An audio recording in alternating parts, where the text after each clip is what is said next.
Hombre, muchacho. ¿Qué pasó, amigo? Hombre, la muchacho. Aquí el cordero de Dios, tejidos pescados del mundo.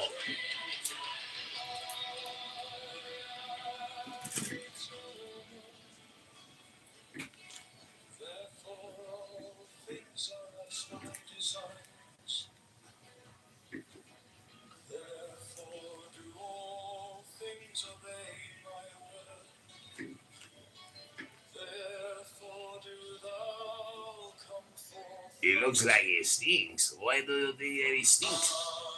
I'm my favorite. Your favorite streamer. ¿Qué pasó?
Keep watch over the universe.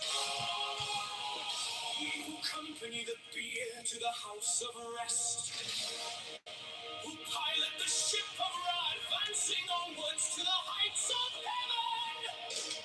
Lord of the shrine, which standeth in the center of the earth.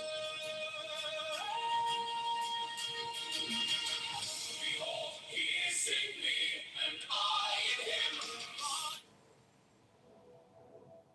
I am the charioteer of the east, Lord of the past and of the future. I see by mine own inward light, Lord of resurrection, who cometh forth from the dusk, and my birth is from the house of death. O ye two divine hawks upon your pinnacles, who keep watch over the universe, ye who accompany the bier to the house of rest, who pilot the ship of Ra, advancing onwards to the heights of heaven. Lord of the shrine, which standeth in the center of the earth. Behold, he is in me, and I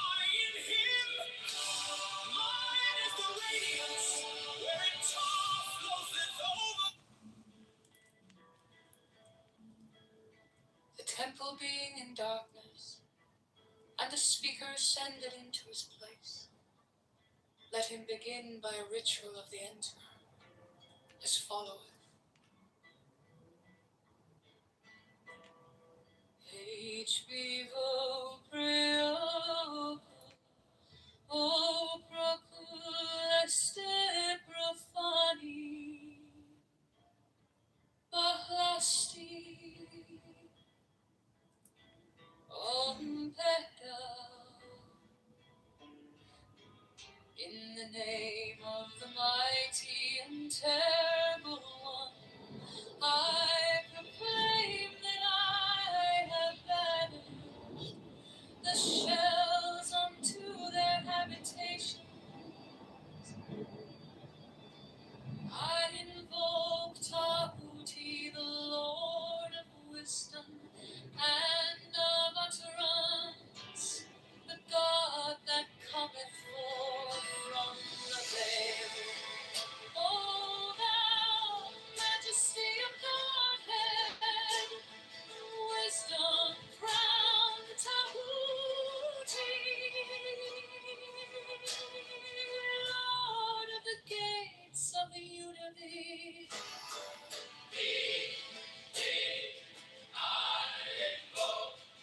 O thou of the ibis head, thou who wieldest the wand of double power, thou who bearest in thy left hand the rose and cross of light and leaf, thou whose head is as an emerald, and thy lens is the night sky blue.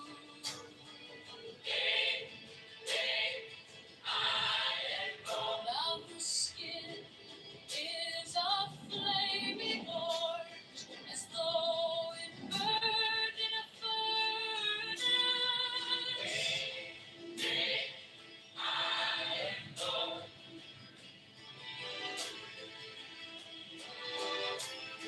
Behold, I am yesterday, today, and the brother of tomorrow. I am born again and again. Mine is the unseen force, whereof the gods are sprung, which is as life unto the dwellers in the watchtowers of the universe. I am the charioteer of the east, Lord of the past and of the future. I see by mine own inward light, the Lord of resurrection, who cometh forth from the dusk, and my birth is from the house of death.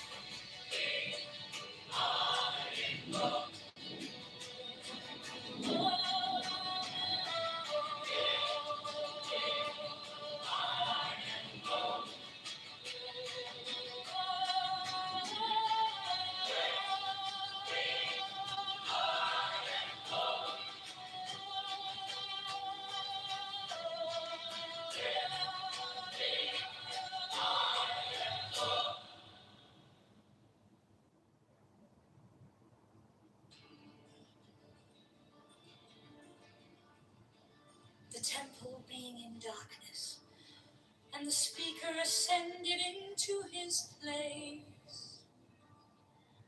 Let him begin by a ritual of the enterer, as followeth.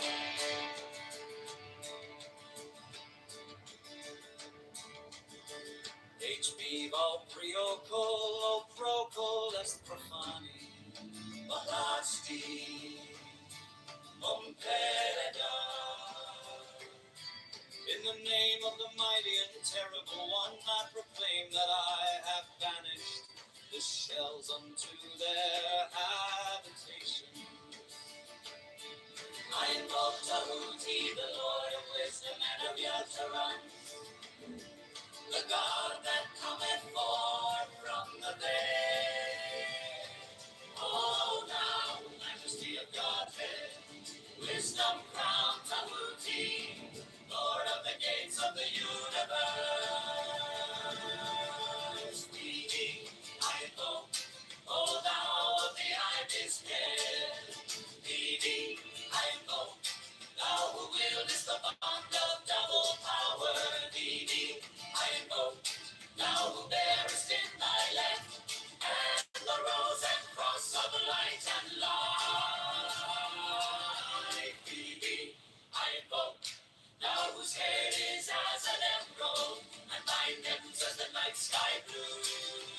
Leading, I invoke thou whose skin is of flaming orange as though it burned in a furnace. Leading, I invoke. Behold, I am yesterday, today am the brother of tomorrow. I am born again and again. Mine is the unseen force whereof the gods are sprung, which is as life unto the dwellers in the watchtowers of the universe. I am the charioteer of the east, the Lord of the past and of the future. I see by mine own inward light, Lord of resurrection, who cometh forth from the dust, and my birth is from the house of death. I invoke, O thou of the ibis head. I invoke, thou who wieldest the fund of double power. I invoke, thou who bearest in thy left hand the rose and cross of light and life. I invoke, O thou of the ibis head. I invoke, thou who wieldest the fund of double power. I invoke, thou who bearest in thy left hand the rose and cross of light and life. I invoke.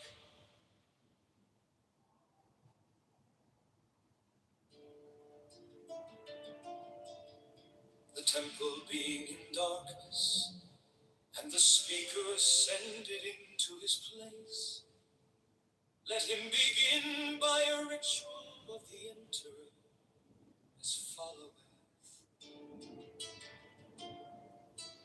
Val priocu, o proculeste profano, balastion pera, in the name of the mighty and terrible one, I proclaim that I have banished the shells unto their habitations. I invoke Tahuti, the Lord of wisdom and of utterance, the God that cometh forth from the veil. O thou majesty of Godhead, wisdom crowned Tahuti, Lord of the gates of the universe. The temple being in darkness, the speaker ascended into his place. Let him begin by a ritual of the enterer as followeth. Val priocu, o proculeste profani, balasti ompeda, in the name of the mighty and terrible one, I proclaim that I have banished the shells unto their habitations. I invoke Tahuti, the Lord of wisdom and of utterance, the God that cometh forth from the veil. O thou majesty of Godhead, wisdom crowned Tahuti, Lord of the gates of the universe.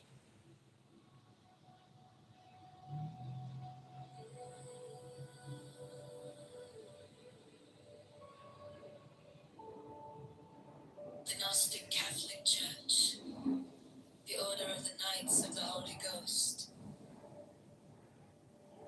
the Order of the Illuminati, the Order of the Temple, Knights Templar,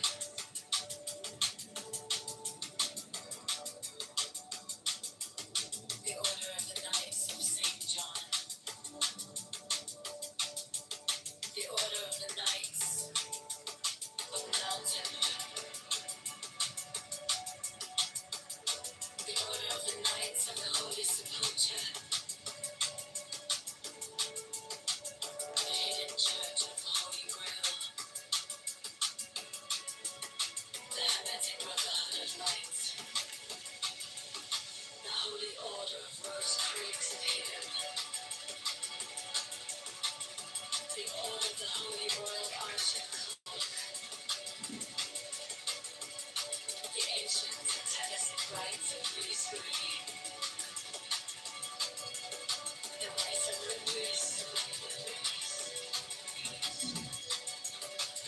The ancient and accepted Scottish rite of masonry. The Swedenborgian path of masonry.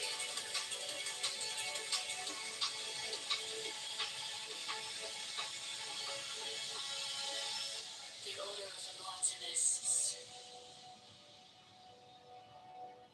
The order of the Sapphire, and many other orders of equal merit, if of less fame.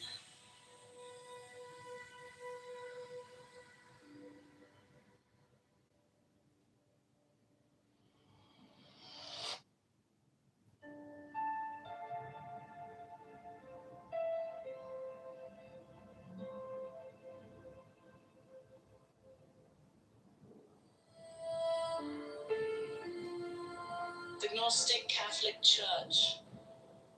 The Order of the Knights of the Holy Ghost. The Order of the Illuminati. The Order of the Temple. Knights Templar.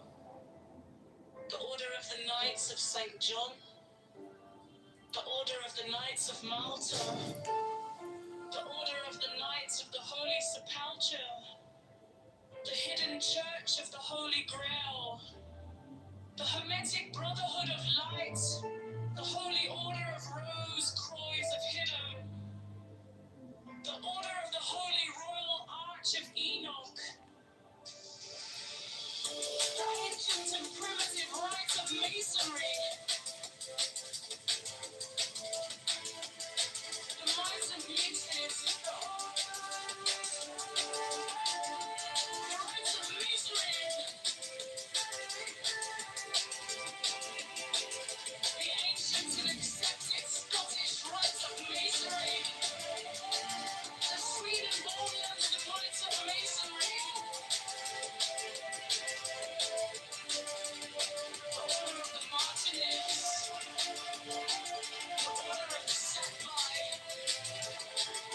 And many other orders. Leave of letters.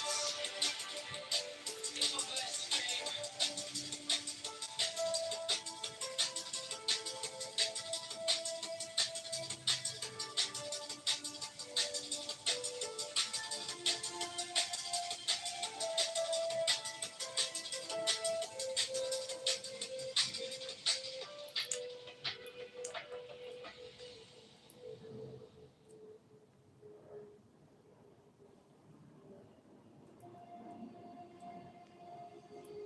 The Gnostic Catholic Church.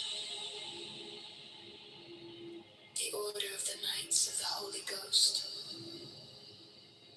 The Order of the Illuminati. The Order of the Temple. The Order of the Knights of St. John. The Order of the Knights of Malta. The Order of the Knights of the Holy Sepulchre. The Hidden Church of the Holy Grail. The Hermetic Brotherhood of Light. The Holy Order of Rose Croix of Herodon. The Order of the Holy Royal Arch of Enoch. The ancient and primitive rite of Masonry.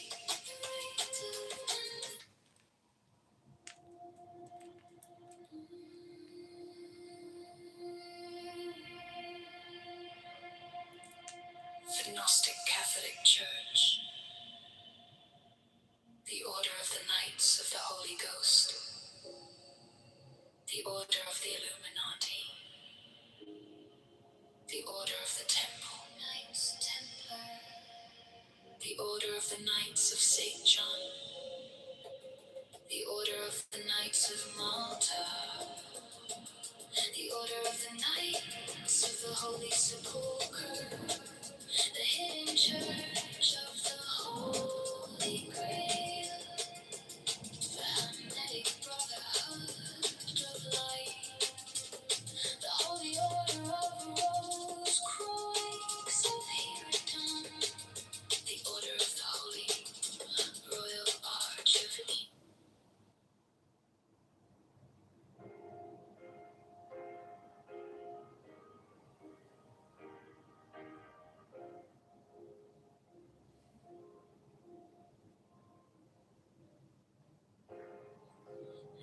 object all sublime.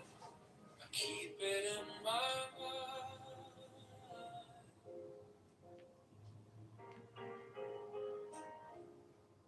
A needle made of light, threading through the night.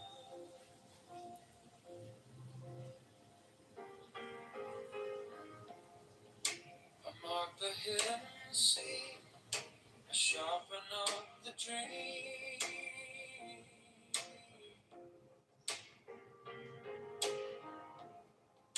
The case is cold but clear. I waited long enough here. So let it come around, let the gavel kiss the ground. I want the scales to sing on the edge of everything, to make the punishment fit the crime. Fit the crime. To make the punishment fit the crime. Fit the crime. My object of sublime. Solitude in time.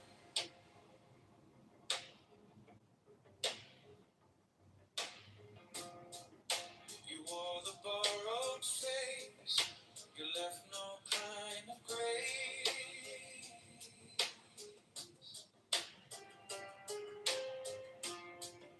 But every lie you spun turns back beneath the sun.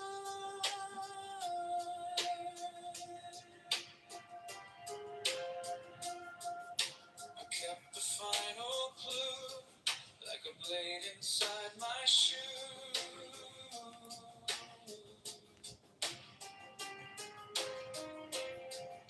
Now every step you take feels like the earth might break. So let it come around, let the gavel kiss the ground. I want the scales to sing on the edge of everything, to make the punishment fit the crime. Fit the crime. To make the punishment fit the crime. Fit the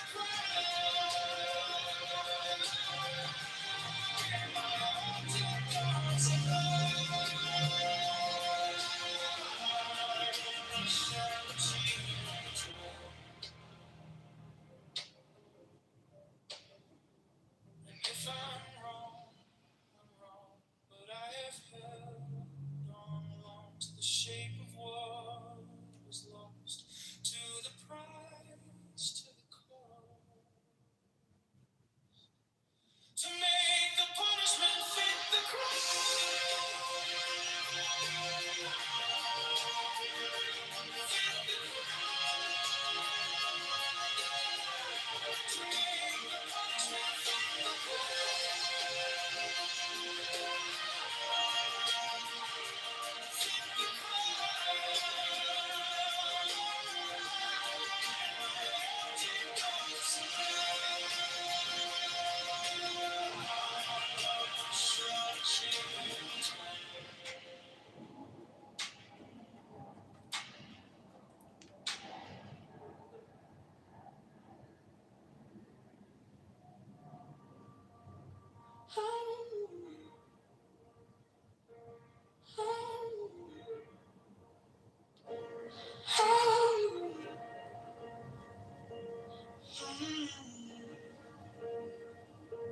my object all sublime.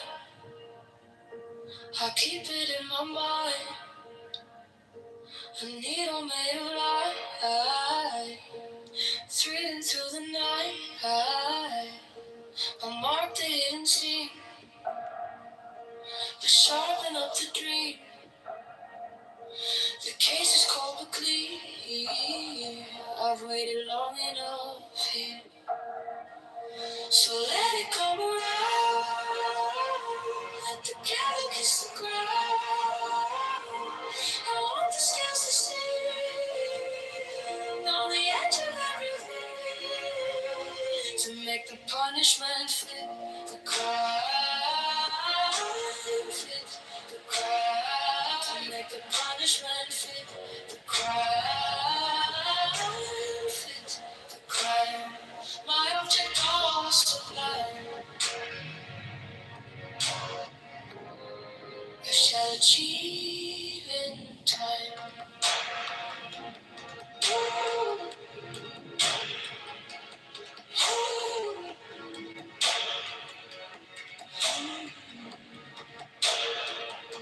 You wore the borrowed face. You left no kind of grace. But every lie you spun turns back beneath the sun. I kept the final clue, like a blade inside my shoe. Now every step you take feels like the earth might break. So let it come around. Let the gale kiss the ground. I want the scales to sing on the edge of everything to make the punishment fit the crime. Fit the crime. To make the punishment fit the crime. Fit the crime. My object all sublime. I shall achieve in time.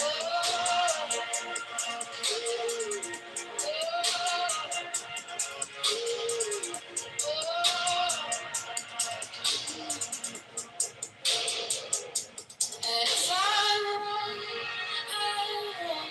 But I have held on to the shape of what was lost to the rise to the cause. To make the punishment fit the crime.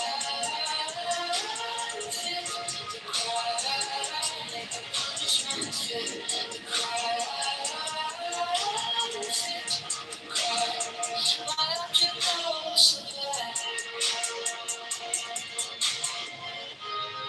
I shall achieve in time.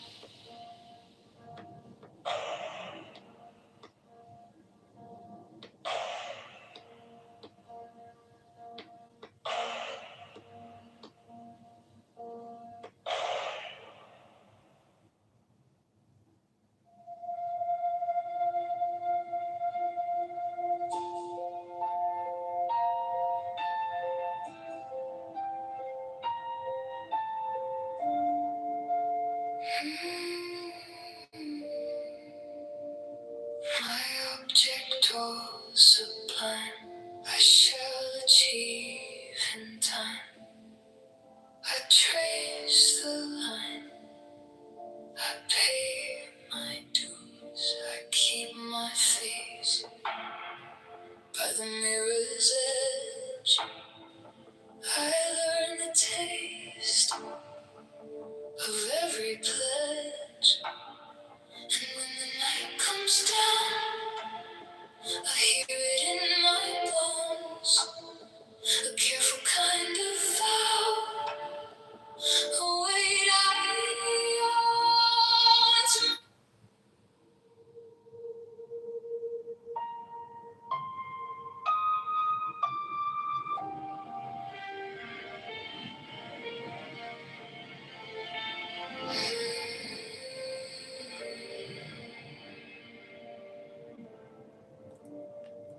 my object all sublime. I shall achieve in time. I trace the line. I pay my dues. I keep my face by the mirror's edge. I learn the taste of every pledge. down.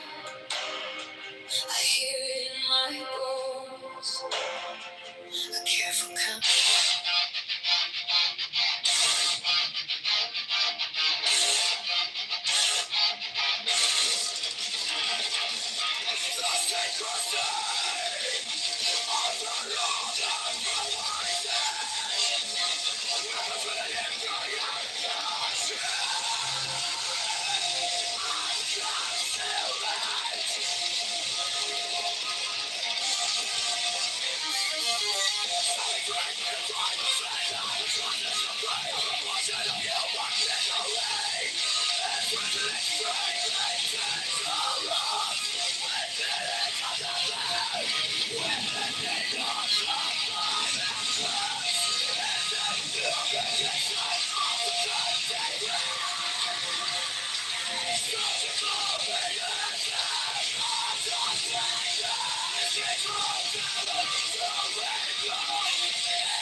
The secrecy of the order provides members with an inviolable shroud of concealment.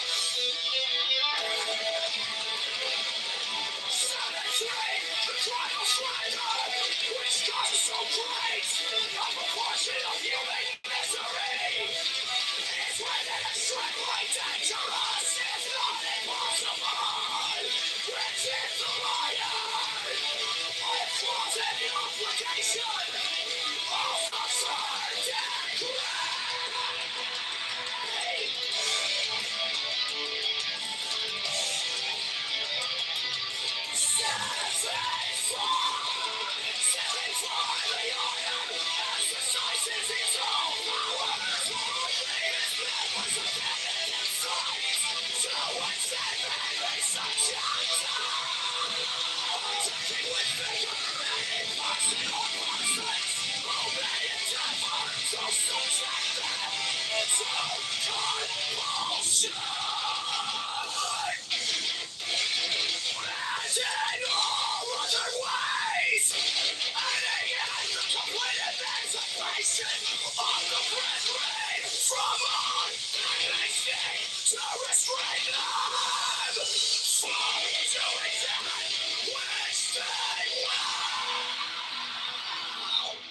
It is to be observed that these privileges being so vast, it is incumbent upon the honor of every brother not to abuse them. And the sponsors of any brother who does so, as well as he himself, will be held strictly to account by the Grand Tribunal. The utmost frankness and good faith between brethren is essential to the easy and harmonious working of our system, and the executive power will see to it that these are encouraged by all means possible, and that breach of them is swiftly and silently suppressed.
Attention, and honor from all brethren. 68 special profess houses will be established for their convenience, should they wish to take advantage of them. 69 the order offers great social advantages to its members, bringing them as it does into constant association with men and women of high rank. 70 the order offers extraordinary opportunities to its members in their trades, businesses, or professions, aiding them by cooperation and securing their clients or customers. Elevate house! Elevate house! 71 the order offers friendship to its members, bringing together men and women of similar character, taste, and aspiration. 70 the secrecy of the order provides its members with an inviolable shroud of concealment. 70 the crime of slander, which causes so great a proportion of human misery, is rendered extremely dangerous, if not impossible, within the order by a clause in the obligation of the third degree.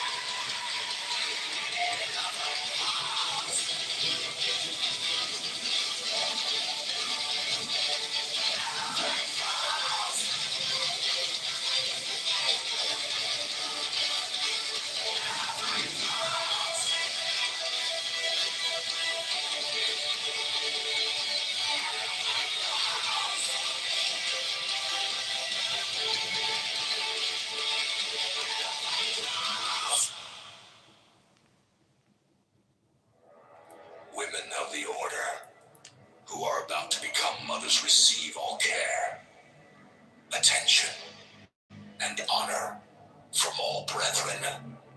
68 special professed houses will be established for their convenience, should they wish to take advantage of them. 69.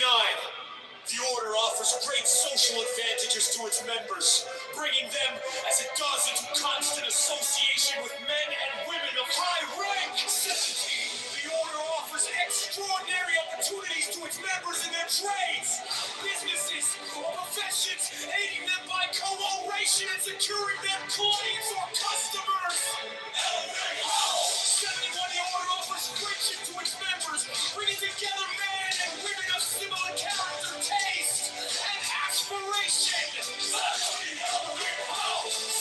The secrecy of the Order provides its members with an environmental shroud of concealment. 73. The crime of slander, which causes so great a proportion of human misery, is rendered extremely dangerous and not impossible within the Order by a clause in the obligation of the third degree.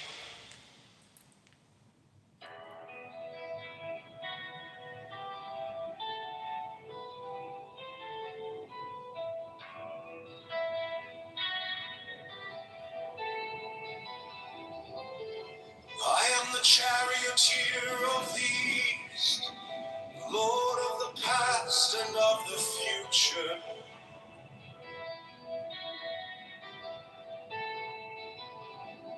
I see by mine own inward light, Lord of resurrection, who cometh forth from the dust, and my birth is from the house of death. Only true divine hosts upon your battles, who keep watch over the universe. Yea, who company the beer to the house of rest, who pilot the ship over all advancing onwards to the heights of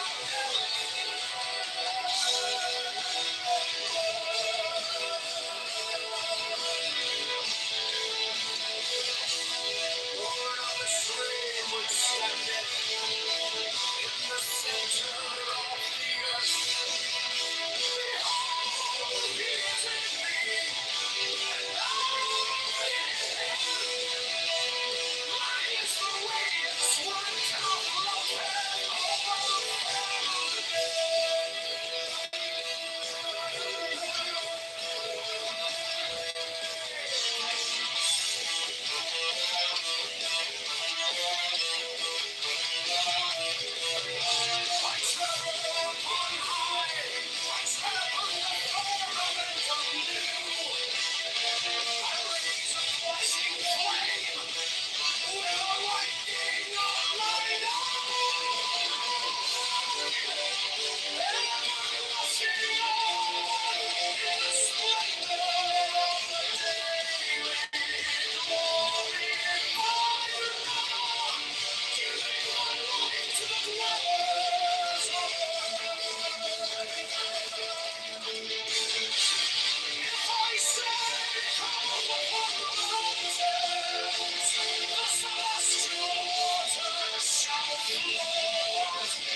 Thou art still nameless to eternity.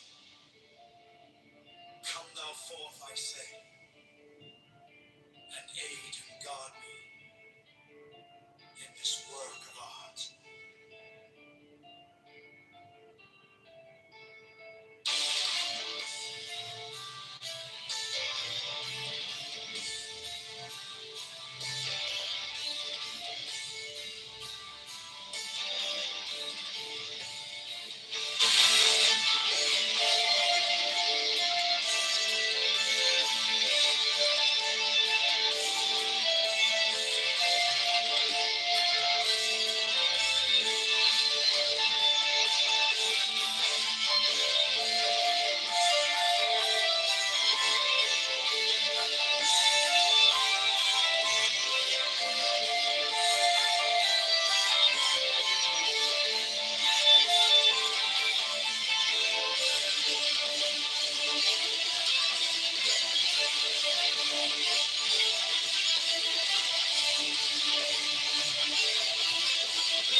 I am the charioteer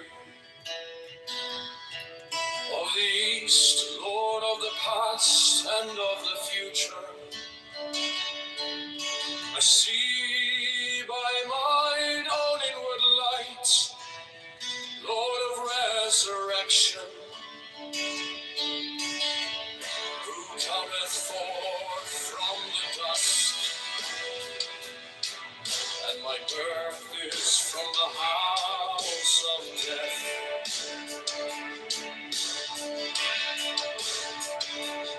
Oh, ye true divine hawks upon your pinnacles, who keep watch over the universe, ye who company the bier to the house of rest, who pilot the ship of wrath and sing onwards to the heights of heaven.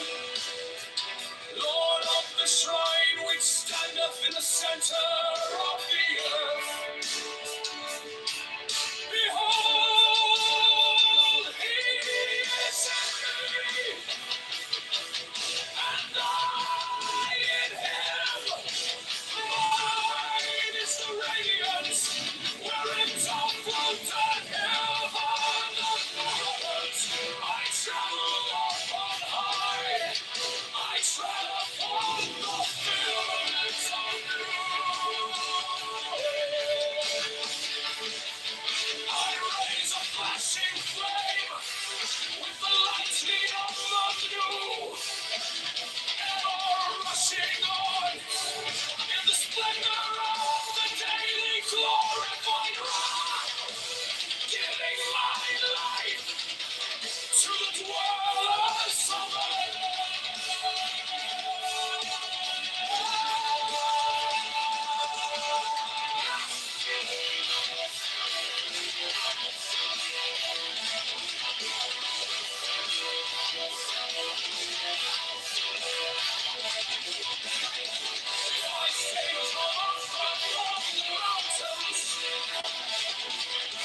Therefore all things are as my designs.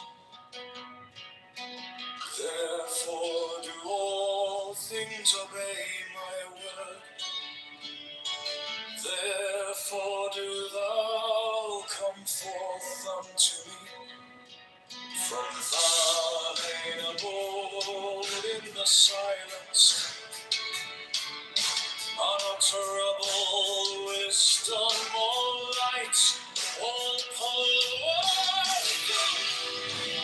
all grace,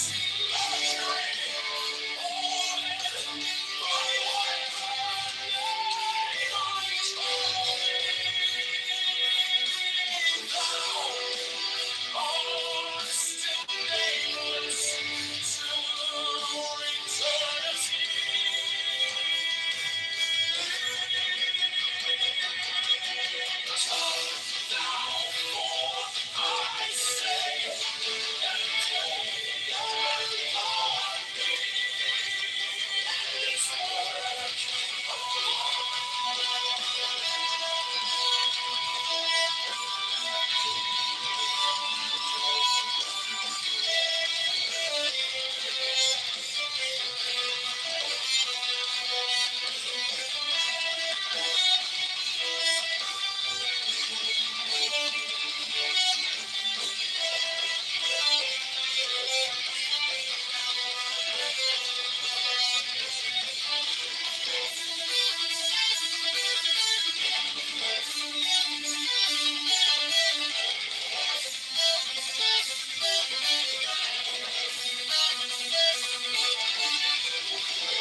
The charioteer of the east, lord of the past and of the future. I see by mine own inward light, Lord of resurrection, who cometh forth from the dusk, and my birth is from the house of death. O ye two divine hawks upon your pinnacles, who keep watch over the universe, ye who company the bier to the house of rest, who pilot the ship of Ra advancing onwards to the heights of heaven, Lord of the shrine, which standeth in the center of the earth.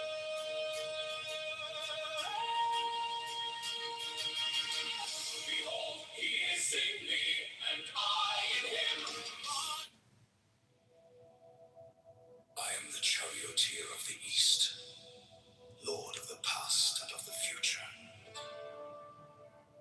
I see by mine own inward light, Lord of resurrection, who cometh forth from the dusk, and my birth is from the house of death. monarchs upon your pinnacles, who keep watch over the universe, ye who accompany the bier to the house of rest, who pilot the ship of Ra advancing onwards to the heights of heaven, Lord of the shrine which standeth in the center of the earth. Behold, he is in me, and I in him. Mine is the radiance, wherein Tar floweth over. The temple being in darkness, and the speaker ascended into his place, let him begin by a ritual of the enter, as followeth.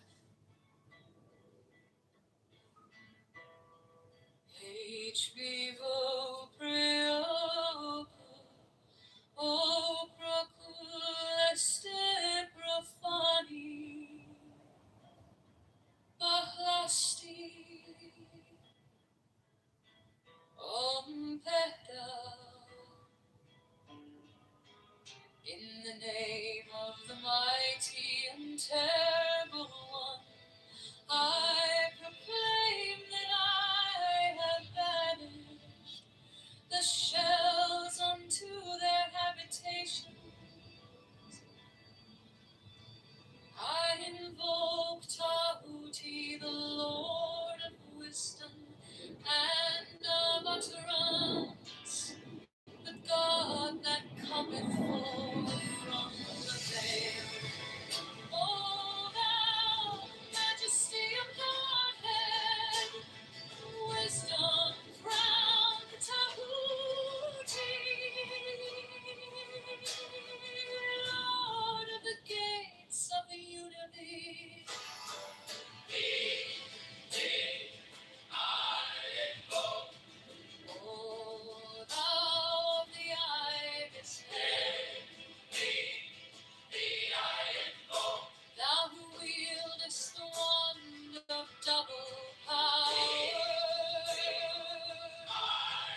darkness, and the speaker ascended into his place.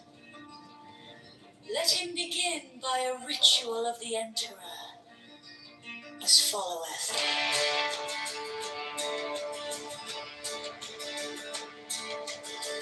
HB val priocol, procol est profani, Bahasti, Ompeda.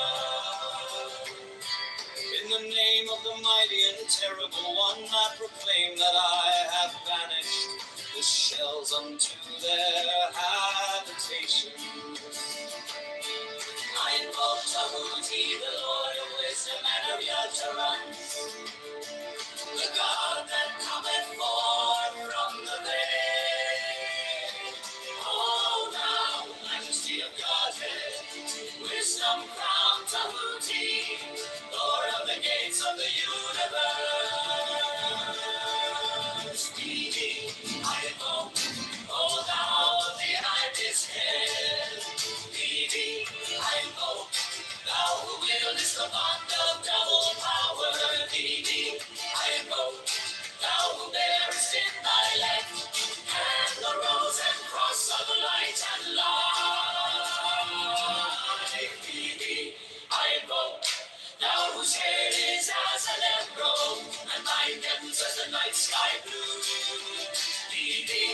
I invoke, thou whose skin is a flaming orange, as though it burned in a furnace.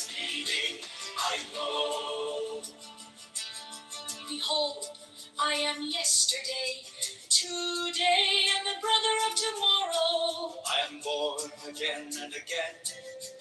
Mine is the unseen force whereof the gods are sprung, which is as life unto the dwellers in the watchtowers of the universe.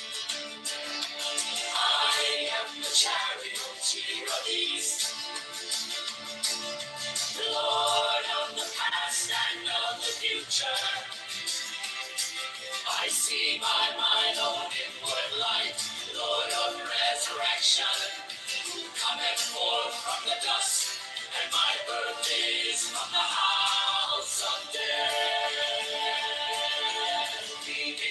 I invoke, O thou of the ibis head. I invoke, thou who wieldest the wand of double power. I invoke, thou who bearest in thy left hand the rose and cross of light and life. I invoke, O thou of the ibis head. I invoke, thou who wieldest the wand of double power. I invoke, thou who bearest in thy left hand the rose and cross of light and life. I invoke.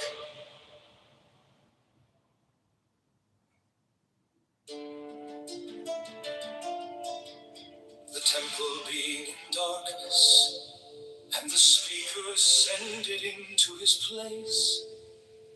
Let him begin by a ritual of the enterer, as followeth. Va priocu, o proculeste profani, Balastion pera. In the name of the mighty and terrible one, I proclaim that I have banished the shells unto their habitations. I invoke Tahuti, the Lord of wisdom and of utterance, the God that cometh forth from the veil. O thou majesty of Godhead, wisdom crowned Tahuti, Lord of the gates of the universe. The temple being in darkness, and the speaker ascended into his place. Let him begin by a ritual of the enterer, as followeth. Val priocu, o proculeste profani, Balasti Ompeda. In the name of the mighty and terrible one, I proclaim that I have banished the shells unto their habitations. I invoke Tahuti, the Lord of wisdom and of utterance, the God that cometh forth from the veil. O thou majesty of Godhead, wisdom crowned Tahuti, Lord of the gates of the universe.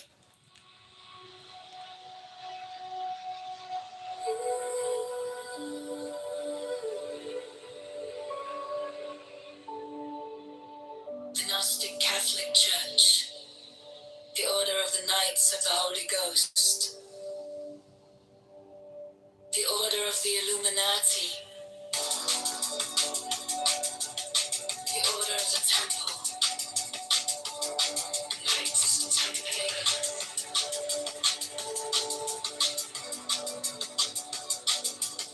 the Order of the Knights of St. John,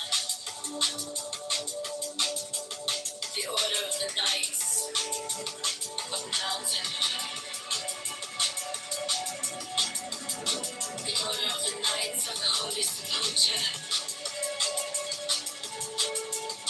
the Hidden Church of the Holy Grail, the Hermetic Brotherhood of Light, the Holy Order of Rosicrucians of Hidden,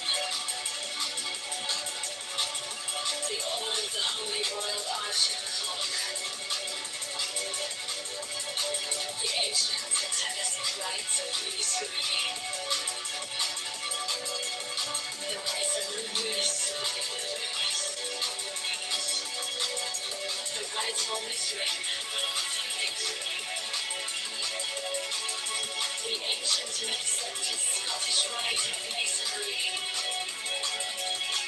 the Swedish Order of Masonry,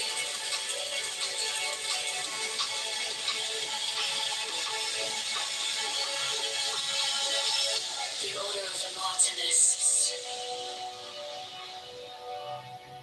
the Order of the Sapphire, and many other orders of equal merit, if of less fame.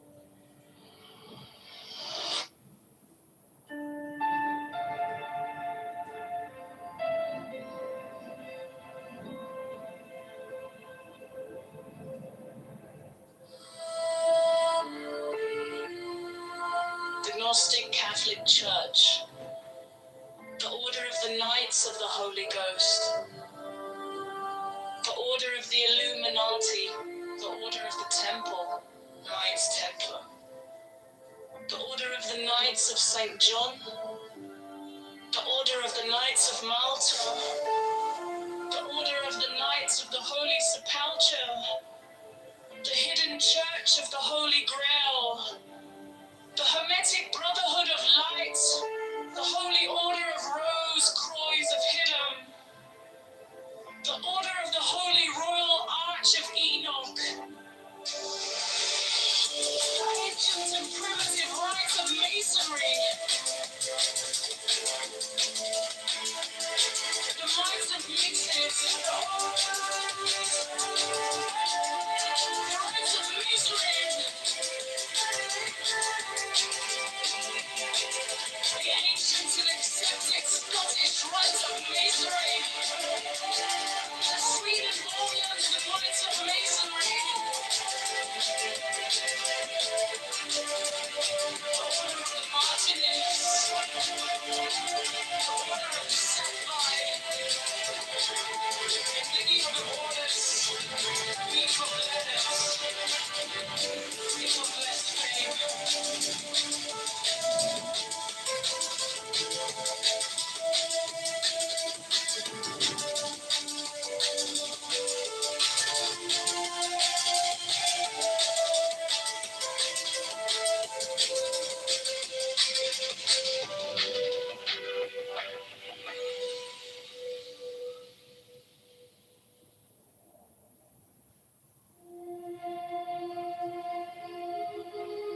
The Gnostic Catholic Church,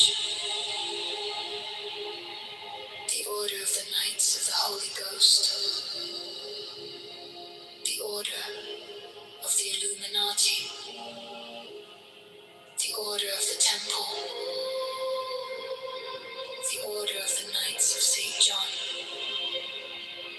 Order of the Knights of Malta. The Order of the Knights of the Holy Sepulchre. The Hidden Church of the Holy Grail. The Hermetic Brotherhood of Light. The Holy Order of Rose Croix of Herodon. The Order of the Holy Royal Arch of Enoch. The Antient and Primitive Rite of Masonry.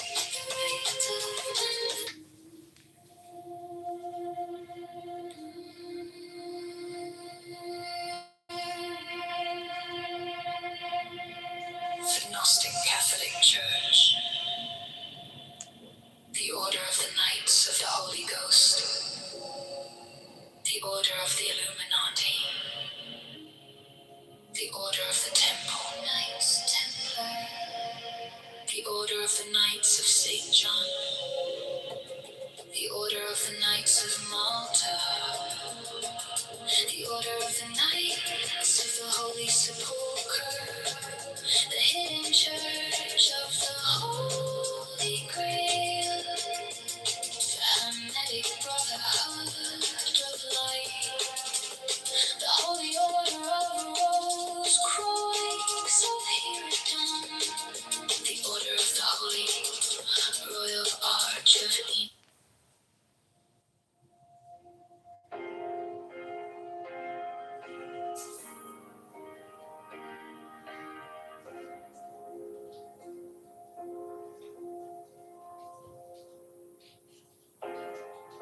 My object all sublime, I keep it in my mind.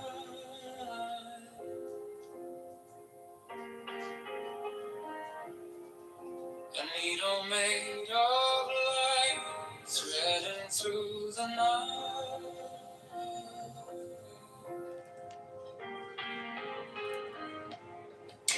I mark the hidden sea, I sharpen up the dream.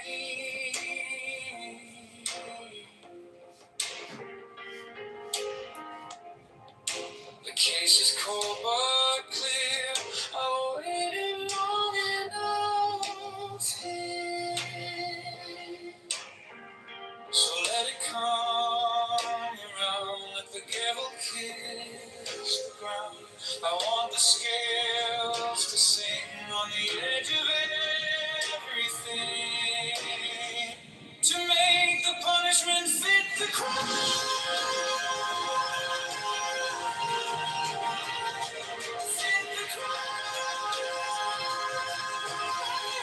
To make the punishment fit the crime.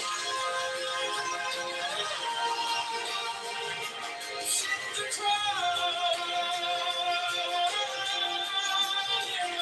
I'll take tons of love. Solitude in time.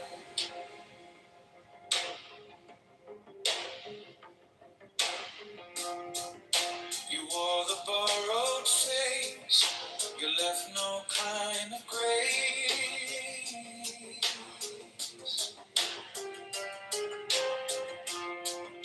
But every lie you spun turns back beneath the sun.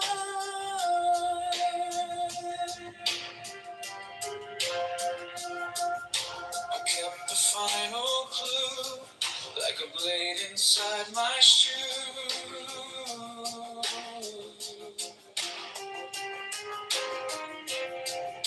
Now every step you take feels like the earth might break.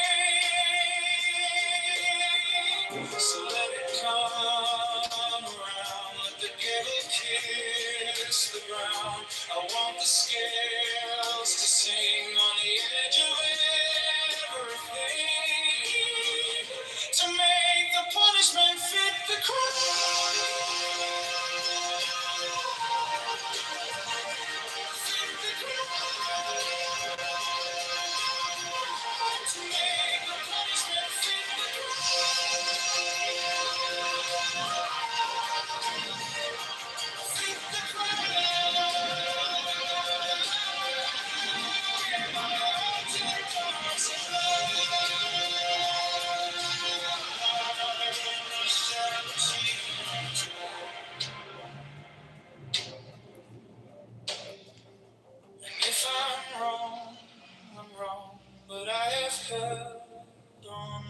to the shape of what was lost, to the price, to the cost, to make the punishment fit the crime.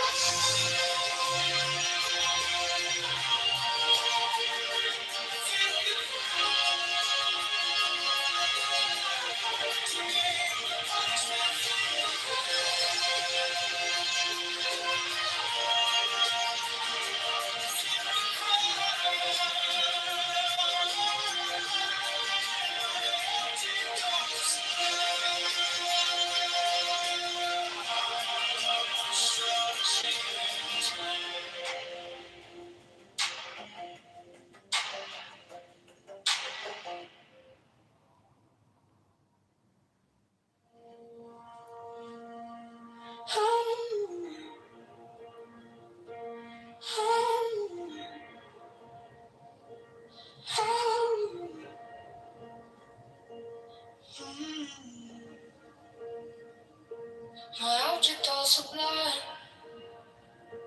I keep it in my mind. A needle made of light, threading through the night. I marked the hidden scene, to sharpen up the dream. The case is cold but clean.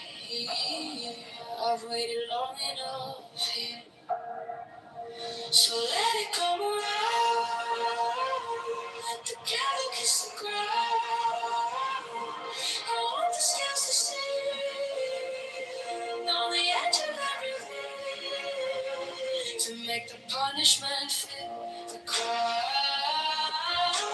Fit the crime. To make the punishment fit the crime. Fit the crime. My object all sublime, I shall achieve in time.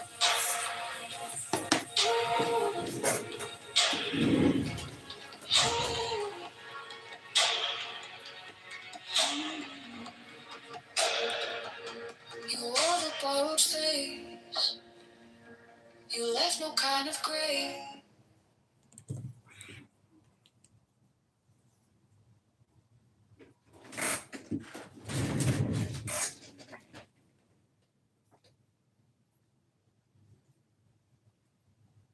Has nothing to do with the state of Israel. No.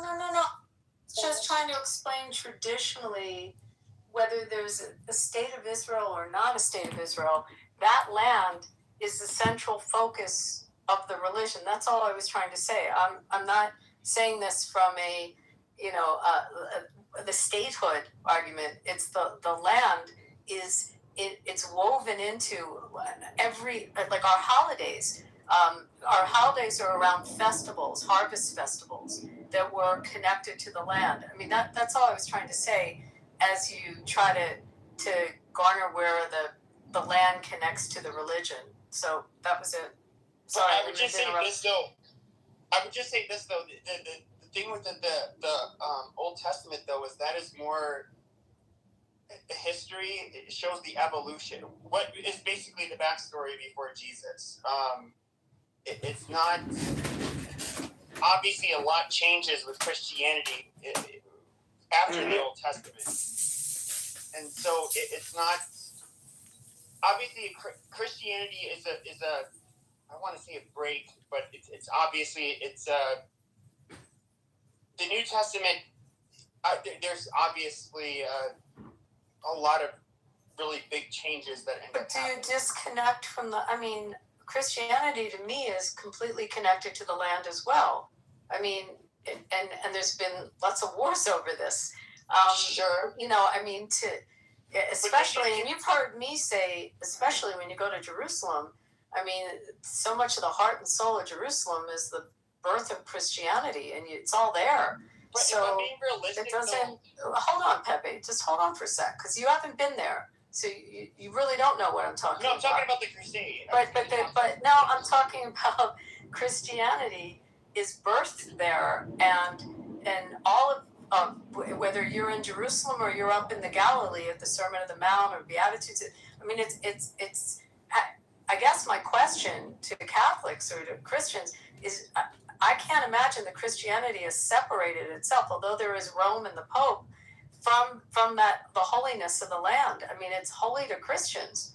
It would seem to me, and when you go there, there's thousands of Christians that are there in these holy places. Absolutely, of It's course, very, yes, very absolutely. righteous and spiritual to Very Christians. helpful. Yeah, Yeah, I these dipshits who try to say like, Pepe even said he's not even religious. Oh, shut No, up. but it's a religious place for Christians. Okay, hold on. It never hasn't been. Sure. But do you know when it ceased to be a religious place for Christians? When the Jordanians took control, and when they decided to treat the Holy Sepulchre like a garbage dump and Christian sites with disrespect. But during the So, Crusades. however, I'm not talking about the Crusades. Well, no, but if we were looking at historically Christian Historically, perspective, have the Christians Christians- looked at they did not, and I'm just being realistic. I'm not, I'm Clearly connected to the land now. Yes, but I'll be speaking poorly of Christians. They did not see Jews as that relevant. In fact, they just fucking killed them if they had to. They wanted their Christian control of the whole land. Yeah, but Pepe, you asked the question earlier. Let me share with and Abby. Thank you so much for your submission, so that we can all comprehend. First of all, the term itself, Christianity, is not in the Bible. The word Christian is mentioned 3 times in the scripture, and all 3 times are derogatory. Okay? All of the writers of the New Testament were Jews who converted to Jesus. Every one of them. Okay? So the whole New Testament is all scripture written by Jewish people. Matthew, Mark, Luke, John, Paul, James, John, all of them. They were all Jewish men who converted to Christ's message. So the New Testament is an extension of what we consider the Old Covenant. Yeah. And the only reason why it's called the New Covenant is because God explained in the Old Testament to Israel that he was going to have a covenant for the people.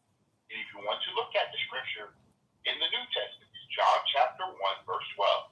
He said he came unto his own, who is Israel, and his own did not receive him. Why?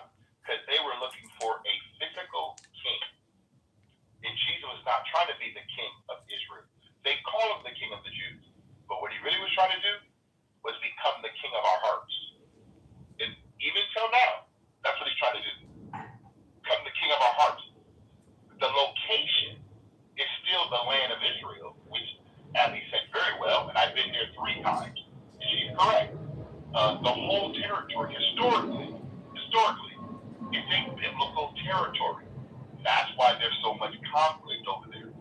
You cannot, in any time in human history, dismiss Israel from anything on the map. This is very, very serious, because God said he's going to defend his covenant with Israel. Okay? I just want to make sure we have that clarity. The term Christianity, one second, Becky. The term denomination, the Catholic Church, the Lutheran Church, the Presbyterian Church, none of that was in Israel. None of it.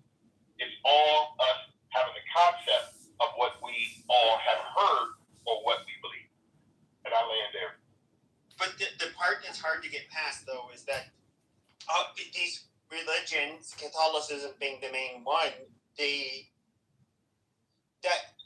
any covenant, any covenant that God had with the Jews would have been replaced with the church, and so they don't have to honor any covenant with Jews. I'm talking about centuries and centuries. The majority of Christian history, they did not. That was not a thing.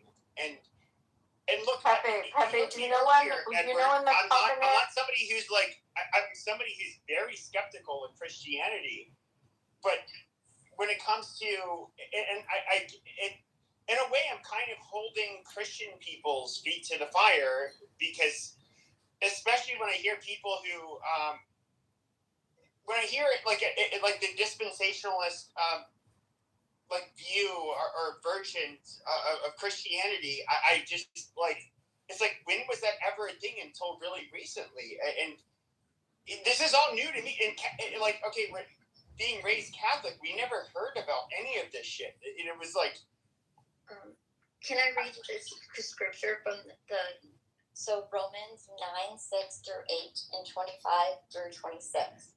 Paul explains that being part of Israel isn't about your DNA anymore. It's about your faith in Jesus.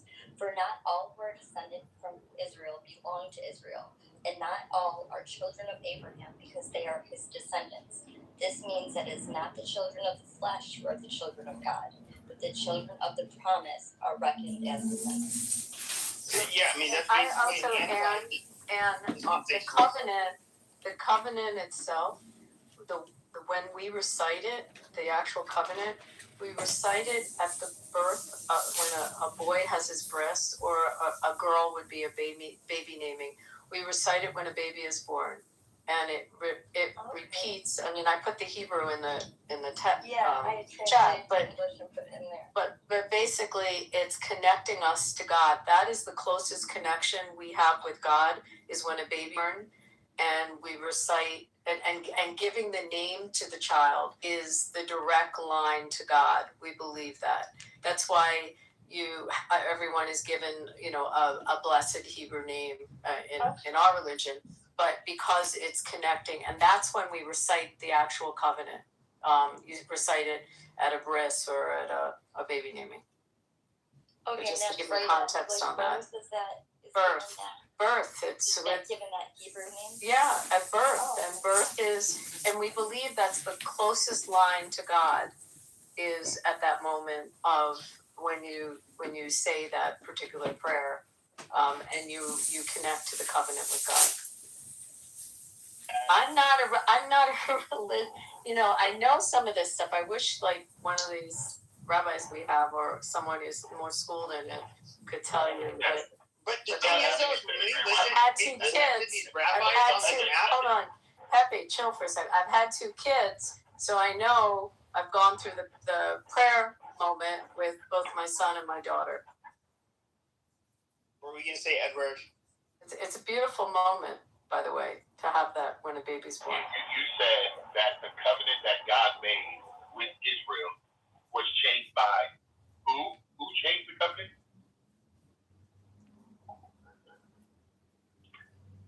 Who are you asking? You said. Yeah. So in the Catholic Church, it will say that, like, after his resurrection, and then of course his prediction that the fall of, or the destruction of the Second Temple, which kind of solidified it, that would be, the Jews would no longer have a covenant with the Jews, and or God would no longer have a covenant with the Jews, and then that was. I mean, it was after that. This is what's really weird. After Vatican II, they'll say, like, oh, the Jews still have a relationship with God and have their own covenant, and yet obviously the Vatican will not support Israel, in the way that evangelicals will. But then they'll say that,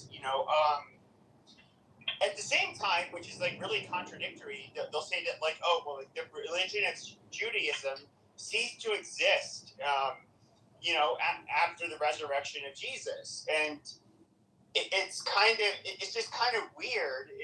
It's almost like the Vatican gave out some platitudes, but they're not really on board with it. Submission after you too. And So before, I just want to make sure I understand. So when did God make a covenant with the Catholic Church? Not the Catholic Church. I'd like to answer. Hold on. I'd like to answer to that point. Okay, it's not that he made a covenant with the Catholic Church. What occurs, though, is that persecution was occurring, and it comes from Acts 11:19-26. Now, those who had been scattered by the persecution that broke out when Stephen's killed traveled as far as Phoenicia, Cyprus, and Antioch, spreading the word among Jews. Some of them, however, men from Cyprus and Cyrene, went to Antioch and began to speak to Greeks also, telling them the good news about the Lord Jesus. The Lord's hand was with them, and a great number of people believed and turned to the Lord. This reached the church in Jerusalem, and they sent Barnabas to Antioch. When he arrived and saw what the great God had done, he was glad and encouraged them all to remain true to the Lord with all their hearts. He was a good man, full of the Holy Spirit and faith, and a great number of people who were brought to the Lord. Then Barnabas went to Tarsus to look for Saul, and when he found him, he brought him to Antioch. So for a whole year, Barnabas and Saul met with the church and taught great numbers of people. The disciples were called the Christians first at Antioch. So let me finish, though. I'm almost done. You have to look at the history of where the missions occurred with the disciples due to the persecution and spreading of the word. The first three churches are largely built in Rome, Antioch, and Alexandria. This is before it's called Catholic or anything like that. Catholic means universal. It just means the universal church. That's all that term. Not in how we reference it today as the Roman Catholic. Hey, but this is what I want to know. Do we know that the people groups at that time, that whole part that was just what you just read? Well, they were Jews converting other Jews. Okay, so when then Paul does a different mission, and Peter does a different mission too. Yes. All those converting Romans. Yeah. But they're converting them to the body of Christ. To the body of Christ. Yes. Not the body of Christ. Not to the body of Christ, not to any particular entity, because even now, denominations, and I know you heard of Martin Luther, who put his thing, the just shall live by faith, when he was a priest. All these different things is that I try to stay strict to the scripture, which you just read, because all that is all Jewish people who were born of the Spirit. All of the Jews went about teaching the gospel to all of them. First in Jerusalem, Judea, Samaria, like you said, went to Rome. It scattered all over. Because when they scattered, they no longer were going to the synagogue, right? And the synagogue is just a place of meeting. That's what it is. Even today, it's still a place of meeting. Most believers at that time could not do that because when they received Christ, they would ask them, are you of those people who call the way? Because if you look at it, all of the New Testament, all those were all called of the way. The kingdom of God is at hand. So I hear you loud and clear. I just want to make sure that as we move forward, and I love the conversation we're having tonight, you guys. It's very nice, calm, and we're just talking.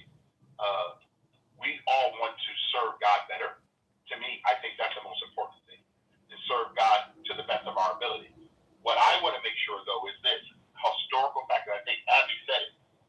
There's a lot of historical things that a lot of us, especially here in the West, do not have. We may not even have understood it, but there's a lot of things that have happened historically that most of the West do not know when it comes to the foundation of the Old Testament and the New Testament.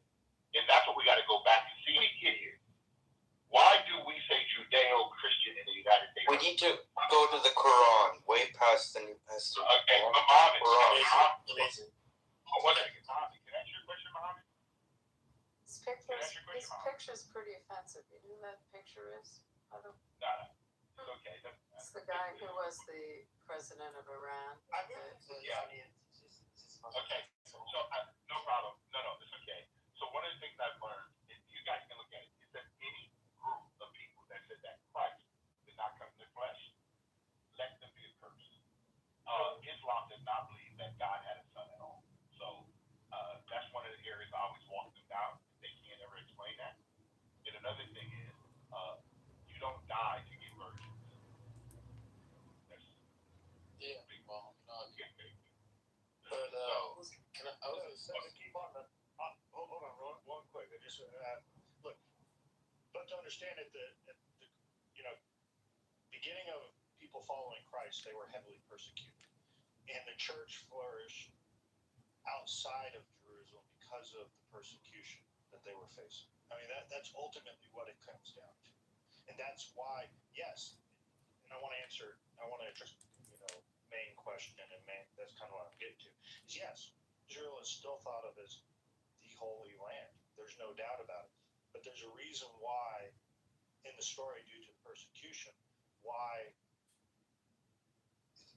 it's not thought of as in the teachings of rebuilding Israel.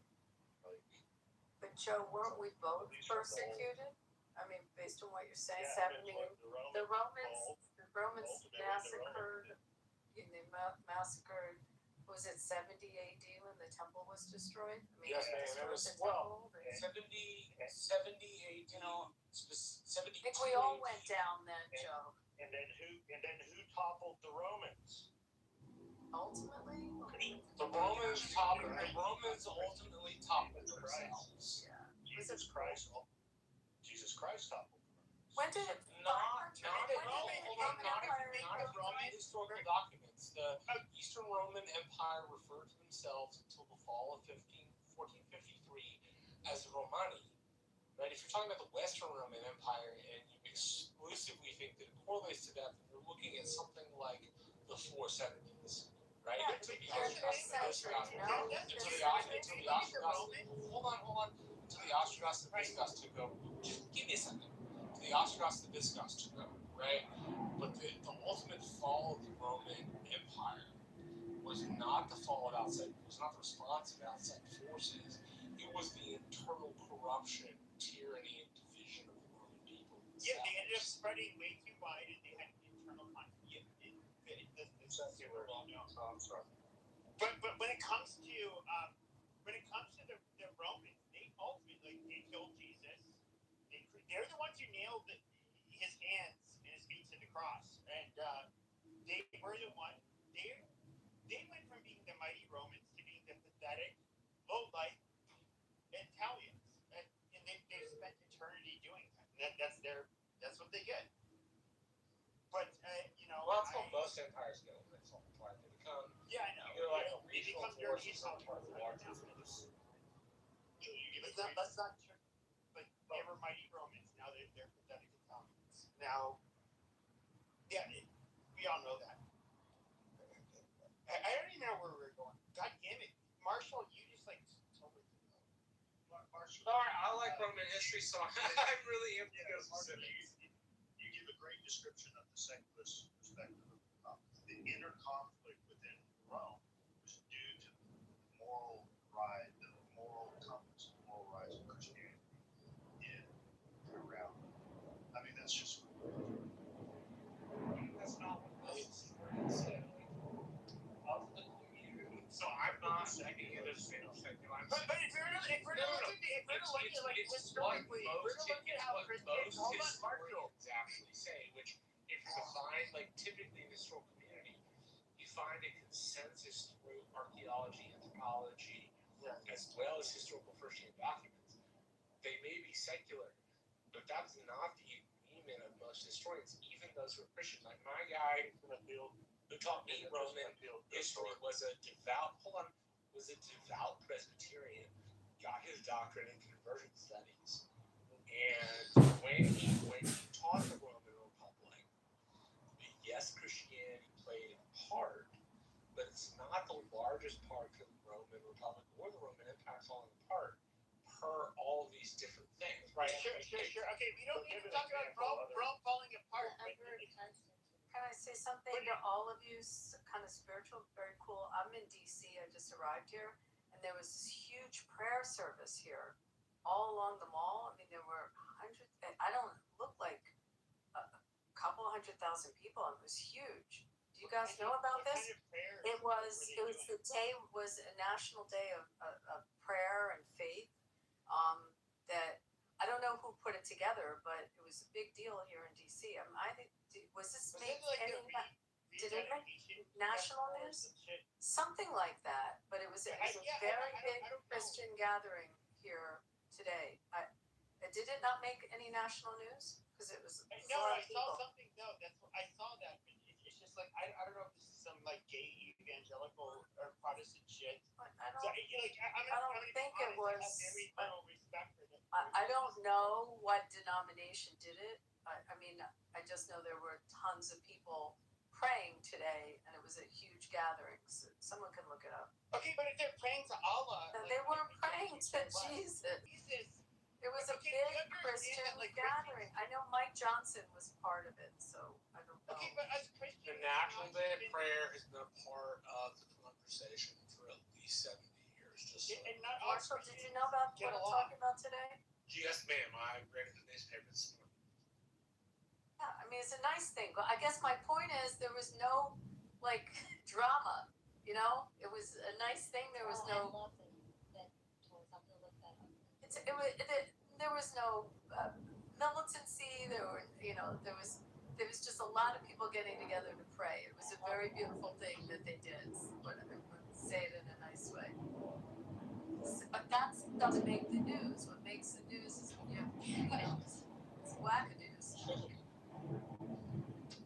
I make a comment real quick? Is that okay? Yeah, just go. Okay, cool. I was just gonna say that based on my observations of Christ in the Bible, Christ came to fulfill the law, and in doing that, shedding his precious blood, he created a new covenant. The old law, what the Jews, claimed to follow, that was fulfilled by Christ, and when he, like I said, when he shed his precious blood on the cross, he created a new covenant for whoever believe in him will have eternity in the kingdom of heaven. So Jesus said, "The only way to the Father is through me." That's facts. Like, if I hate to say it to the Jews and the Muslims or whoever, if you don't accept Christ, you will go to hell. There's no exceptions. There's no get out of hell free card. It's never been a thing. It doesn't exist for Jews. It doesn't exist for Muslims. It doesn't exist for anyone. No, you're right. So, you're right. That's just the way it is. That is literally. Yeah, but not that easy. That is literally the Christian narrative for basically forever, except for the last 150 or so years. Is it say well, the problem is we don't believe in hell, so it doesn't really like I don't know how to break that to you. That Christ is the Father thing. It doesn't matter. Well, it doesn't matter to us because we don't believe in hell, so it's not part of our theology. I'm just saying. We believe in a place called Zalzel, which is the biblical, but no. Yeah, So I didn't know that.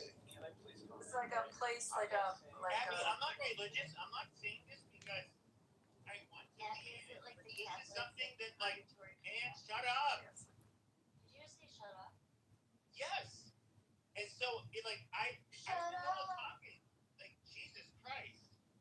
Well, But he when it believes comes to even Christianity, okay, the Catholics, for example, think that if you are any other denomination of Christianity, you're not going to go to heaven.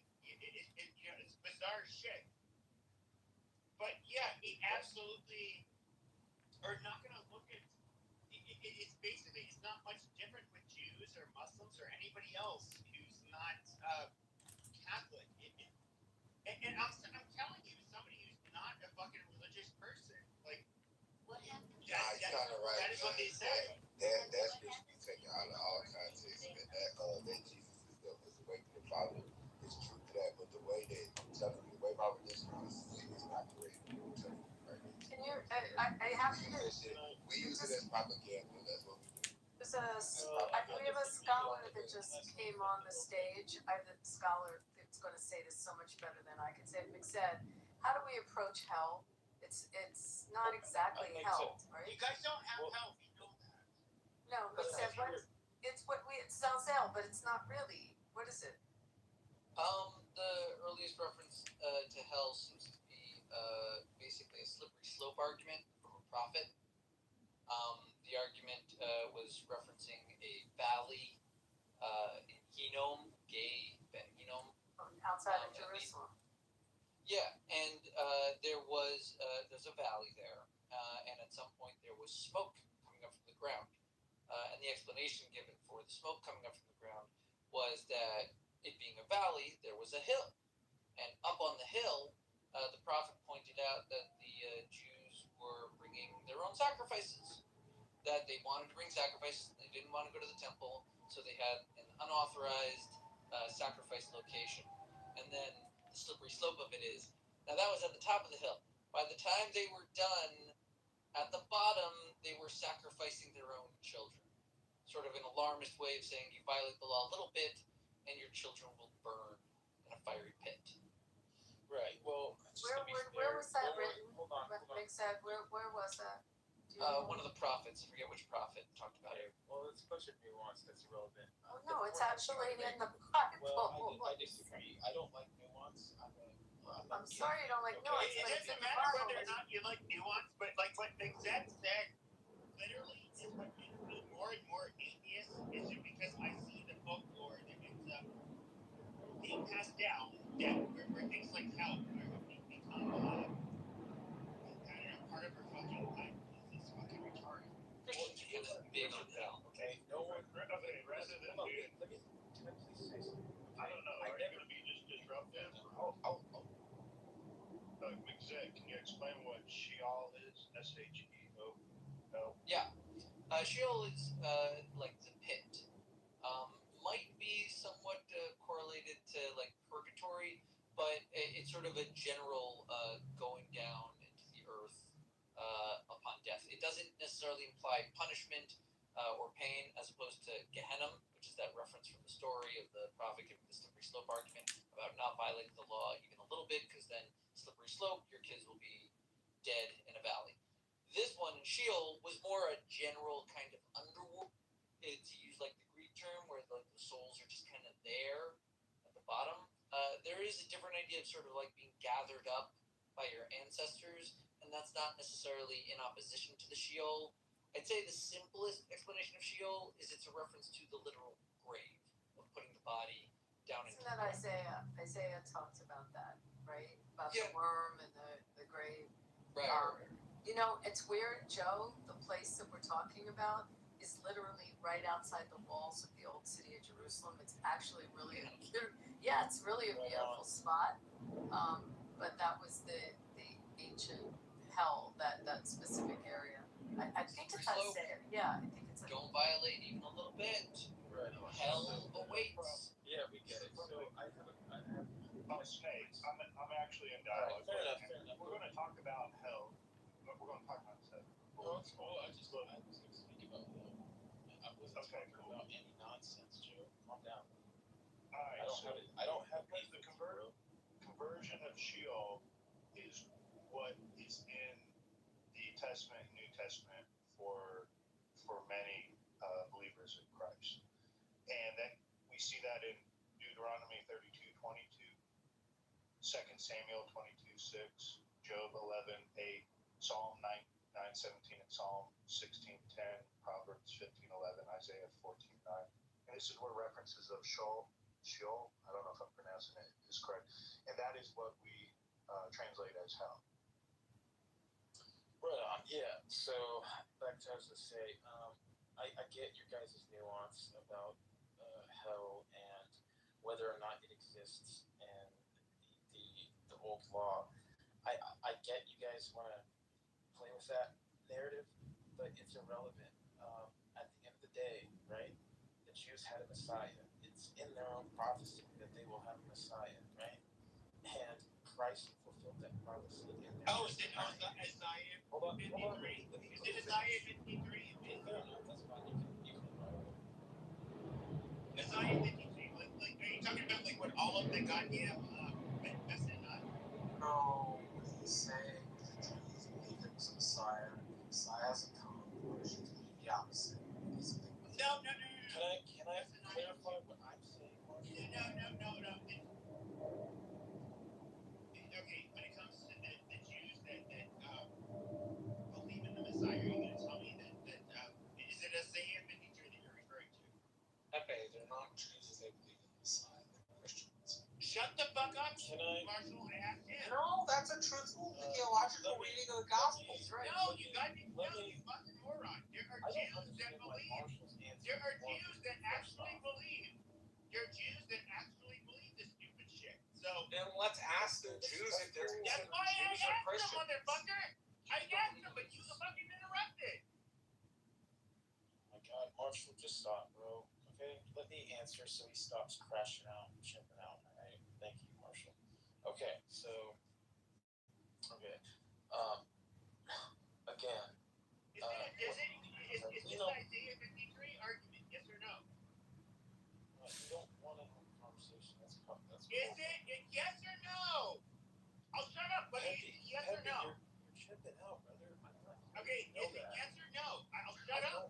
Can you stop yelling at me, dude? I will, but is it yes or no? Is it Isaiah 53 Shut the argument? fuck up, bro. God damn it. Just stop yelling, dude. You're Okay, yelling now at me. you're going to the fucking audience because you're a goddamn low IQ redneck chimp. Now, once I'm asking, does it have to do with Isaiah 53? I'm asking you calmly in a non-screaming voice. Why don't you answer that? Listen, I'm not gonna pretend to be a Jew that's interpreting the Old Testament, okay?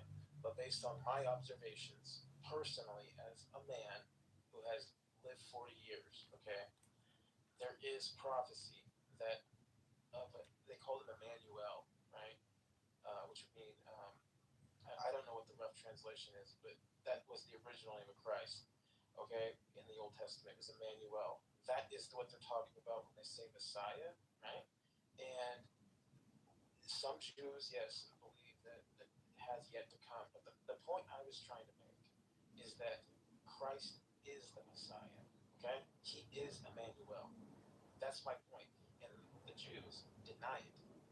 And regardless of whether or not you want to practice the old ways or not, if you don't believe in Christ, you don't go to heaven. Simple as. It's not like putting all this nuance into Well, it. what's heaven to you? What's heaven? Hold on. No, Snake. Well, you just said I'm not going to go to heaven. What's heaven? What do you think heaven is? Okay, I will answer that question after I land my plane. Just give me 5 seconds, okay? Okay, so you interrupted me, okay? And now, you know what? I can't answer because I literally lost my train of thought. It's a tough one. Yeah. Oh, no, I got it. Okay, so I'm basically a knuckle dragging caveman, okay? You call me low IQ, whatever. We don't disagree yet. Okay, that's fine, but stop interrupting me, dude. Can you please? Like, I'm just trying to finish my thought here, okay? Do you mind? All right, so I'm basically a knuckle dragging caveman. I'm not, like, high IQ or anything, okay? But definitely not as high IQ as you guys. But I feel like some of you people, right, are putting way too much nuance into stuff. Some things are very simple. Some things are black and white. Some things are good and evil, okay? You don't have to put all this nuance into things. It's very cut and dry, okay? So, there is a Messiah, all right? You either believe in him or don't. If you don't, right? If you don't believe in Christ, you go to hell. If you do, you go to heaven because he's the only way to heaven. Now, all that nuance about whether or not to visit it, whether or not to visit it, that's Jewish tricks. Okay, that's why she's trying to ask me questions. More nuance on it. Yes. But you said 5 seconds. I'm not doing a trick. Sweetheart, I'm not doing a trick. You just said you're going to, you just told me I'll never go to heaven. I asked you what's heaven. Define heaven. She's What is it? tricking you. She's doing her Jewish tricks on you. Just ignore her. Exactly. Oh, that's not a Jewish trick. That's a goddamn fucking. If you can't cope with it, you're not being Stop your honest. goddamn Jewish tricks. You goddamn Shabbos boy. Shut the fuck up. Okay, but Can I ask listen. Abby a question? Of course, Anne.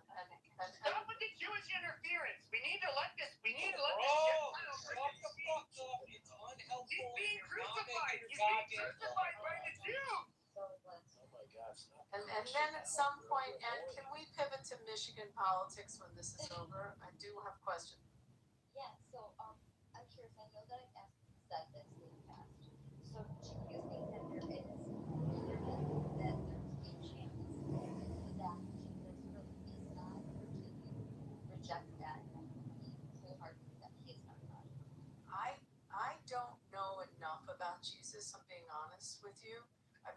really studied it. I mean, I think I read some of the New Testament when I went up to the Sea of Galilee. I went to Peter's house, and I was curious. I wanted to learn about the character of Peter, but I'm not schooled enough in it, so I'm not able to fully answer you. And did you whether or not But I'm good.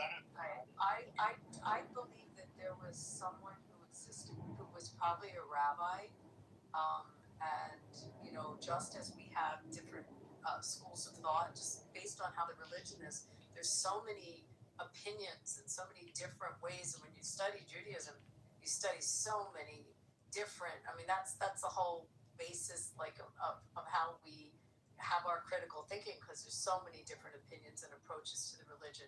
So they're clearly, to me, that I just looking at it as someone who doesn't have knowledge of the spiritualness or understanding Christianity, I believe that someone must have lived then, came from a Jewish mother, and a Jewish family that probably became a teacher and a rabbi at the time. That's as much as I know. Yeah. And I don't but do I believe in terms of God? In terms of God, we are taught that there's one God, and we call Hashem, because we don't say the name. You guys don't even spell it. Jews are really weird. We do. I mean, there's lots of ways. By the way, Pepe, I can spell it about 6 different ways, because in Hebrew there's different ways to spell it, and in English, I mean, the way we transliterate it. But it makes sense in here. He's so much smarter on this than I am.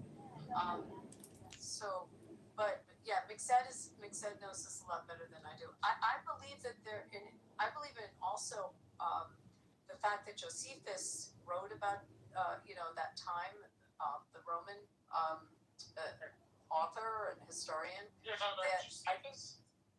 Yeah, I mean, I believe that he wrote about something. Right, I believe that something occurred. I'm not one of these people that denies existence at all. I don't know enough about it, and I apologize to that extent. I probably do need to read more of understanding Christian scripture. I read it. As I travel in holy places in Israel, I always want to get context as to what happened in those I'll places. send you some plenty. So I don't know if that answers you, but even when I was taught and under the Testament, obviously the first, our 10 Commandments is have one God. So I don't know, Mixed, can you shed better light on this and answer this better than I? On which? I mean, Said, wait, before, when I asked you before, from what I recall, is that you had me, well, you backed up with what you believe to be true, but you said that there was no way that Jesus was God, from what I remember. Right? She's a fucking Jew. Hello, was your name Exen? She's a Jew. They don't believe Jesus is God. Like, that is one of the most fundamental differences between our religions. It's just retarded. Some Q-tips seem to be out your ears. That's not what I had asked her. Okay, go ahead. Goddamn, it's the dumbest question I've ever heard. Actually, not a we dumb don't think question. Jesus It's was it's a natural question that a Christian normally would ask a Jewish person. I understand the question, and I'm not offended by the question at all. I mean, go ahead, make sense. Well, yeah, I don't think Jesus is God. But I do have a question for the Christians about Snake's estimation that he's just a Messiah. Would that also exclude him from heaven? Like, if a guy, let me put it this way: if a person, Jewish, not Jewish, whatever, wants to follow in the teachings of Jesus, but does not believe that Jesus is any type of deity, I think under Christian doctrine that's rejection of Jesus, isn't it? Oh, sorry, did I say that? Yeah, it is. I No. was trying to say that in the Old Testament, there was a discussion of a Messiah who's named Emmanuel. And yes, of course, Christ is the Son of God. That doesn't sound like the prophecy then, right? You guys have interrupted me every time I spoke. Please, can I please finish what I'm saying? This is like the 4th time I've spoken, right? I'm really quiet. And barely talk. You guys talk way too much, and then when I speak, Yeah, go ahead. You know what? I'll mute anybody who interrupts you. Just go ahead. Okay, so I just want to land my plane. Okay, so again, what I was saying was that in the Old Testament there existed a Messiah that is going to be named Emmanuel, who would come and be like the King of Jews or whatever. And all right, that's what I'm talking about. Okay, now yes, in the New Testament it goes into more nuance about him being the Son of God, right? But at the end of the day, there was a Messiah in the Old Testament, right? Snake, I'm not interrupting you. I'm trying to help you on this. It's many times in the Old Testament. When they're talking about Emmanuel, is Christ, the Son of There's God. many times in the Old Testament, not just Emmanuel. Hold on, let him finish. Let him finish. I would have butted in too, but hold on. Let him finish. I personally never said Christ was not the Son of God. So I disavow that assertion that you made. Okay, finish your goddamn point. Finish your fucking point. Just don't address her. Just finish your fucking point. No, that's my point. Is you're adding things to what I said. Jesus Christ, you're Do you know how many times the Messianic age is referred to in the Old Testament, Snake? Do you know how many times? Yeah. Well, because I don't know how you dialogue. I don't know what you do for a living, but when you dialogue, you have dialogue back and forth. Yeah, and when you say something, no, because Snake, when you say something, you have to define what you say. And if you don't define it, it's. Hold on. If I tell you you have to drink water or you die, and you're like, well, what's water? No, but you said I won't go to heaven. I'm asking you, what's heaven? Define heaven, where I can't go. You just told me I can't go to this place. What's heaven? What is it? Well, to be fair, Christians have a view of heaven that I don't know that it's irrelevant. How's it irrelevant? You just told me I can't go there. What is it that I can't go to? Water is. You just drink it before you die. Wait, that's It's not water. irrelevant. You're talking to By the way, you're not pronouncing it properly. You're not going to go to the afterlife of Christian. And she's asking you why not, you won't answer. Excuse me, but it's water for those of us from Philly, not water. Water. What water is Water. made out of. Water. Just drink it or you die. Water. No one cares, right? Exactly. What's heaven? I don't even think you could. You can't. In all due respect, you can't with the words we have right now. But Snake, in all due Okay, but respect, Snake, you're going to have to deal with this level of Ashkenazi Jewish. Geez, this is the proper. Just asking a question. It's not that fucking. Asking a question. He told me I can't go to heaven. I said, what's heaven? Define it. Where's it defined? Why can't I go there? What is it? What is it? Water or you die. No, what's heaven? Water. But what's Well, heaven? she just wants you to describe it. Where is it in the Torah? Where is it in the New Testament? Ann knows this a little bit, or Joe. Joe, where is Do the you not know the reference to scripture heaven? well enough to answer her questions? So I need to pull up my Bible. Heaven is a place where Catholic people get to go when they die. Joe, And nobody else gets to go there. That's the definition of heaven. That's the no, you goddamn sodomite. Shut up, you fucking sinning piece of shit. Okay, if you are not a Catholic, you're going to hell. You're gonna burn for eternity. Okay? Like the dirty sodomite you are. Just as long as there are no Catholics there, I'll be okay. the Catholic doctrine. They'll all be in heaven. You'll love hell. Most of you are Jews. Let's be honest.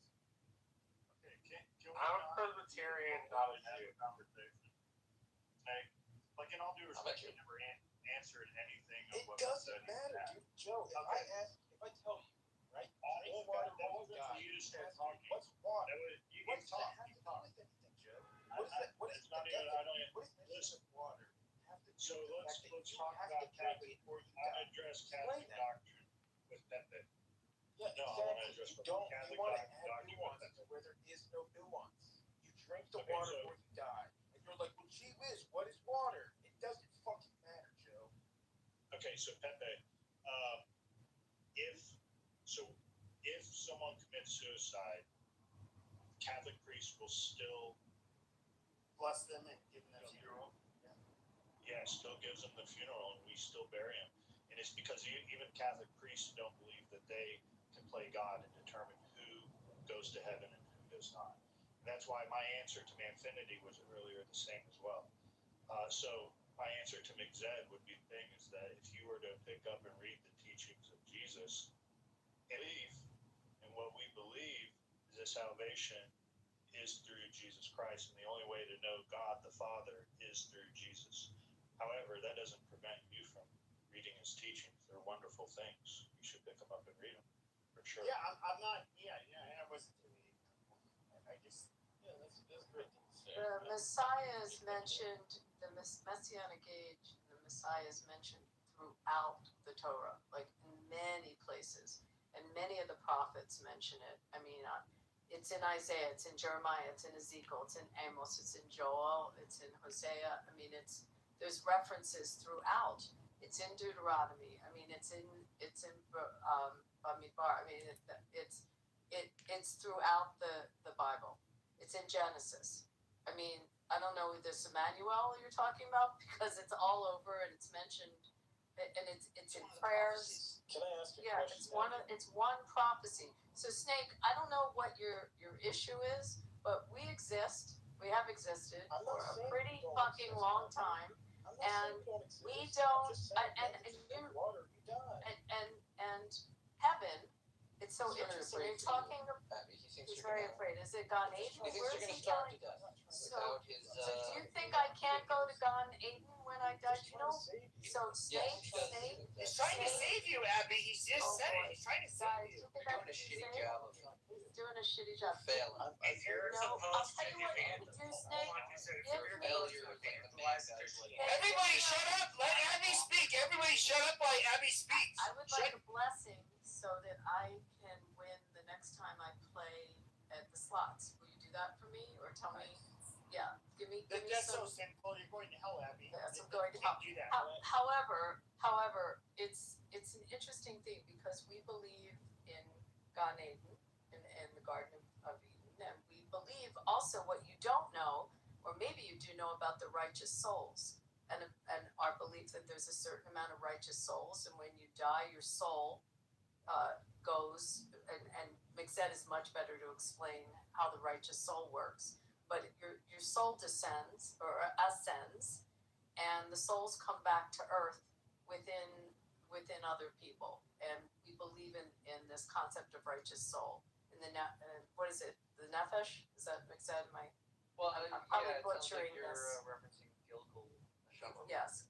So we have beliefs about death, also different than it sounds like your belief with death, although you never really described. That's why I asked you what heaven is to you, because I know what heaven is for Can you us. describe it to you? He knows what heaven is like. He's been there. Okay, so No, Mixed, I haven't been there, before but- you do Snake, and Snake, I haven't been there, and but Snake, it's good to be able to dialogue when you say something to just define it. That's why I was trying to understand. You said I can't go somewhere, but in my religion, my soul, I believe that my soul will go to a place, It will. and that's where what we believe in. We actually, there are some Jews that believe in the afterlife as well. It's more Kabbalistic.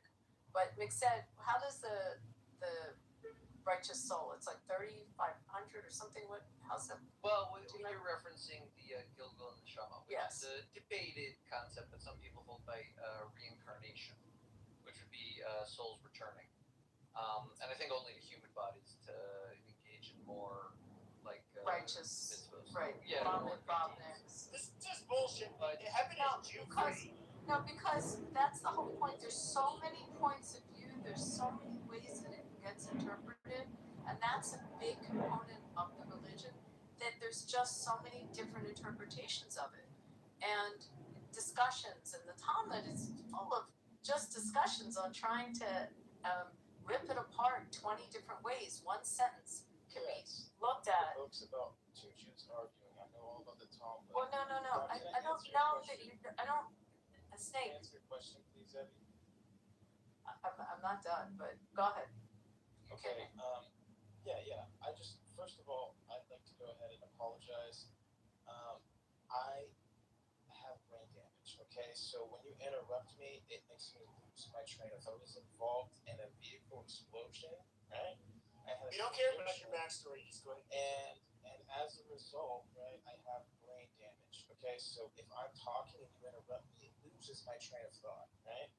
So that's why I had to repeat myself multiple times because I'm trying to land the plane, right? You're just like, hey, you can't land here. Now, as for your question, okay? What is heaven? Heaven is the kingdom of God, okay? Now, what does it look like? I don't know. I've never been there. No just like Jews, it says, nothing. okay? Super Now, nice. I'd also like to say, right? I'd ask you a question because you asked me a question. Are you a Reformed Jew or are you a Orthodox Jew? Me? And the same question to you, Ms. Easy answer for me. I'm a conservative Jew. I grew up Okay, completely so you're the conservative, bad and I still, I'm a what one? What did you say? Well, there's two different types of Jews. No, there's actually there's actually many types. No, it is not. No, snake. So you don't get to tell me what I am. I hate to break the news to you. You don't get to define me or define my religion. But there's actually, in terms of the movements of modern Judaism, there's Reformed, there's Conservative, which is the Jewish Theological Seminary out of in New York, and there is Orthodox. Excuse me, we have no tunnels at the JTS. No, the Jewish Theological Seminary is conservative Judaism. Pepe, you wanna, someone wanna,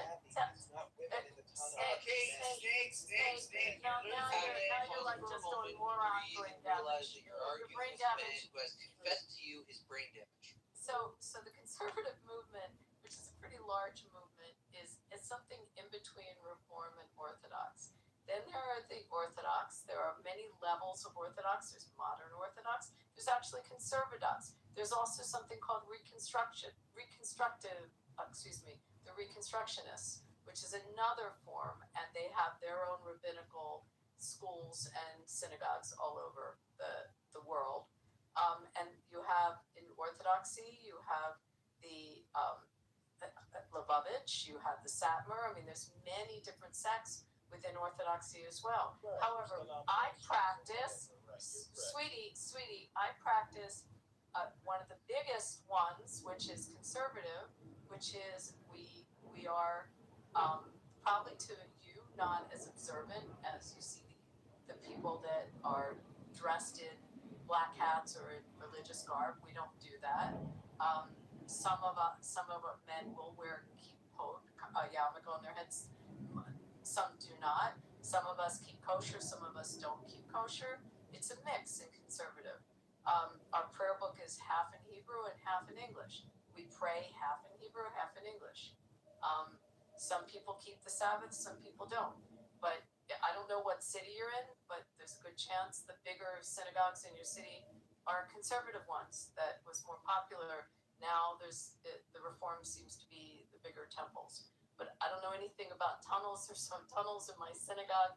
There's barely parking spots on the holidays, and no, we don't have tunnels in the conservative temples. So Okay, that's to fair enough. answer Maybe you. it's not in the. You're No. right. There is a lot more than just two sides to the coin. Yes, But there's a lot more, and it's correct, based correct. on it's based on the universities that the rabbis come from, the seminaries. Just like in Christianity, you have seminaries, right? Where you learn to be a priest, right? Or you go to divinity school. So we have divinity schools, and there's different schools of teaching it. So in the United States, the three biggest are the Reform, the Conservative, and the Orthodox, and now Reconstructionists is kind of gaining some steam. Those are the main ones. Okay, well, I kind of lump the conservatives with the Orthodox. So we're not even close. Yeah, I understand that. I apologize. I mean, I probably shouldn't do that. Like, I'm kind of just an asshole. So I sincerely apologize for being. Like, yeah. Is that You're sorry? admitting that, so then fix it. Hello. What? Mixed is much more religious than I am. Mixed, aren't you Wait, Orthodox? what did You you Orthodox? say? Yeah, I'm Orthodox. He's Orthodox. I'm sorry. Someone said something to me. I didn't hear. You What said you you're an asshole, and I said then work on that. Oh, yeah. I mean, I'm trying to, but you guys are very abusive. So, I mean, I'm doing the best I We're can. just trying to talk. Don't blame talk others about- for your shortcomings. Yeah, that's, Right. Yeah, what state are you in? Snake, where do you live? Snake, where do you live? Hold on. Let's get context here. Snake, where do you live? Okay, you want to dox me. My address is I don't. 400 Thelma Street, Broken Bow, Nebraska, 68822. I have no idea. I could care less about doxing. I just asked you what, sweetheart. I just asked you what city you're in, so I can tell you what the temple. Oh boy, you have brain damage and you own a firearm. Okay. Yes, I do own a firearm, right? And Yes, I will. So you're in Nebraska. Hold on, I will. You're in I'm not harassing you. I mean, I will kill anyone who breaks it. I'm just letting you know. Well, okay. That's okay. Well, in the meantime, if you're in Nebraska, no, you won't be hurting me. Don't worry. I'm not concerned about you. No, I don't want to know your address. I asked what state. Did anyone else hear me? I just said what state. She didn't ask what address you were I at. just asked what state so I could tell you what fucking synagogues are around You need to talk less and listen more so that you're responding to what people are Okay, actually so Thank you guys. Okay. Anyway, I was learning something from Joe and Ann. I would love to go back to what they were saying. Y'all were talking about in Judaism that there are different in Catholic religion. There's also different orders that our priests study under, and then that ends up leading to the type of work that they do. You mean like Franciscan, Augustine, like that kind of? You're talking about that? Oh. Correct. The Benedictines, the Cistercians, the Franciscans, the Dominicans. I go to a parish that is ran by a Dominican, and there is a lot of differences depending on how they kind of. The Dominicans are slightly more conservative compared to some of the other ones, like the Jesuits. The Jesuits are the ones everyone talks about. They're the more liberal. Are they the more liberal? I never knew that. I never took them as liberal. Yeah, they're. I always took them as intellectual. They're the social workers. They're the educators, the social workers. They run a lot of. The universities, a lot of them are Jesuit, and I know I grew up by Villanova, which I think is Augustine, maybe. Exactly. So we'll tend to find that. Yeah, we'll tend to find that there'll be a conservative liberal split in some of the orders with how to run the church. Is what I'm asking. Yeah, I mean it's so much as what's in the divinity school, that will define how the practices are. But we when you get certification to be a rabbi, and yeah, I think the Harvard Divinity School. I mean, do they just teach religion, or do you leave there with an actual, can you then go into a church after you leave that school? I never knew that, like when it's affiliated with the university. When you. I don't think any of us on stage would talk. No, but I'm thinking Princeton, I think, has a divinity school too, but I know Harvard has a very famous one. But I don't know what you lead with, whether you can then just walk into a congregation, or it's just the study of religion. It's a study of religion. It's stupid. Is it? Right. Move topics to politics. Can we move to politics, guys, please? Now that Chief Nav's here. Yeah. Right. I have something to talk to Nav. I've been wanting to say to him. So I saw today, I heard rumors of this, of a redistricting in Pennsylvania that's going to knock out like 4 D districts. Have you seen this? I can put it. Yeah, but Shapiro's gonna knock it out. Shapiro's gonna get rid of it. So, I mean, he'll veto it. Yeah, of course. Okay, I was like really excited about it, but they don't have enough to override his veto? No, but they're gonna try to go to the court, but remember, so the Supreme Court of Pennsylvania. Yeah, it's liberal. Yeah, it's like 7-1 or something. But I just want to say, I think Masshole's gonna lose, so that should be good. God, I hope so. What a problem he Well, hold on, for the watch party. this, right? I want to say this, right? Look at the crosstabs on the recent Richard Barris poll, big data poll. It's all over shitter everywhere. Okay, you can see it. So on the recent poll, it shows the seat is actually +7 with Jewish being his district. But I thought, or at least the narrative on Twitter, is that $32 million has been invested by pro-Israel people to take him down. And Massey has no Israel money, except he gets a ton of money from a guy named Jeff Yass. But, and all that. And, I put if you guys follow me on Shitter, you'll see it. I put a thing out saying, well, Alex Jones apologized. And I tagged one of my close friends, H.M. Meskoff is a great friend of mine, but so I always tease him, this big Alex Jones follower. And I said, will someone apologize for this gaslight that, the pro-Jew, they want all the Jewish people. There's no Jewish money going into Massey. Naveen, there's no Jewish Well, money this is going Jeff nowhere. Yass guy. Yeah, it's not. But in terms of There's no pro-pass. Trump gave an edict. Trump gave separate from what AIPAC does, which is bipartisan stuff. But he gave an edict to us. And I personally, not a lot. I think I have to look. 1,000, 2,000 I gave to the guy running against him. I saw him present at a conference, but we all got phone calls like this was an edict, clearly to put money in that campaign. I don't know of any money going into Massey. No, but Massey's getting this Jeff Yass one, but it's very little. But the point I'm getting at is, I'm not saying he's getting the Jewish money. All I'm saying is that the narrative is that they want the Jewish vote. If you look at the crosstabs, it looks like he's at +7 with the Jewish vote in his district, +4, +7, something like that. Nah. In his well, no, but I'm just saying that's what the crosstabs are saying. Now that's because the younger people that identify as Jewish, many of them are kind of, agnostic and all that, because he's getting the young vote in his district. The problem is in his district, you're filled with old hags like Mitch McConnell and other people like that who don't want to vote for him moving forward because they support Israel, they support what the president's doing. So he's either going to get annihilated or it's going to be a very, very close election. Define the district a little bit. KY4. So what's there? Like what's the urban area there? Is there school there? I think there's a school, hold on. That could be some of the issue, but I can't imagine, and I don't know. Actually, now that you're telling me this, and I'm in Washington, I am going to ask the question tomorrow morning what the polling looks like with respect to the community. But there's so much national money going into that race.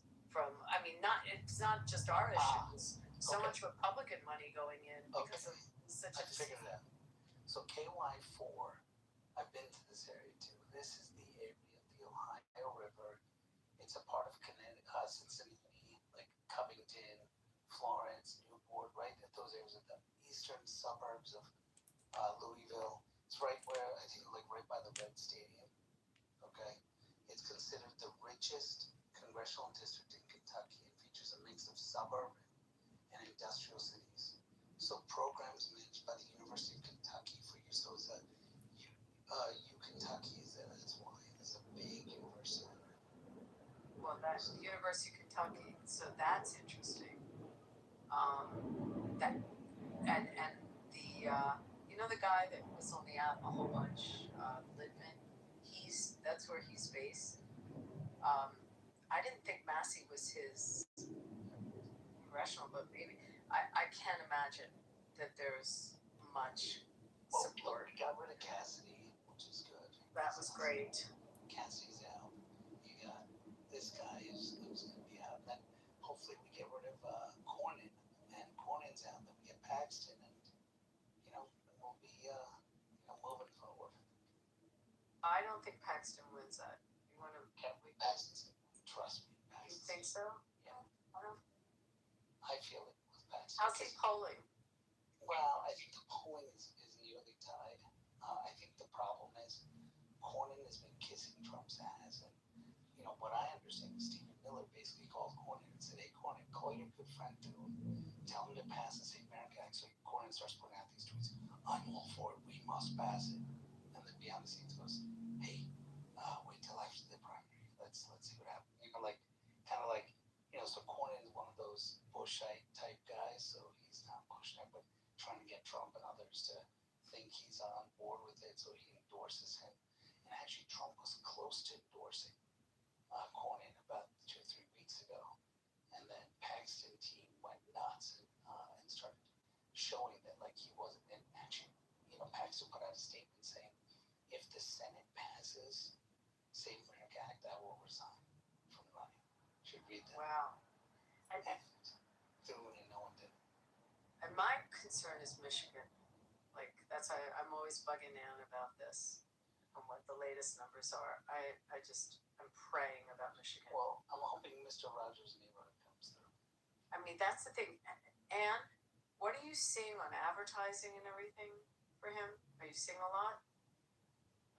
I don't know what Jan, No. we're both from Michigan. Oh, but, you're both from Michigan. Yeah, I know what I'd say, randomly. You both can answer the question. I haven't been seeing ads of any kind, really. Are you seeing anything for this doctor, the Abdul or whatever his name is? No. He's getting a shit ton of money, though, Abby. No, he's getting a shit ton of money. That's why I'm curious what they're saying. Well, there. this Muslim doctor is getting all the, Rashida Tlaib type people, the Ilhan Omar type people that are there. Remember, just to be clear, and Joe, because I had a big discussion with Joe on this before I spoke to him off the app. Very important. Trump in the 2024 election made a coalition with Muslims in Michigan that helped him win. Yeah, And because that we got the coalition biggest was like- population of Muslims. Yeah, right. And, yeah.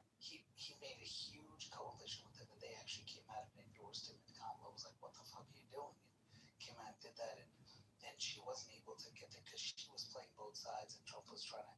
And though Trump was clear that Jerusalem is the capital and all that stuff, he still said, "Hey, I'll work with you on this." He made certain things, so he made certain concessions, whereas it looked like Kamala was flipping on both sides, and so they were willing to go with him on it. Now they may not like him. Now they're kind of like, he's kind of iffy, and they don't really like Trump so much right now. Yeah, So those protests I've seen, those ones like you're a traitor, we can help you get into office, that kind of vibe. And more, like I've seen that stuff as always. yeah, Are you seeing ads for Haley Stevens at all on the news? No, but I don't know like the story or. Okay, so these will be ads for the Senate race for the primary. No, I have not seen any ads. All I hear about is like the guy who the Republican from Louisiana, like that went down today that he lost. No, but this I'm talking about Yeah. like promotional ads. I have not seen anything. No, but I'm right in Wayne County, right by Dearborn and everything. Like no, I haven't seen Do anything. you watch TV? Not like live local that much. Okay, No. so maybe that's why. Yeah. Brings up a good question. How effective will running ads on local television? 50% of the households now are streamers. Affect future elections?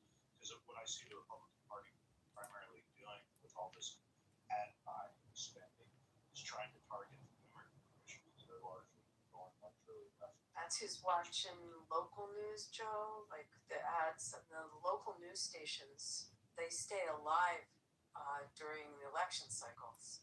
That's I mean what they're getting in revenue from it. But you're right. Like who's it reaching? Well, you guys, I'm embarrassed to say I didn't even know that like we have an election going on in Michigan. I'm embarrassed, but I didn't. So this Abdul Sayed is going to be winning the primary for the Democrats. It is the perfect setup for the Democratic Party in a positive way. I'm just talking positive for them because he's right now. So like the Stevens who was running against the Democrat side are unwilling to call out any ties to terrorism. Not like because they want the group, they're unwilling to do all that stuff, right? If he ends up going one-on-one with Mike Rogers has that national security chop, so he'll talk about this, but you'll end up in a referendum, and you'll end up with all the minorities kind of going around. So that's the Democrats' playbook. So they're pumping money. If you look at their PACs, they're pumping money to this Abdul guy, and that's mainly because which are not Peerage Klobuchar. I'm sorry. What's her name? One of the other senators resigned, right? That's why this opening is there, right? He's running for governor, I guess, right? Which one? For the Michigan senator, Oh, the right? the Because the incumbent's not running. the incumbent's not running. Oh, you mean on this seat? Yeah. Yeah, Slotkin, right? She's running for governor, I think. No. Right. Slotkin just won Senate. So, it's Gary Peters then? And the other. I don't know. Gary Peters? No, and And with the red hat. we had all these questions. All right, start with what you have, Naveen, and then I'll answer. Yeah, okay, so Gary Peters, I just looked it up. He announced he's retiring and will not seek re-election, so it's his seat that's up. So this Abdul guy is probably going to get the Democratic nomination against Mike Roberts.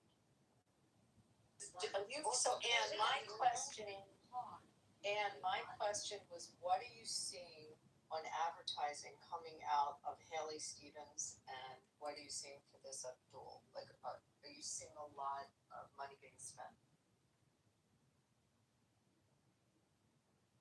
Hey, what about Thomas Massey in Kentucky? And I was saying, I haven't seen any ads. How about APAC? Runaway Ann. What about APAC controlling the government? We're talking about Ann Hero And would go way more. I'm trying to ask to Ann Hero. Who's that? I don't know, she left. Okay. Hold on, APAC is handling. Hold on, bro. You just come up on stage and they're in the middle of a conversation. Quit interrupting, bro. My fault. My fault. Ann was trying to answer. She kept coming off mic, and no sound was coming out. So I'm guessing she's just reset her app.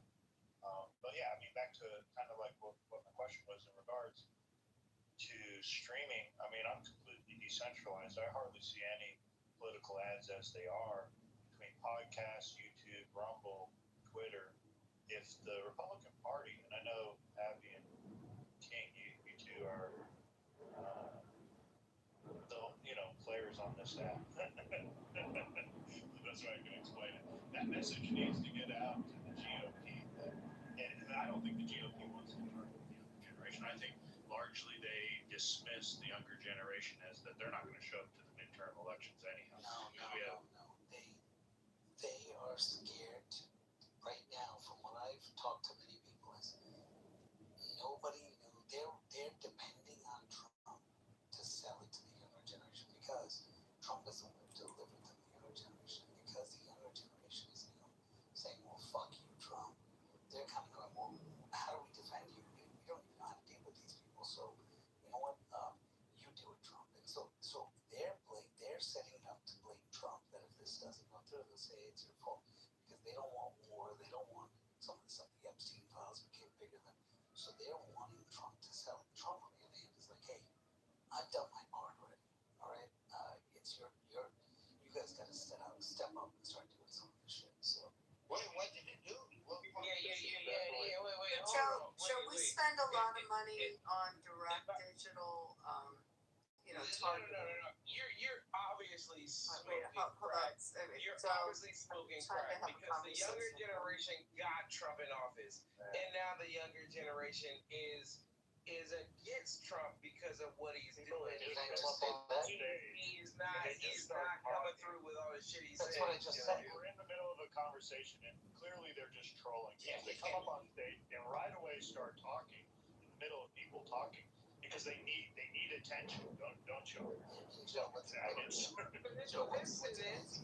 He was finished with this, so I allowed to retard. Joe, there's a lot of direct digital ads, that are targeting directly. Like I assume you get a bunch of texts on your phone, and through your social media. I mean, that's how I know with the last cycle. That's how a lot of money was spent. It was actually. I don't know the percentage it was spent on. I don't know. I had to wait for this. Can y'all drop Pierre? He's fucking garbage. Keep Yo-Yo. We'll get to Yo-Yo in a second. Joe Hero, please. Pierre is awful. Like he's never. Here's Charles. No, it's cool. I don't need to be mocked. They took care of it. Hey, look. So that's the answer, Joe. There's this extent of it that's direct digital marketing, and you're probably seeing that with respect to your social media. It's going to pop up. It's going to pop up through text messaging. The question is, because it's for a PAC to buy a minute on, a local news network, the cost can be sometimes 5 to 6 times the cost of the candidate buying it directly. So it becomes extremely expensive.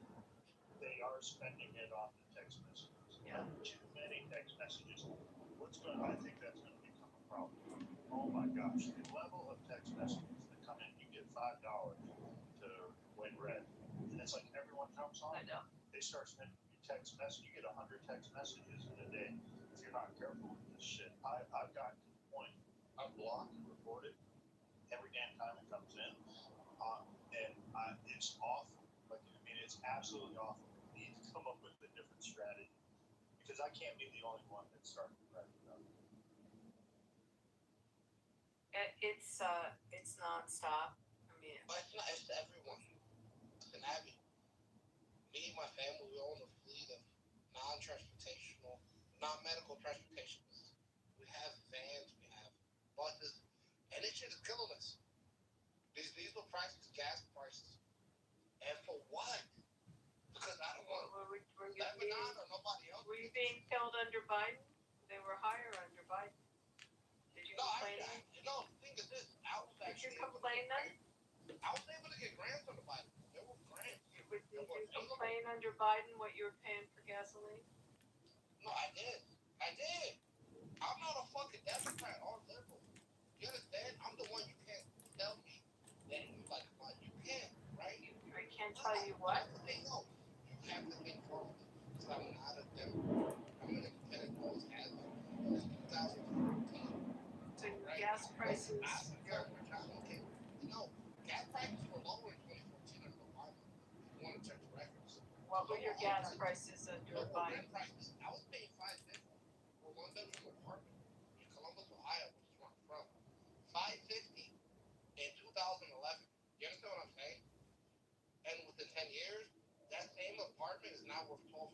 Well, that kind of happens. It's like, it's the same thing like a chocolate bar. What did you pay for a chocolate bar in 2011, and how much is it today? Yeah, why though? Let me ask you this: why? Why is inflation? Because that's kind of how 3.5% by the end of the year. Things don't cost what they used to cost. It's kind of how. Why are conservatives so fiscal? Why are you so fiscally conservative when it comes to a Democrat? When it comes to somebody who's in office, you don't give a fuck. They were spending $2 billion a day. That over 46%. You know that farm bankruptcies are up 46%. What's up? 46%? Farm bankruptcies. I'm from Ohio. I see this shit happen. These family farms are selling to BlackRock and Bill Gates. Do you want these motherfuckers to own your fucking food and make it? Where's BlackRock buying farms? Where's BlackRock and Bill Gates buying farms? Where is BlackRock? Where's BlackRock and Bill Gates buying farms? Could you tell me where? Yes, Ohio, Indiana. Where in Ohio are they buying farms? Zanesville, Chillicothe. They're owned by BlackRock? Yep. I'm not reading that. Yep. Can you show it? Do you have receipts on that? Articles to show that they're buying it? Are you a slideshow? No, I just need facts. Are you really a slideshow? Do you really want to know things? Have you researched any of it? If someone gives me, I'm going to answer you, yo. If you give me the real estate information, I know how to read it. I just gave it to you. No, you didn't. So tell me where it is. Cite it for me. Give me an article about it. Show me where they're actively acquiring farmland in the United States. Show me what counties they're acquiring it.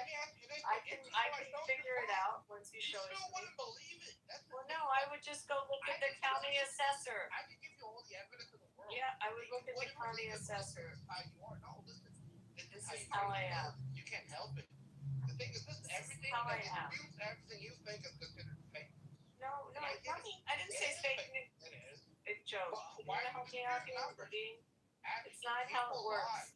People Yeah, people lie. do lie. They do Numbers lie, don't. right? Numbers don't. Right. You know So that if you give me we lost 1.1 million jobs. Joe, whatever your name is, give me the information, Yo, and I'll research the county assessor's office and tell you who owns it.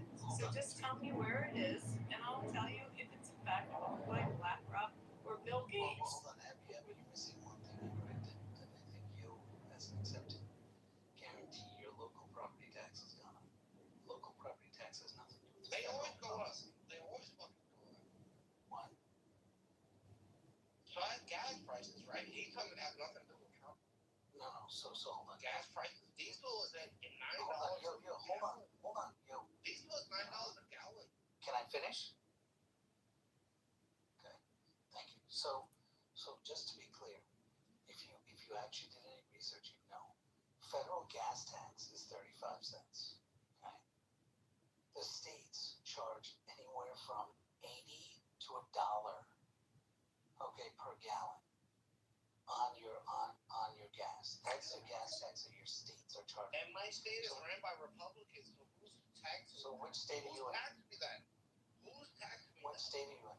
I'm in Ohio. Hold on, why is he not being removed when he's interrupting someone? Oh, because And I I only hate get that. removed because I'm black. Y'all racist. Because you're black. What the fuck? What am I? Translucent? Get the fuck out of here. Because that makes sense, bro. The thing is this, though. So Ohio's one of the cheapest.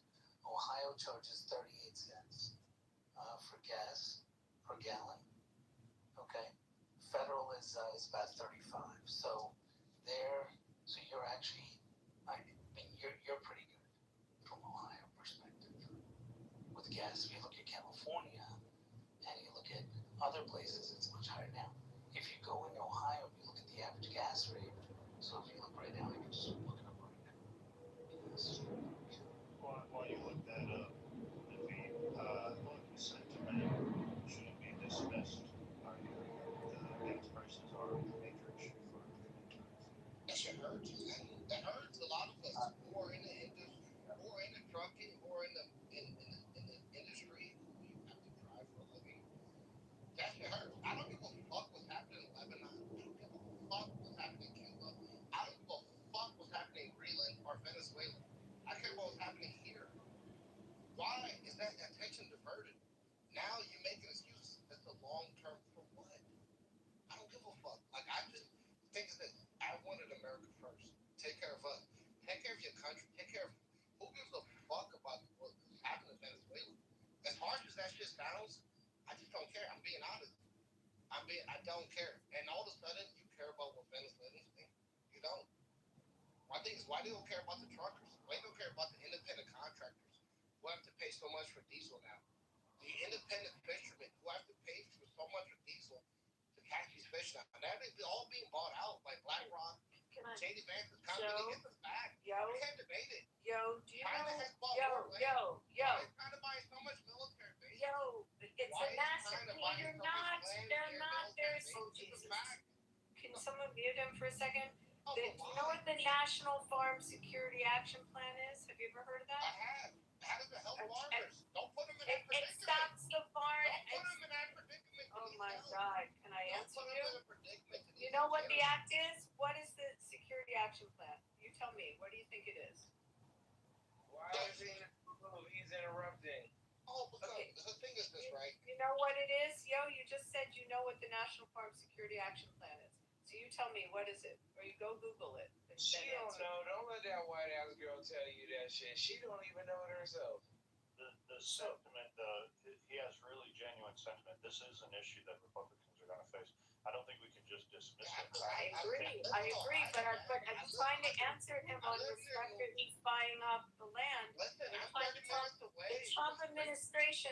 the Trump administration, through the National Farm Security Action Plan, banning foreign adversaries, particularly Chinese, from purchasing up the U.S. agricultural land. Excuse me. The initiative is focusing on reclaiming existing foreign-owned land and tightening up so that it's America First and the purchasers of the land.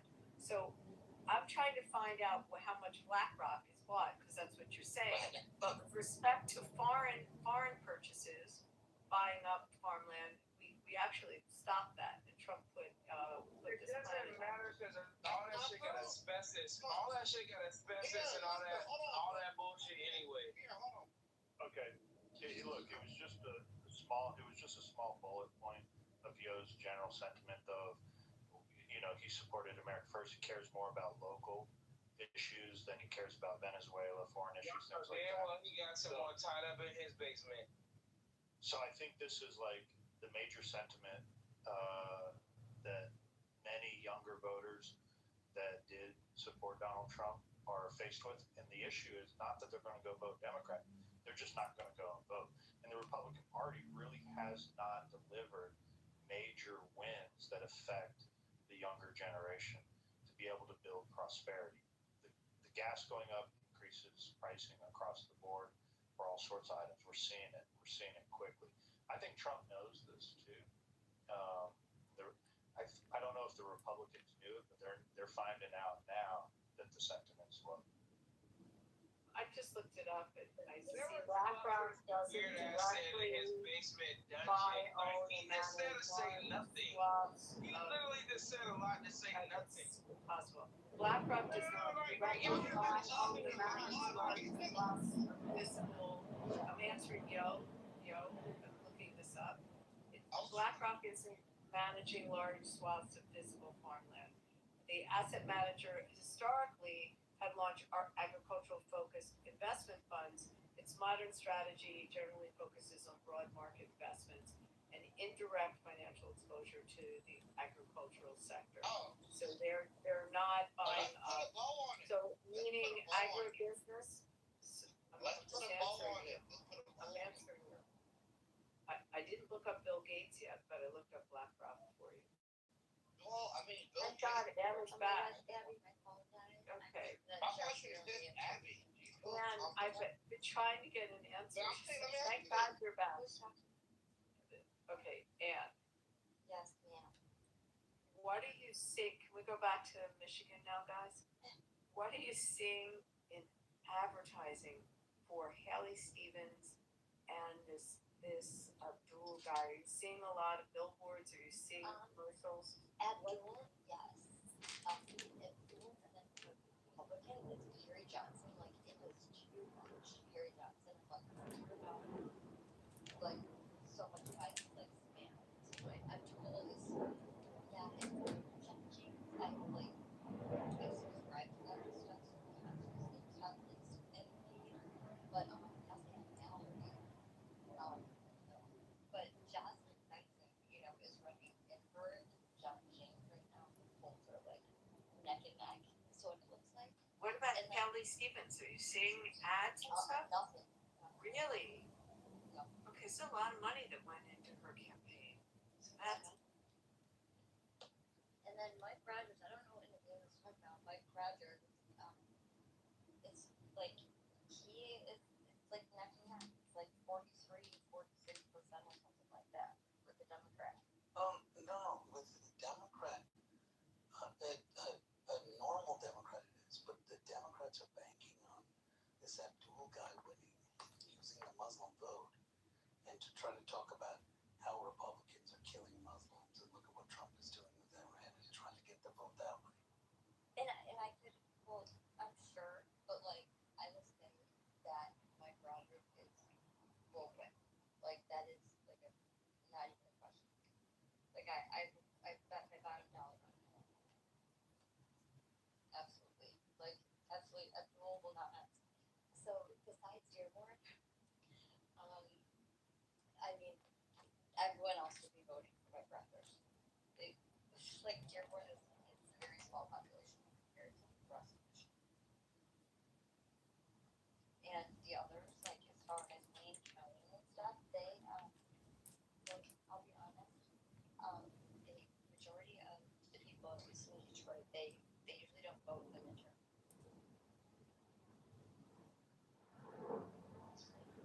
I don't know. Do you guys think there's a big turnout in certain states versus others for midterm?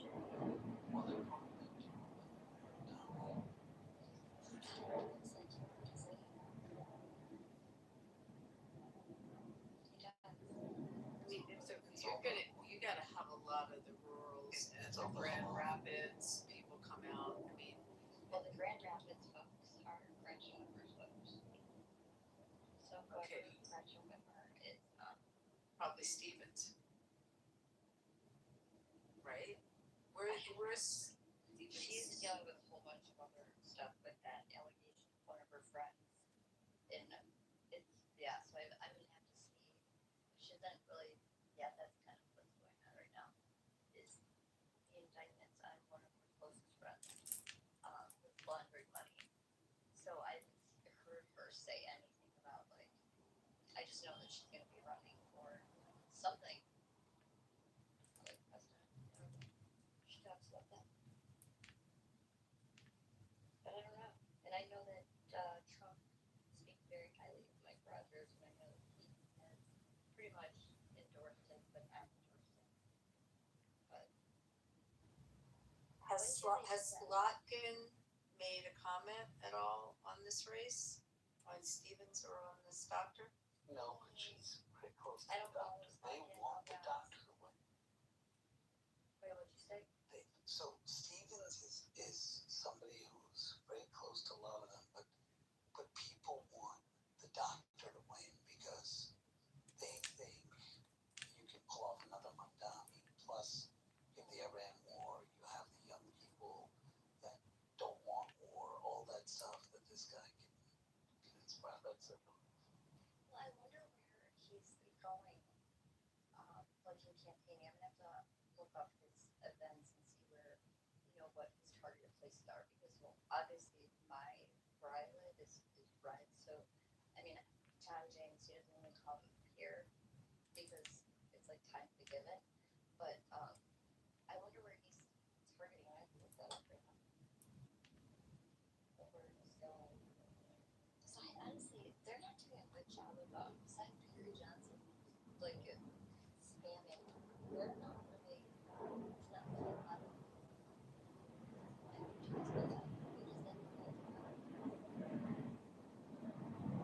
Like now.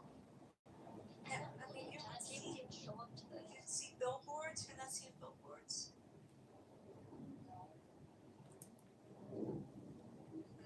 Television ads. Television ads where Gary Johnson, John James, and outdoor doesn't. In my Well, Barry Johnson and John James for a house race. Yeah. Woke up. But yeah, I don't know. Jocelyn Benson, she's definitely the front runner for the governor for the Democrats. Oh,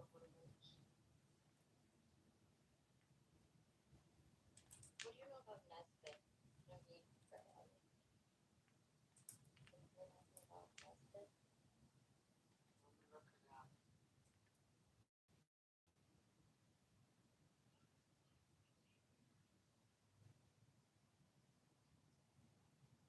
Maybe I'm not excited about John James like this time around. I don't know. I don't know. He's not.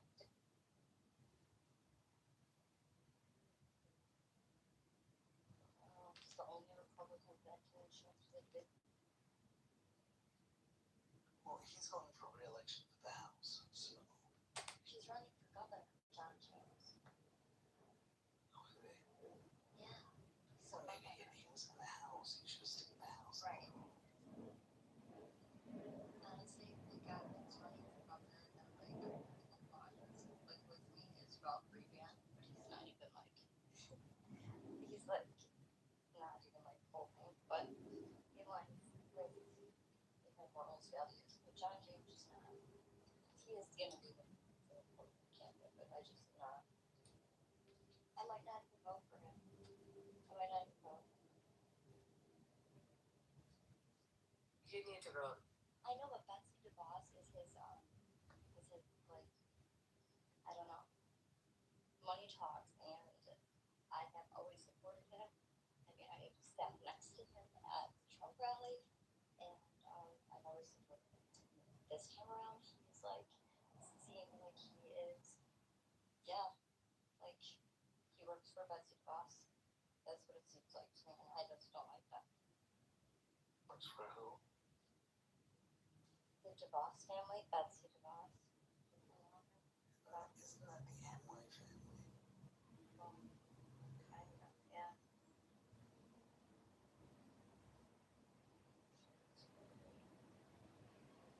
You know about Betsy DeVos. She was the education secretary. The what? Education secretary in the first term.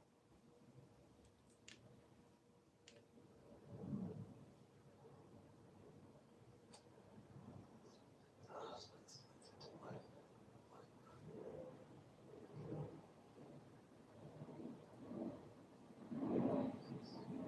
How many shift gears? Shift politics. I got it. How dare you? I got my answer. Thank you. Okay, so today on Sunday morning, Fox News, Attorney General Todd Blanche was interviewed, and he discusses that there is tons of evidence that the 2020 election was rigged. American people will learn about what we uncovered. Those were his statements. And I warned about this at the beginning of last week, saying that it's going to come out. Curious what information it will be. Hopefully, it's not a nothing burger. Let me tell you what, this better be what helps the Republicans get some enthusiasm. Exactly, Joe. Go ahead, Matt. I was just gonna say, they better hope that it is a nothing burger. The other group, because this could just rearrange the deck forever. I don't even know. You know. Yeah, I mean, when is shift in handcuffs? what we talked about a month or two ago about, because I go back all the way to the very first time that when the Epstein messaging rolled out. Do you remember last year? This was last summer, and I came to you, and we were in a very small room. It was just me and you, I think, maybe a couple others. And I was like, Matt, this isn't good. The messaging is off right now. Do you remember that conversation? Of course, we had a very good conversation about we needed to change the direction with some various things. Like I've been waving the flag on some of the messaging and things like that. Well, a month or two ago, me and Matt talked, and he asked me point blank, like, what do you think needs to happen? I said, bro, they need to just start arresting people. I don't care about convictions. There needs to be, they need to pile it on. And you got to I know it's awful, but damn, Trump's been painted into the corner. Like it or not, it's polling wise, it's not a popular award. Okay, and the the price at the gas tank. Younger people aren't liking it. On the non-Fox News viewing demographic does not like what's going on. Enthusiasm wise, and look, I'm just saying, the only thing that's going to be able to turn this enthusiasm around is if they really do have a treasure trove, and knowing the Republicans, now that they're in power, will they be able to release it without having all the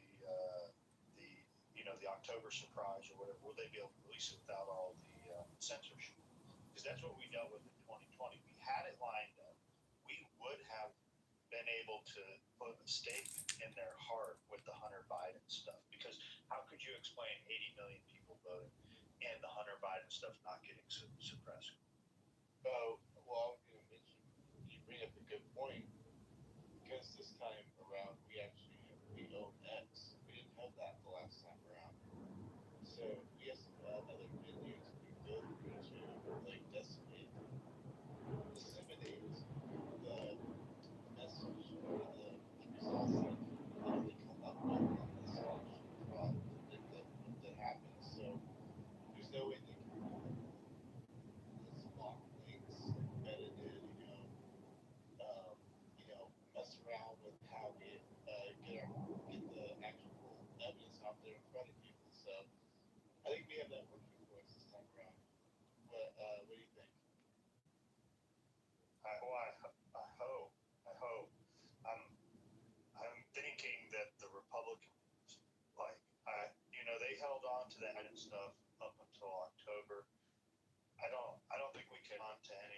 voter surprise. We need to have a June, a July, August, September, October surprise. We need to have each month, if we can get it bi-weekly, issues coming out framing the Democrats and their corruption, because that may be the only argument that is able to get enough people enthusiastic to go back to the polls and vote for the Republican.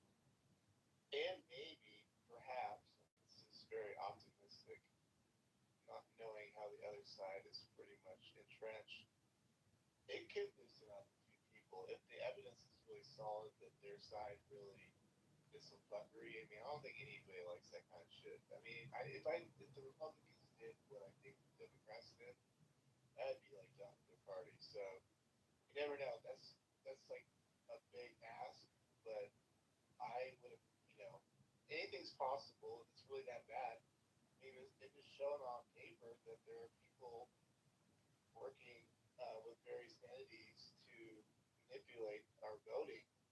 I mean, that's kind of personal. Don't you all think that voting's pretty personal? I mean, I think it's pretty personal. And I'd be pretty offended by that. If someone fucks around with my vote.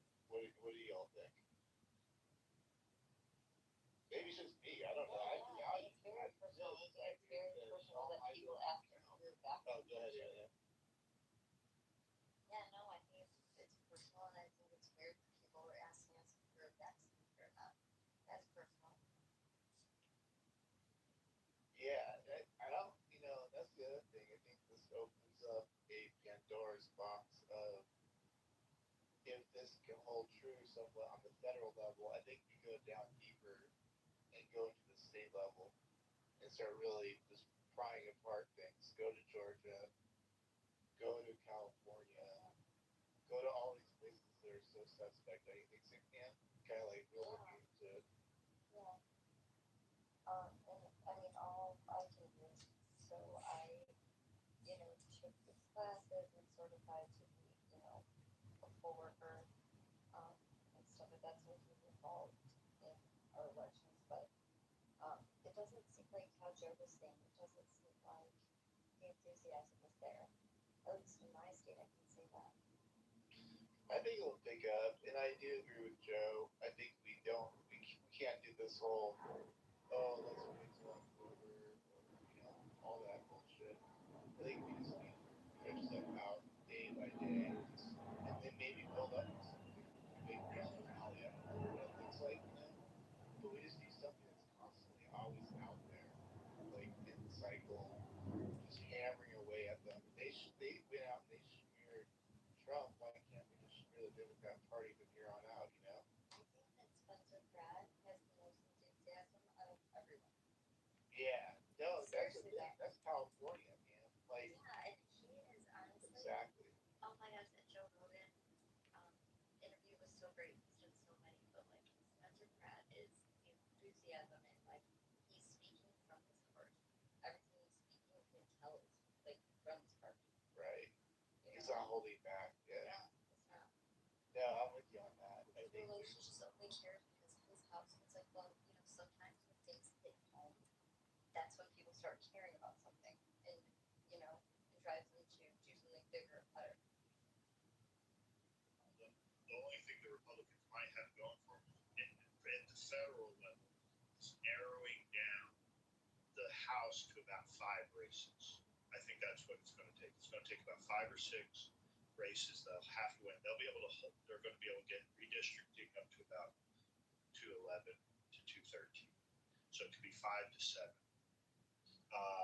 Then in the Senate, they have to hold what they got. We can live with losing a couple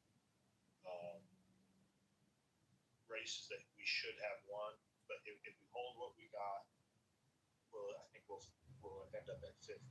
So we'll at least have the tiebreaker. So I mean, this thing could be thin as ice. But I wanted to read. Here's the article. This is what Blanche said. If none of y'all got to see it. Well, there's a ton of evidence that the election was rigged. That's not something the DOJ needs to tell you about. There's been evidence about that for many, many years. What I can tell you is that we have multiple investigations going on in Arizona, in Georgia, and in Fulton County. And that's exactly what we're looking at. We're, by the way, this is very difficult because they're very good. They're hiding what they're doing. And so that's why we're very focused on finding out whether the right people voted, whether people who were supposed to vote voted, whether there was one vote cast per voter, and that's what we're doing in multiple states. And I expect, and again, people, you will say to me, how long is it taking? Why is it taking so long? The reality of the answer to that is because it takes a lot of work to uncover what happened in 2020.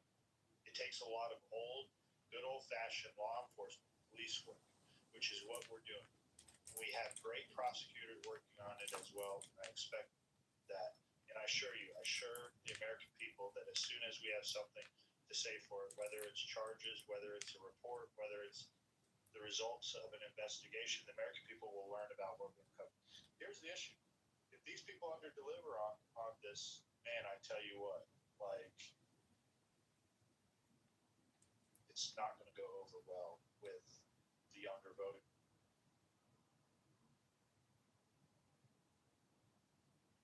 Actually, I did hear that Vic Dixon initially was mentioned. I think he actually mentioned the states that they're looking into. I think in that statement, Joe, I think I saw that he listed, Georgia, the usual suspects for their investigation too, right? Yeah, he listed out where they're doing their investigations. We have to assume it's also Detroit. It's also Exactly Philadelphia. Yeah,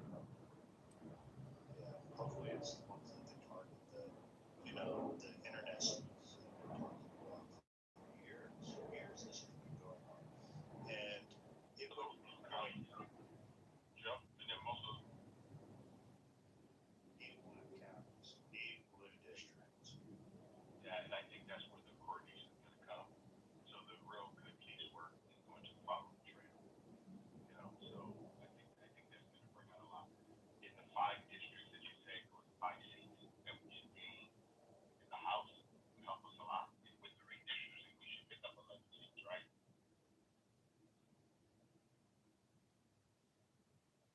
11 seats, and we're like total, all in? Yeah. Yeah. I think we're going to pick up 11 I think seats. it's between 6 and 11, maybe. Yeah, I think it's between 6 and 11 that we'll pick up. So Mike Johnson will retain, and to get Trump for another 2 years will actually level out the playing field. What are I'm sorry, I didn't pick up. What do you guys feel about Mike Johnson and then John Thune? What are your guys' thoughts? I'm a big fan. I really like Mike Johnson. I know, I talk about it a lot. And one of the things I like the best about him is how Christian he is. Like and everyone says, but you're Jewish, why are you feeling that way? He is such a man of faith and so sincere about his faith and his belief in God, and it's just, I just respect him. I mean, I just think he's sincere, and he comes off with veracity and honesty, and a passion for his beliefs, and I respect him. I also think he's really good at working across the aisle. He works with Jeffries. There are things that he's getting done. He works across the aisle without great compromise. He doesn't really, I think, put the party in at great risk. I think he's a party man that way. I've been really impressed with him. I mean, look, I liked Kevin McCarthy too. So you guys can tell me I was wrong on that, but I liked Kevin. That I'm not as impressed. Principal and tested Mike Johnson.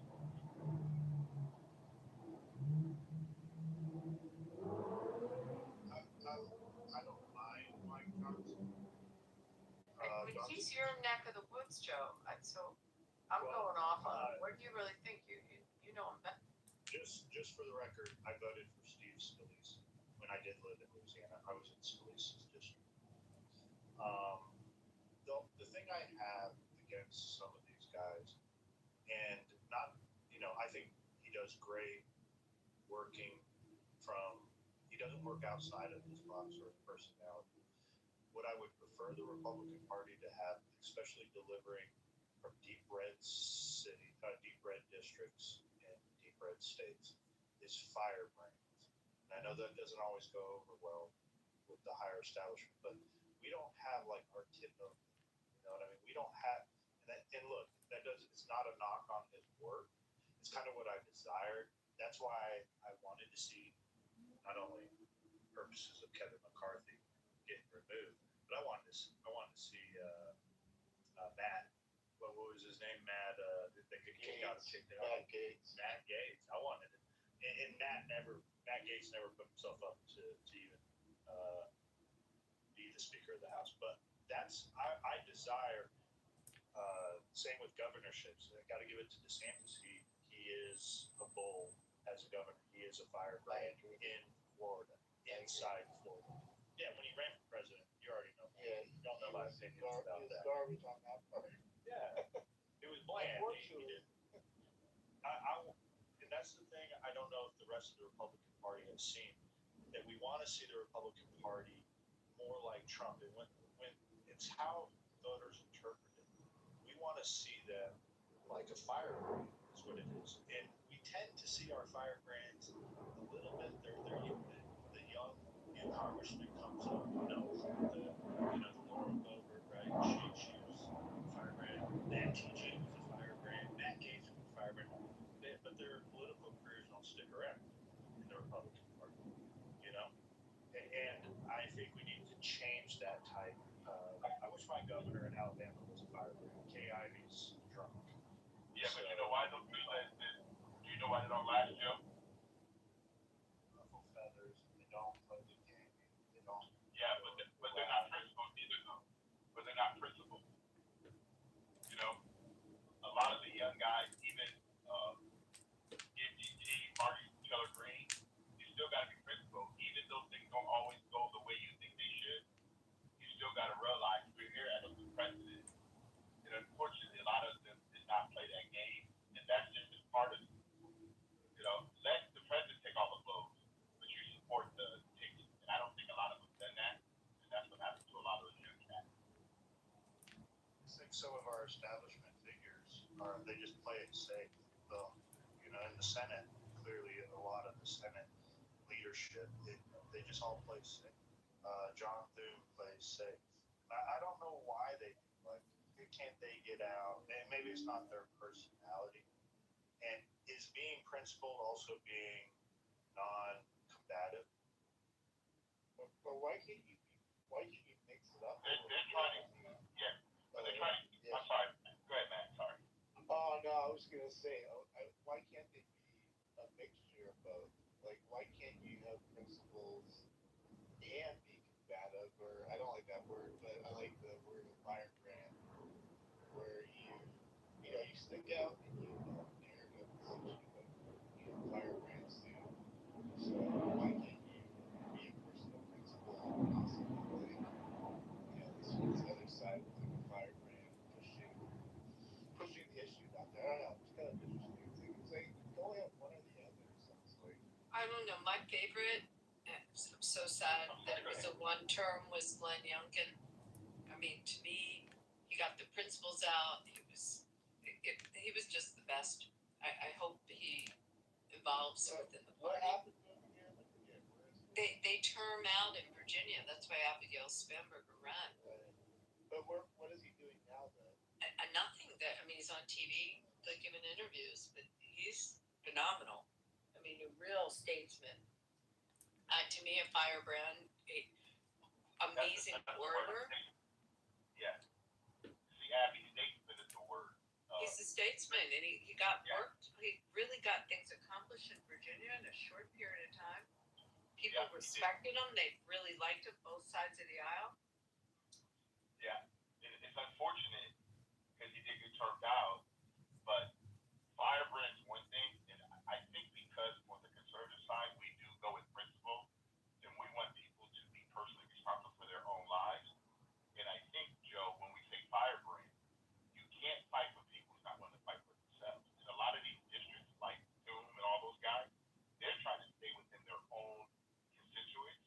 not trying to be national brands, and that happens a lot. That's unfortunate. The moment you get in that buzzsaw, you're gonna get cut up real quick. By the way, Joe, and you might not like this, but whatever reason, DeSantis is growing on me a little bit. Because speaking of this, he is kind of like a principled, he is a principled firebrand. And he's actually the guy that I might be actually, thinking of. Because at the end of the day, DeSantis is no dummy. This dude, like, he's actually really dangerous in the sense that he gets some shit done. Or at least in Florida. Now can that translate to the national level? Like you probably said, Joe. I have no clue. Spicy. But he is the guy that I'm talking about. He's the hybrid. He's the firebrand slash principal. I'm sorry, but because he came out in that Newsom debate. You remember that one? He literally destroyed Newsom. That was just a total crime scene. That's insane. So that's what I'm looking for in I see maybe that. a post. I see that in Rubio, Matt. Yeah, go ahead. I see that in Rubio. Principal and firebrand. He can push back a lot, man, because when he comes across, he can clearly articulate the point, and at the same time, you can feel them coming through his speeches. I will always support Rubio. I like Vance, but Vance is not the same. Vance knows the policies and stuff, but Rubio can communicate it well. And I think this next election, because Rubio is an immigrant that came to America, he loves America. I think that message by itself in 2028 will resonate a lot. I agree with you. I actually think Rubio will make J.D. Vance better in this next battle. So I think J.D. Vance needs a little bit more growing up, so to speak. I mean, he's a really young guy, so he needs to get some battle scars going and get that all going. Where Rubio's actually he's been in the fight quite a bit. In fact, obviously he faced Trump, so he literally was in the fight. So J.D. Vance has never faced Trump, so I respect people that tell his face Trump on the stage. I mean, that was like one for the ages. And that's a true battle right there. Trust me, against Trump.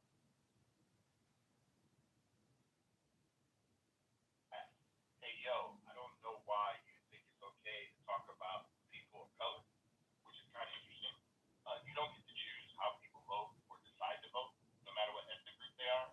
So by you actually making the comments that you're making, I know, I hear you. You're the one who actually is showing who you are, not who other people are. So, kind of interesting.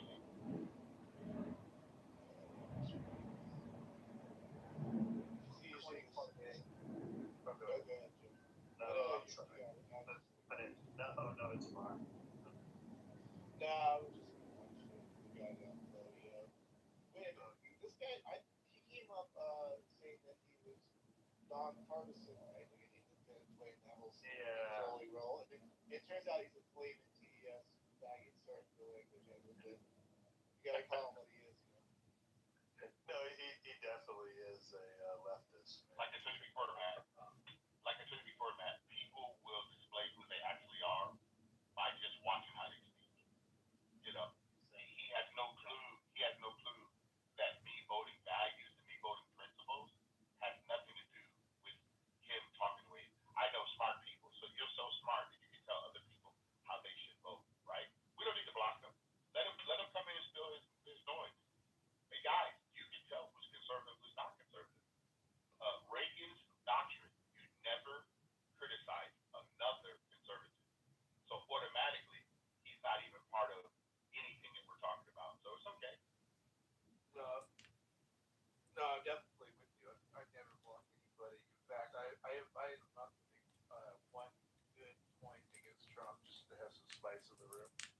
I want everybody to speak. I'm not a person that will deny anybody, as you all know. Like literally everybody gets to speak.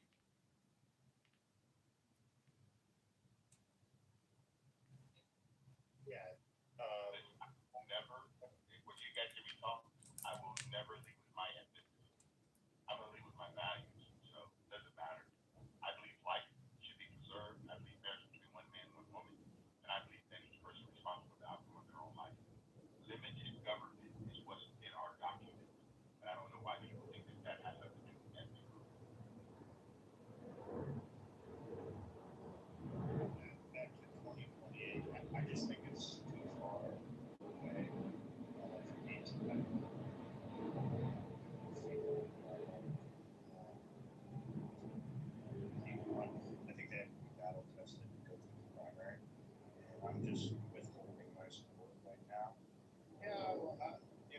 hard.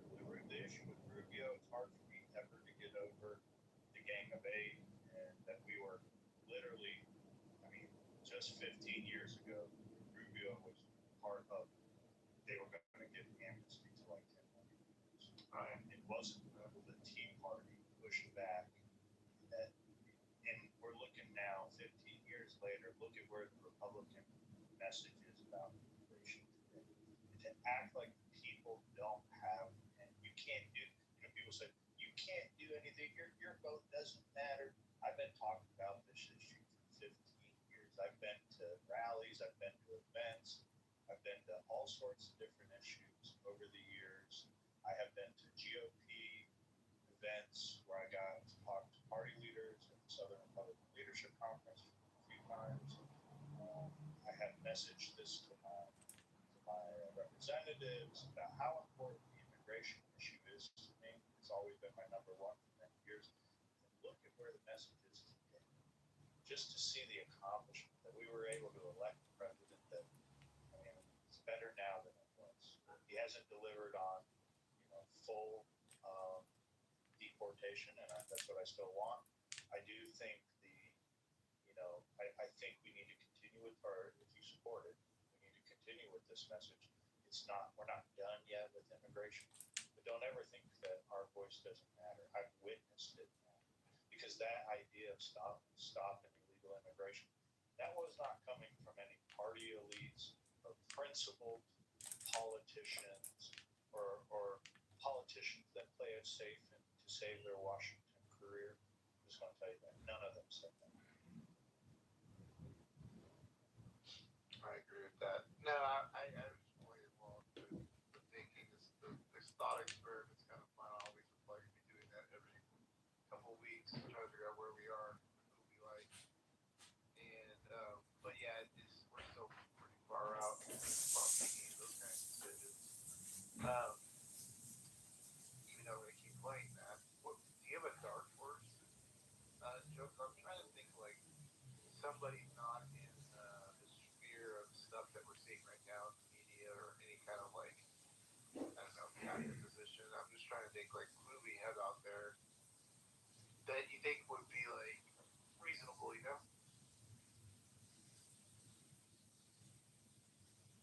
or anybody. I mean, we've been living in the world of Trump for so long.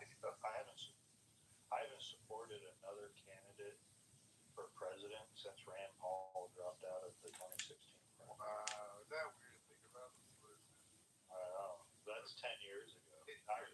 Holy crap. And when Trump took the, and I would, so when it came around to Louisiana, by that time, Trump had already, we all knew Trump was going to win by that time, the way the math was working out. He hadn't been declared it yet, but we knew he only needed a certain amount because Louisiana's further out sooner in the primary race, which will be interesting. It's been many years since my primary vote mattered. But to see it play out this next time around will be interesting. I don't really have a dark horse candidate right now. I guess when Trump, I was still kind of out on Trump till he came down, till he was at the convention in 2016. He said, "Give me a chance." Remember this speech? What do you What do you have to lose? That's exactly. What do you have to lose?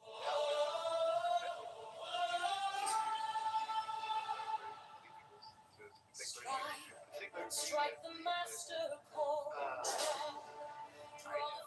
was says that. I was way early on Trump. I had my mail-in ballot already made out, ready to go. I didn't have any questions ready to go. In fact, I think that's a picture of it. That's how much I was in hopeful. I know that sounds kind of strange, but good question. Yeah, you into politics were you into politics before Donald Trump? I mean, yeah, of course. I follow, Bush. I mean, I've always liked Reagan. I mean, yeah, for the most part, I wasn't one of those people. That was the big thing, right? Because Trump brought in a bunch of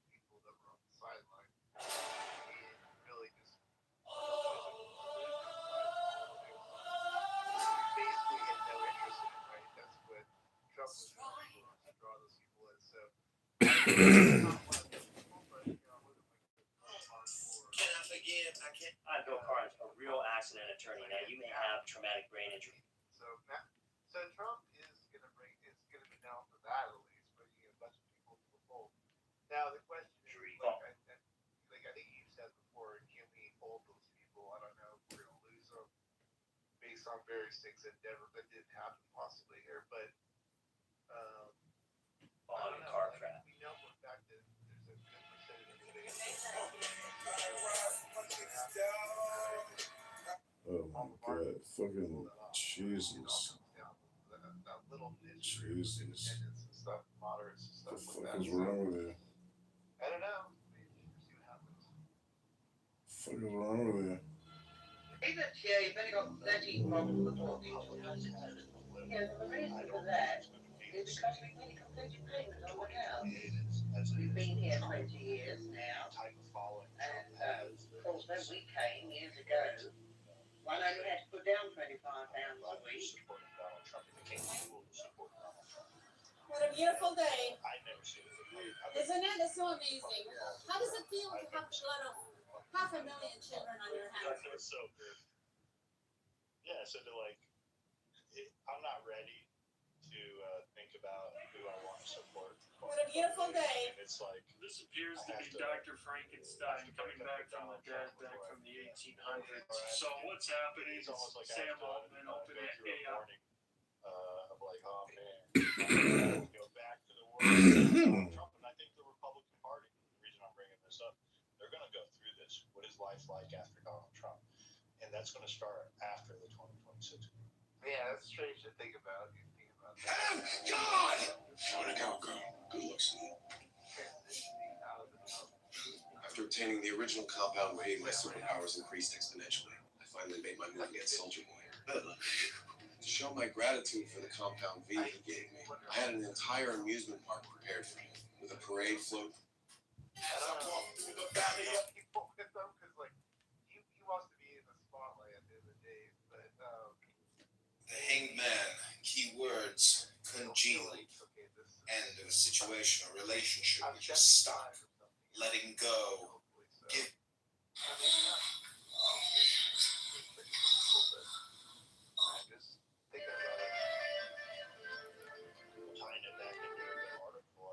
Fool, the fool, the tiger symbol is the Magus, keywords, Mercury, all existences, I am the source, the continuation, and the end. Savior, grant him unto those who follow him in secret, and it may be unconscious. Thus let thy star have profit of thy vehicle, assimilating it and sustaining it so that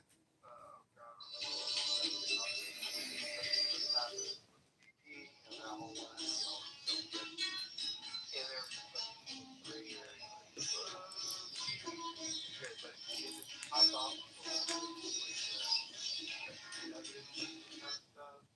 don't know. Anything's possible. I don't know. And if there's anybody going to do it, or at least try, it's going to be Trump. That we do know.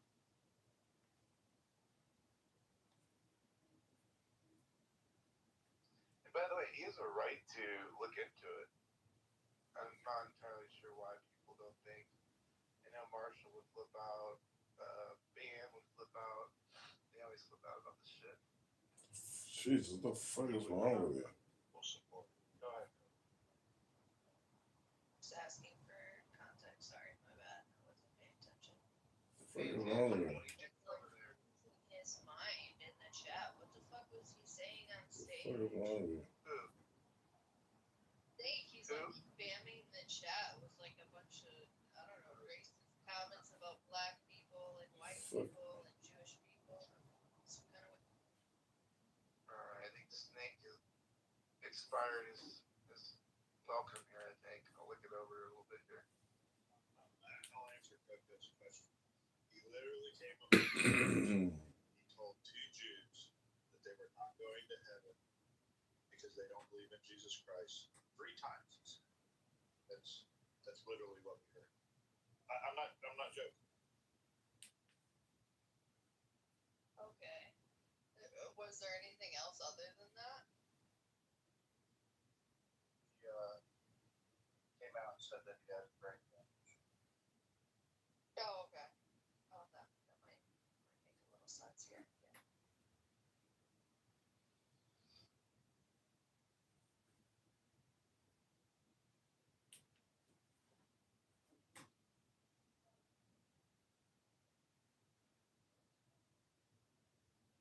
Sorry, I didn't mean to derail. I'm just like, what the fuck is wrong with this?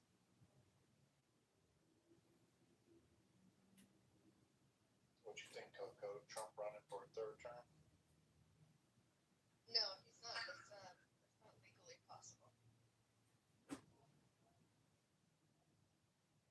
Think the 2020 election was stolen? No, I don't think the 2020 election was stolen. No.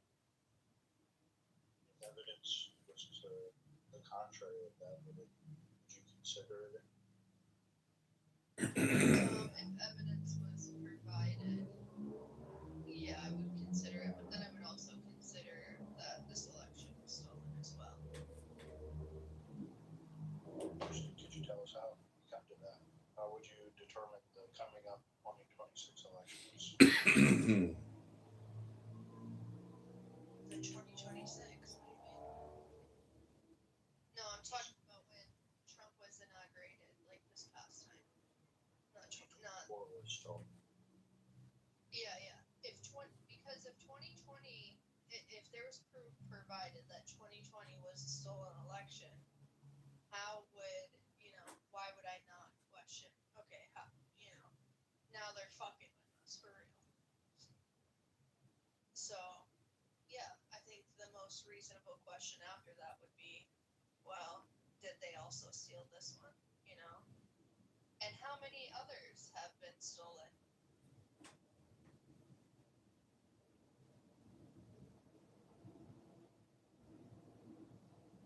You want to know that answer? You need to find out that dirty little secret in politics that they can steal an election for.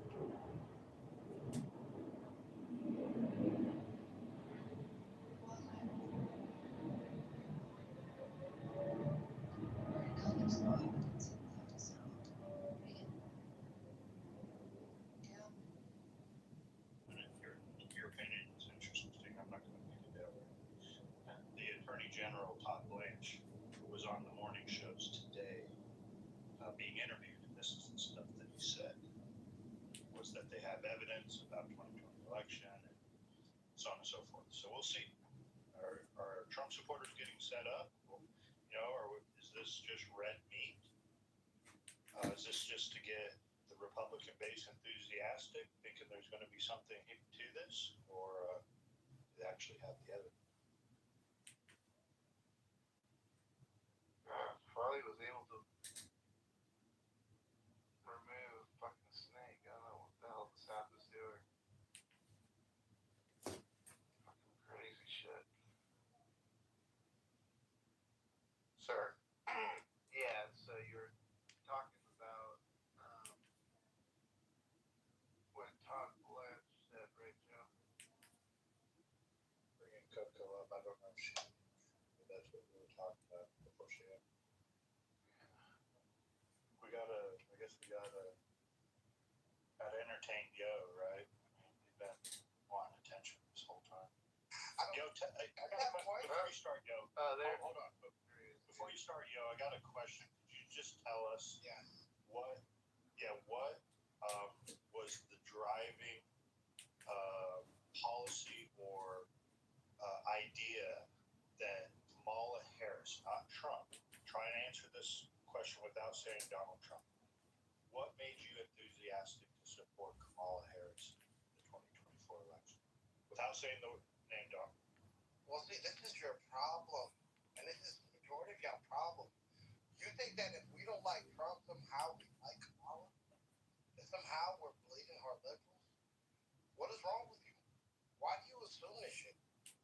I didn't vote for Kamala. I didn't vote for Joe. Last time I did vote was for Obama in 2012.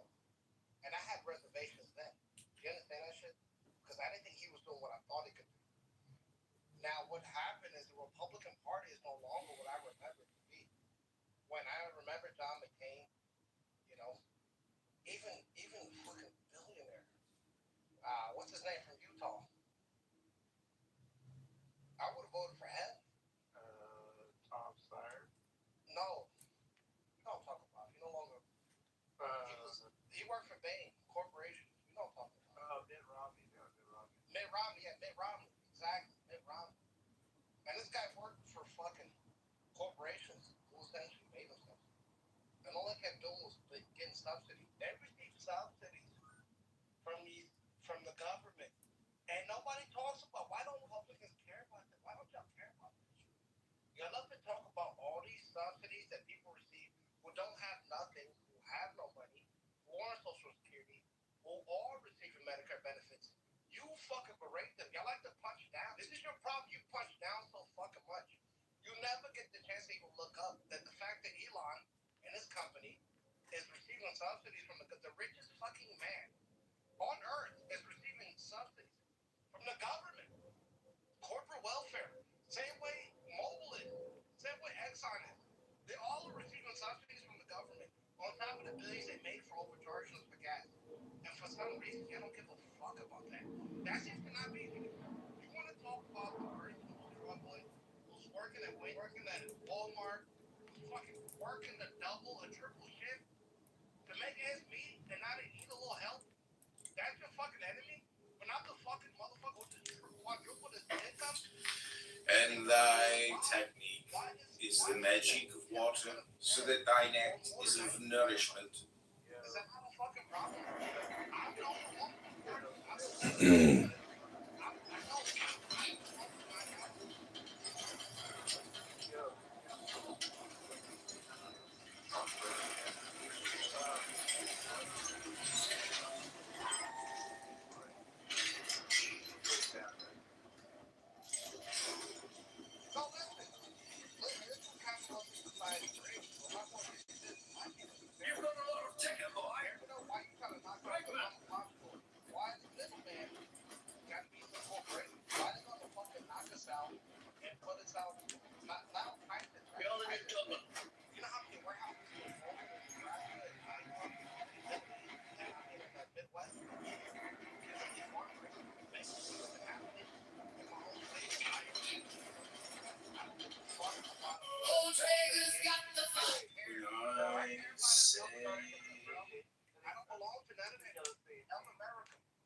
I don't think there's anybody here on stage that want corporate tyranny.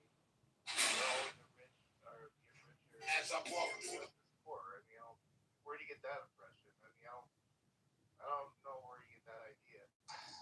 Well, maybe Yo could clarify something. Have you? Could you clarify something? Before you continue, can you clarify something? Though, while you're answering, I don't understand your logic sometimes, and I'm not trying to take a personal attack. Let me tell you, you claim not to be on the left, but I'll tell you the logic you said. Okay, right away you declare that you voted for Barack Obama in 2012. Those are your own words. You said I voted for Obama in 2012. And then later on you say the Republican Party's changed. Why don't they have that guy, Mitt Romney? No, I said John McCain. But even Mitt Romney light. No, Mitt Romney is the guy that was from Utah. That's what you referenced. Yeah. So, but explain, though, your logic. What I don't understand is that in the same response, you had Mitt Romney on the ballot in 2012, but you didn't vote for him. So what leads me to think you're not a partisan? No, I never said I was. I started off, my first vote was for John Kerry, right? Because I'm from the Bush era. When Bill Clinton left office, he had a surplus, right, Joe? Yeah, you remember that? Yeah, John Kerry. What I'm talking about is John Kerry is a Democrat. He is. Barack And I Obama's voted a Democrat. Exactly. So I voted Democrat. Have you ever voted for a Republican? I have never. A Republican has never given me giving me a How reason. can you say you're an I'm saying, independent? but Republicans have never given me a reason to vote for them. You're not independent. Just to let you No, I'm saying, no, listen. This is that's the you problem. realize You don't know my journey. My thing is, you're a not Republican has independent. never given me a reason to. What are you telling me outside of what I've? So you're independent. You realize that. I mean, you're not. You realize you're. No, I Democrat. have voted Democrat in the past. My question is, you're a Democrat. what is it that you give, but I haven't voted since 2012? That's what you don't realize. You're so fucking fixated on the fact that I voted Democrat in 2012. You don't give a shit what happened after that. The fact that there were 3 more elections after that, right? Yes or no? So you didn't vote? Clear, you've never voted for a Republican, and you. No, I haven't. There's Because, there's arbiter of I'm more of a libertarian. and then we need to win. Can I look, man? I listen to you. That somehow we need to be able to sell you a message that can win you over to our side when clearly you're just repeating MSNBC talking points up here. The problem is you can't because there's you have a conversation, you have you're not. Nobody in this room is verified enough in society to talk that shit. Nobody in here is a mogul. I said probably to me. I can verify my facts. There it is. Can you verify yours? No, you can't. So you're speculating. I'm up here to the gatekeepers. None of you guys appears to these people. Please stop speculating. What the fuck does that stop being racist? What the also. fuck? Hold on. Does that mean you appear to also, the gatekeeper? hold on. Also, what the fuck did you want me to say after that? My ancestor was a founding father. You're a peer to the gatekeeper, so you are a fucking leech. My ancestor was a federalist. What the fuck I gotta talk to you for? Exactly. Nothing. Look, kid, you haven't achieved enough greatness in your lifespan to talk to me. I have, though. I've accomplished more than you know. What history have you made? Let's talk about it. None. Shut the fuck up. That's my point. That's the problem, though. See, the thing is this, though. Y'all got away. What history have you made? I'm just a man from the Midwest. Fuck up, bro. Who acting like property. You got the keys to this shit. You're speculating on the level of life that you're not a part of. I don't give a fuck about your life. No mogul. Nobody cares. You're not fucking business shark. So what the fuck are you talking about? Hold on, what the fuck is this guy?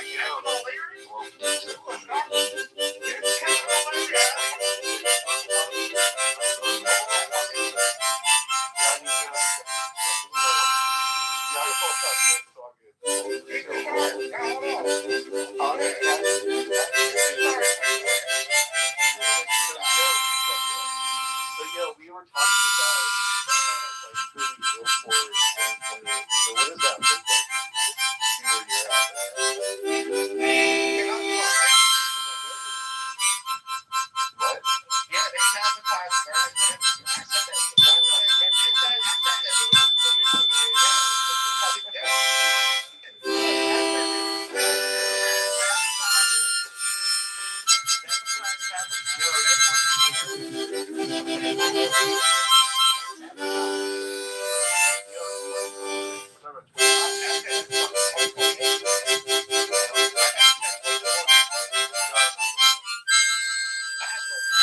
I love Trump too, guys. You don't help. Whatever people say, that don't help you. I know they're bullshit. Man, fuck you, nigga. I'm telling you, man. I live right next to Trump, nigga. I live next to Mar-a-Lago, nigga. I'm being real, What does nigga. that even mean? I'm just saying, man, fuck you, nigga. I'm a Republican. I love Trump. Yeah, right.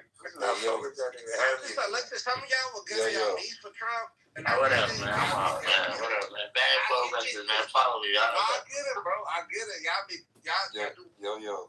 I'm not a part of that, man. I'm not a part of a cult. I think differently. What do you? All right, you mad at me because I think differently. Relax, man. What do you? I'm not a Democrat. I'm not a Republican.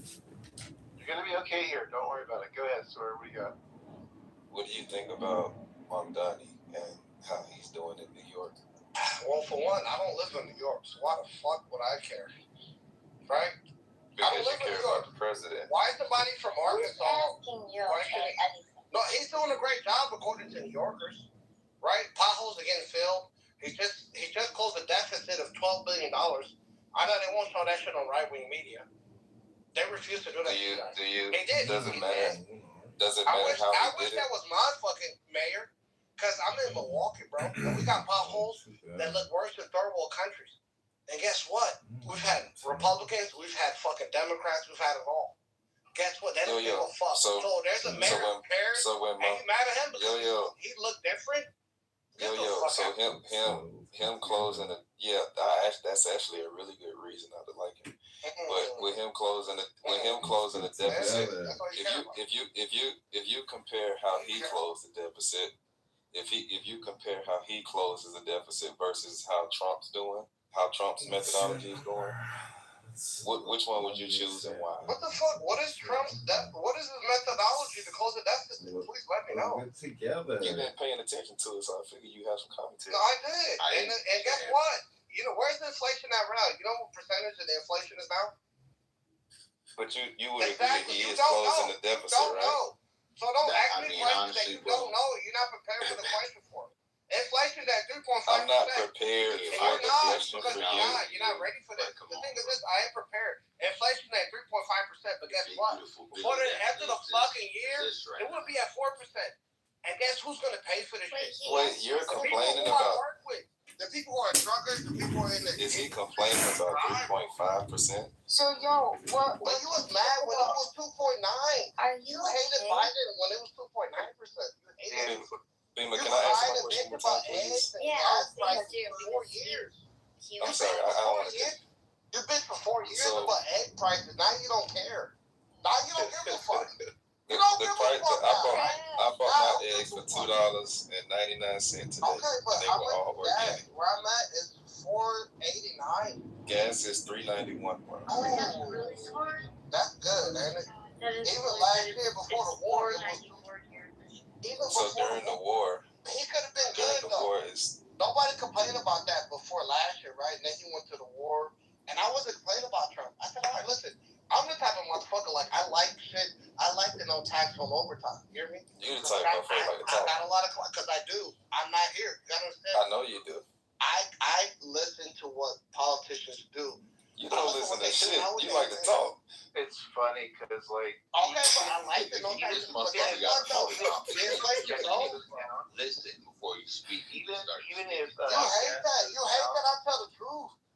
It hurts your heart. I don't even know what it hurts. I think you sound like I know it hurts. It hurts to know that you talking. Holy crap! He doesn't want to. You Hispanic? No, listen. Numbers lie. People lie. Numbers don't, source.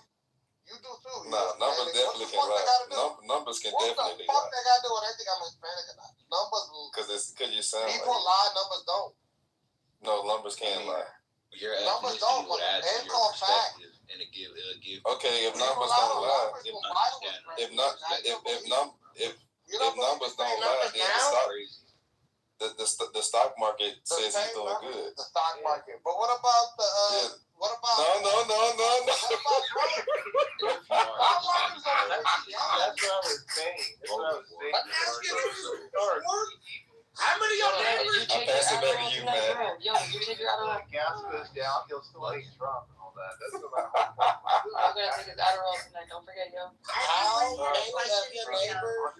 You're gonna say it went down too fast. You're mad because you know that, Yo, don't forget to take your Adderall. You can say that fuck out of it. Who the fuck is she? Hey, yo. So Edward Lane in the chat says he wants you to give your thoughts about the Constitution. What are your thoughts about our Constitution? Fuck you, Edward. Pockets. Oh my god. Pockets. That wasn't very ladylike. Yo, what do you hold? How does that word say it? What do you hold to that? Oh yeah. What do you hold to be true? Exactly why I said that. Are you okay? Trump taking his shit on the Constitution. Are you okay? He hasn't done it yet. No, listen. You gotta read the Constitution outside of read the people, right? Y'all read three words. That's all you get past. No. Because you hate to read. I get it. You hate to read. And you gotta reel them back in. Edward knows exactly what he did with his Just being real. We asked you Some about Muslim your know our Constitution, ancestors. not if Trump took a shit on it. He did. He wiped his ass. No. What When you said Trump 28, what does that I mean? want to know about The Constitution says you can only serve 2 terms as a president. There you go. It's not even in Says the fuck the Constitution. Constitution. What do you It's mean? not even in the It Constitution. is. It That fucking is- is. The Constitution is. It is. It Young is. Jay Hollywood, we asked Who yo. the fuck you are? Young Hollis, who? Young Hollis, Bro, oh my it's a god. dick eater online. Go fucking play with Is this yourself, real? fairy ass little bitch. He said young hospice. Young Hospice. He's Somali. Young Hospice. American, you know, ever black man. Stop fucking hating on my nigga. He's Somali too. He's 17 black in and the hospital. and I'm more white than you, bitch. On both. Y'all Hispanic mulattoes. Yeah, nigga. Look like Somali mulatto mix. He's 17 at the hospice. You mad at me? Shut your broke ass You up. trying to tell dumb ass up. Keep You're not flipping up even your black. jacket. What are I was gonna take you to trip up So, your and jacket. let me know when you need some help. Okay? Oh, I know. I'm gonna let them grab some. You know, like Joe said, I'm kind of confused on what you're even You are talking about. stupid. Of course. I don't know how Edward thought he would get a full, complete thought out with the. What the fuck is you? You a BB or Well, that's something? why you Like, wrote what it is in the you? chat. You No, don't I look like mean, you it's like a response. For sure. Joe, That's the how question. do you belong to, Joe? Yo, what truths do you hold to be self-evident? That's the question. Young hospice. Hey, Hey, a BB is disrespectful. A BB is They don't respect black folks. I don't give a let fuck Yo about answer none your of that. question about the Constitution. What did you Wait, steal? who is a BB? Let him answer what The whole boy, question yo. was for That Young nigga's Hospice. Arabian or Sit something. down. He ain't even Yo, you black. I there? don't know what he's. Yo, are you there? Yo, are you there? Are we asking for Edward, or is Edward gonna ask? No, Edward is asking Joe. What did you steal? Chat, because I don't think he can speak right now, so I read it out loud to Yo. He literally is asking for Yo to answer the question. And will you do it? Will you ask? What was Yeah. Okay, wait. Pockets quiet. They didn't have Yeah. comprehension skills. All right. Yo, so we're going to ask again. Edward Lynn would like to know what your thoughts are about the Constitution. And your response cannot have the word Trump in it at all. That's not what his question is. Okay, go ahead. Your answer can have Trump if you want to. No, hold on. I don't have to vote. Get the fuck. That's not what his Hey, bro, question is. you- Can I finish? bro, Yeah, they clearly I lack thought she asked me comprehension. the question. I thought she They asked me. clearly lack comprehension. Young hospital. I just want to know. Where the fuck is this nurse? But bitch, act like Where you the got fuck is this nurse? fucking moron. Where is this nurse? Act like you I'm can sorry. fucking comprehend what people are Yo, saying. what are your thoughts on the Constitution? All right, he gets a chance to answer it. If he doesn't do it, then he gets. I'm trying to answer, bro. All right, go for it. This guy is fucking ADD. Anyways, what I was saying was, what was the question? What are your thoughts on the Constitution? Okay, yeah. All right. He called somebody. Hey, Well, comprehension. We all go. Lifeline. shut the fuck up and let him answer. Hey, but one thing I know for The sure is that Constitution is what I. Jim Crow is not the word. He's trying to Come on, really now. Listen. He's trying to The Constitution We're didn't asking exist. Yo, not you, Galen. Hold on, though. The Constitution is Jim what it is. Crow. Read past the first 3 letters. Galen, It's what you live by. Let me ask you this. If America has no laws and no constitution, what is it? It's a banana republic. We follow laws. We follow regulations. We follow rules because that's separates you. It is. What the fuck you mean, pause? That's the fuck Don't separates say you that, from a Betty. different continent, right? So my question is this. If you allow certain people, because they have money, certain laws, or certain rules, certain regulations, what the fuck does the Constitution even mean? It's just fucking Bro, words off the paper. all I said was No, Jim Crow really, was it's not words about on a piece of paper. Please. And Your you name mad is at those? Galen. If people on the Hey, force, Fema, it's your turn. no, I'm being honest, bro. If people on the force, words on a piece of paper. Your name is Galen. not constitutional. Yeah, it is. The boondocks. The boondocks. Andrew in the towel. Let's give it to Fema. Yo, he answered correctly. What is America without the Constitution? Shout out to him, okay, bro? I'm just saying, either way though. Wait, what did he say? What did he say, He said, what is America without the Constitution? Exactly. So Yeah, what's America without Jim Crow? Okay, we'll take that one. What the fuck does that mean? Jim Crow been gone. You never heard of Jim Crow? I did hear of it, but it's not here now. That was You never heard of Jim who Crow is before? Jim? You never heard of it. Galen, I why did you never heard of bring Jim up Jim Crow. Crow? Oh, Jim Crow, man. Jim Crow, man. You can't about Jim Crow. How convenient. How convenient. False information. How convenient. I don't have any cousins named Jim. You don't even know what Jim Crow is. How convenient is that? Yo, Jim Crow. Jim Crow is. He's literally black. I don't remember. You remember Jim Crow? He's literally black. You guys sound like, Get the fuck out. man, listen, man. Jim Crow, it's not constitutional, man. What's not Bro, who constitutional? they talking like you lived in that Jim area? Crow is not Jim. Your Crow is mom not probably lived in that area. What the fuck are you talking about, bro? Jim We're Crow talking about the present real. time. It's not constitutional, Okay, yeah, but it was still enforced. Yo, he's a black Jim man. Crow's Stop talking enforced. like he's white. That's how you got the. Hey, that's how you got the police department and the fire department spraying down with water hoses trying to go vote. Galen, you weren't even there. Dogs on you. Sticking dogs on you. Sticking dogs on you trying to go vote. Oh, go vote, niggas. And we're gonna blast you with water hoses. Dogs on you. Man, y'all need to get out of here, man. Y'all sound, yeah, the water hose, the fire department gets you with water You should hose. drink out of water hoses as kids, man. I used to drink out of Yeah, water yeah, hose yeah, too, and I love that life. Oh, did you drink out the color water? You drink out the color I had water? mayonnaise sandwiches. You drink out the color water? Not who you think. No, Hey, how you do the sound effects? That's pretty cool. red ring. The coolest. I had the bologna with the red ring in it. The hand I with the didn't red do some sound bologna. effects. So what? That doesn't make you better than This is me. all That Edward's means fault. your life was harder. Bro, Well, it says it's all this good. though. That bologna You with went the to the red same thing. Reaganomics. That's why I said If I can get the sound You went effects, to I'll be the DJ Reaganomics, for the bro. room. No, Oh, no, let him listen. cook. He said Reaganomics. Go ahead, bro. Reaganomics, yes. Ronald Reagan. Ronald Reagan. Ronald Reagan is the reason why we had this wealth gap. Some That's the people love problem. government. You don't know who the Reagan fuck is the Reagan is. reason why we have Some the people, wealth. some black Yes, people the love generation government. was that. That's He just said your he said Ronald Reagan. What Let the him fuck cook. is wrong with you? You don't care. No, let him cook. He said Ronald Reagan. Water. Where was the contract? He said- I know. he said Ronald I Reagan. read. Give him a second. You're not doing the tire. I Go read. ahead. Go ahead. I don't talk out of my ass like you people do. I don't talk out of my ass I like you need do. you to breathe.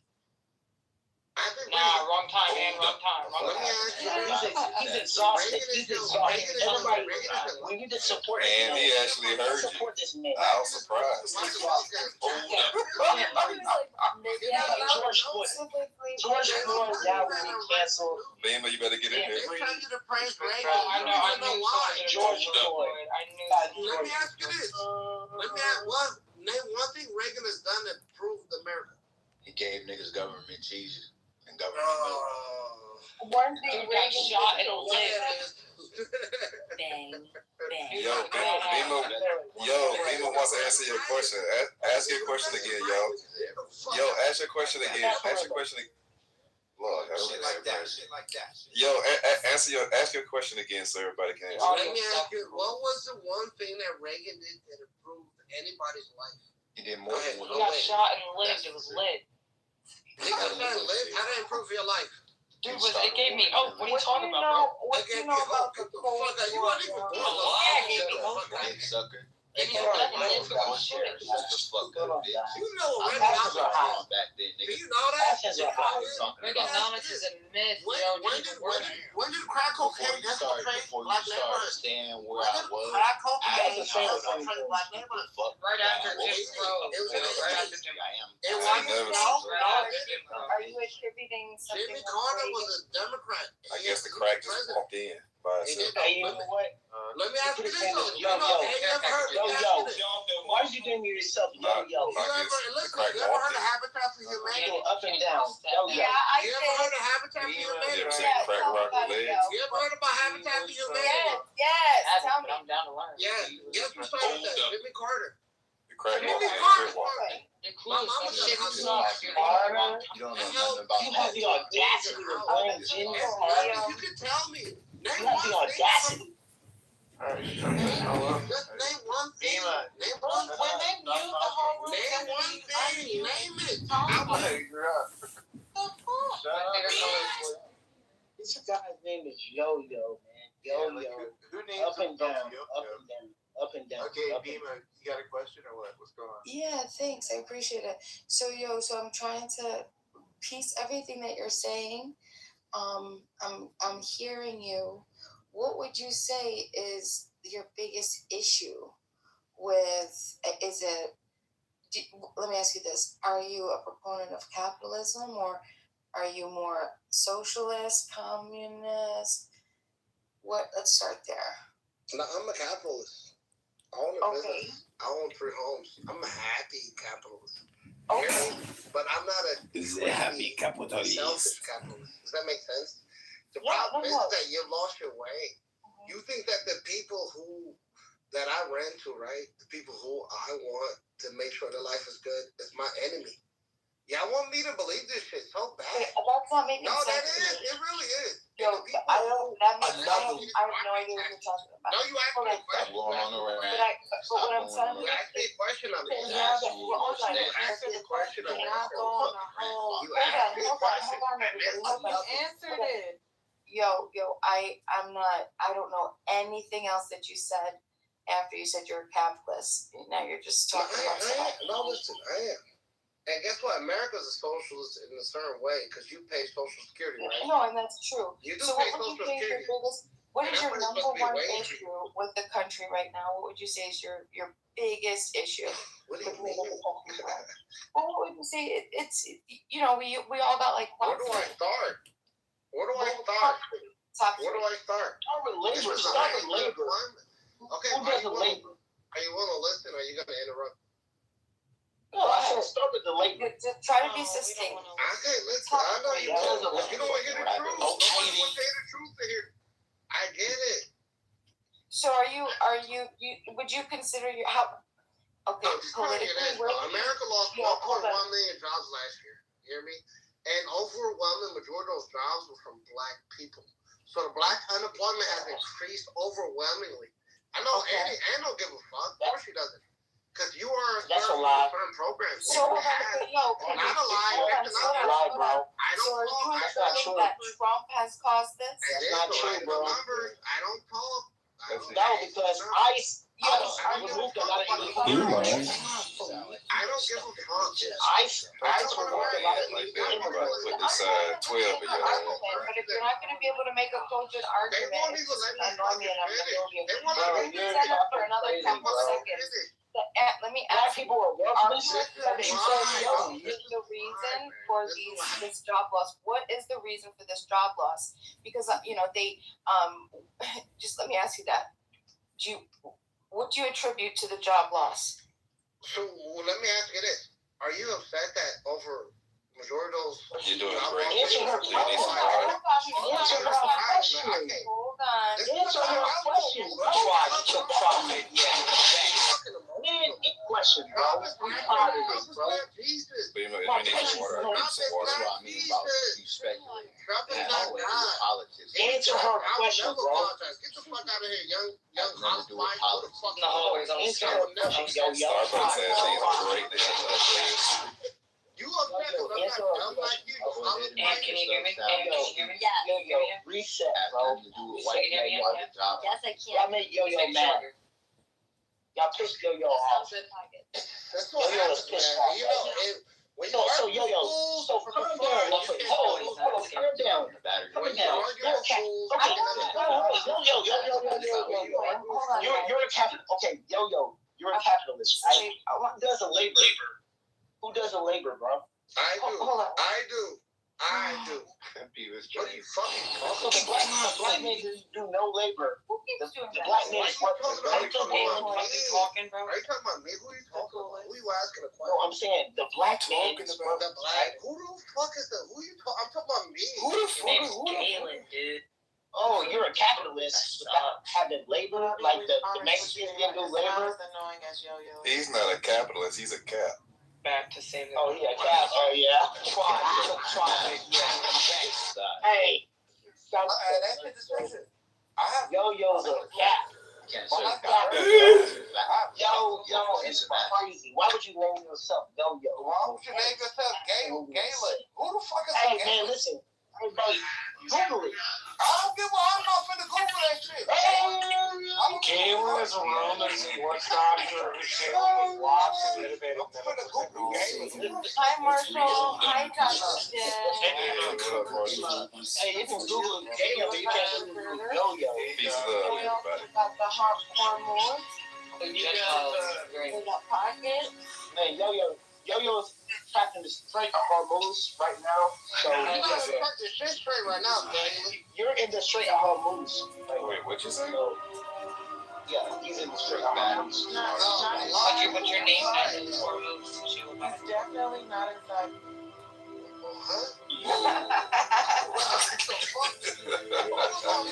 May not even cold.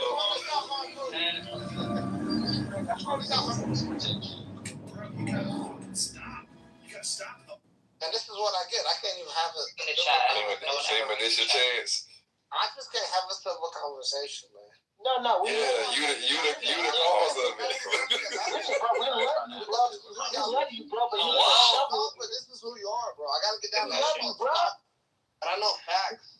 And I'm more. Yo, we love you, What, man. FAX? We love you, man. We got love for you, Yo-Yo. I don't love you, Galen. Well, it's all good, bro. Fuck this bitch ass nigga. Fuck you, young Hall of Spice. I'm gonna tell you You're not even a Spice rat. Who are you? I have respect. You are an Asian, bro. You a faggot. You probably from Spice in the world, what would you be? You probably from Espionage. You a Robocop. You ain't a Robocop. Nice. Yo-Yo's AA meeting. Robocop. Bro, he's not AA meeting. Who the fuck are you? Yo-Yo's at AA meeting. Got cured malaria yet? I think I'm doing good here. My impersonations are getting better. Oh, he said, what is the And I have to that smart people don't like him. Does anyone think that we're gonna end up in another pandemic? Yes, because the head to New York said they preparing for it. Trump said he ain't giving enough money. You guys are. Coronavirus is not really the real threat. The last time It's got a thought-out way which would stop it from spreading all over the United States. I'm sorry. Meaning, like, between time. Wait. I'm not talking to you. I was talking to you. I was talking to you. 1 second. Hey, you're saying that this is what I do. I was not speaking to you. I was speaking to the room. Wait. I'm You done. had Ropeda. Hey, Done. Period.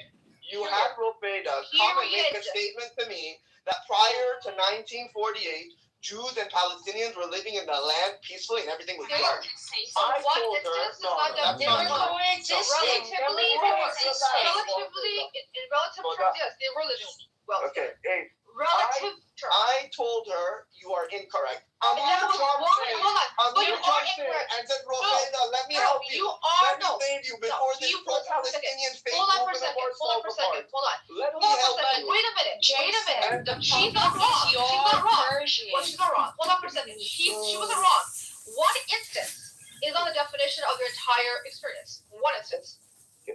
So again, you were wrong. Technically, you're wrong. In relative terms, they were living in.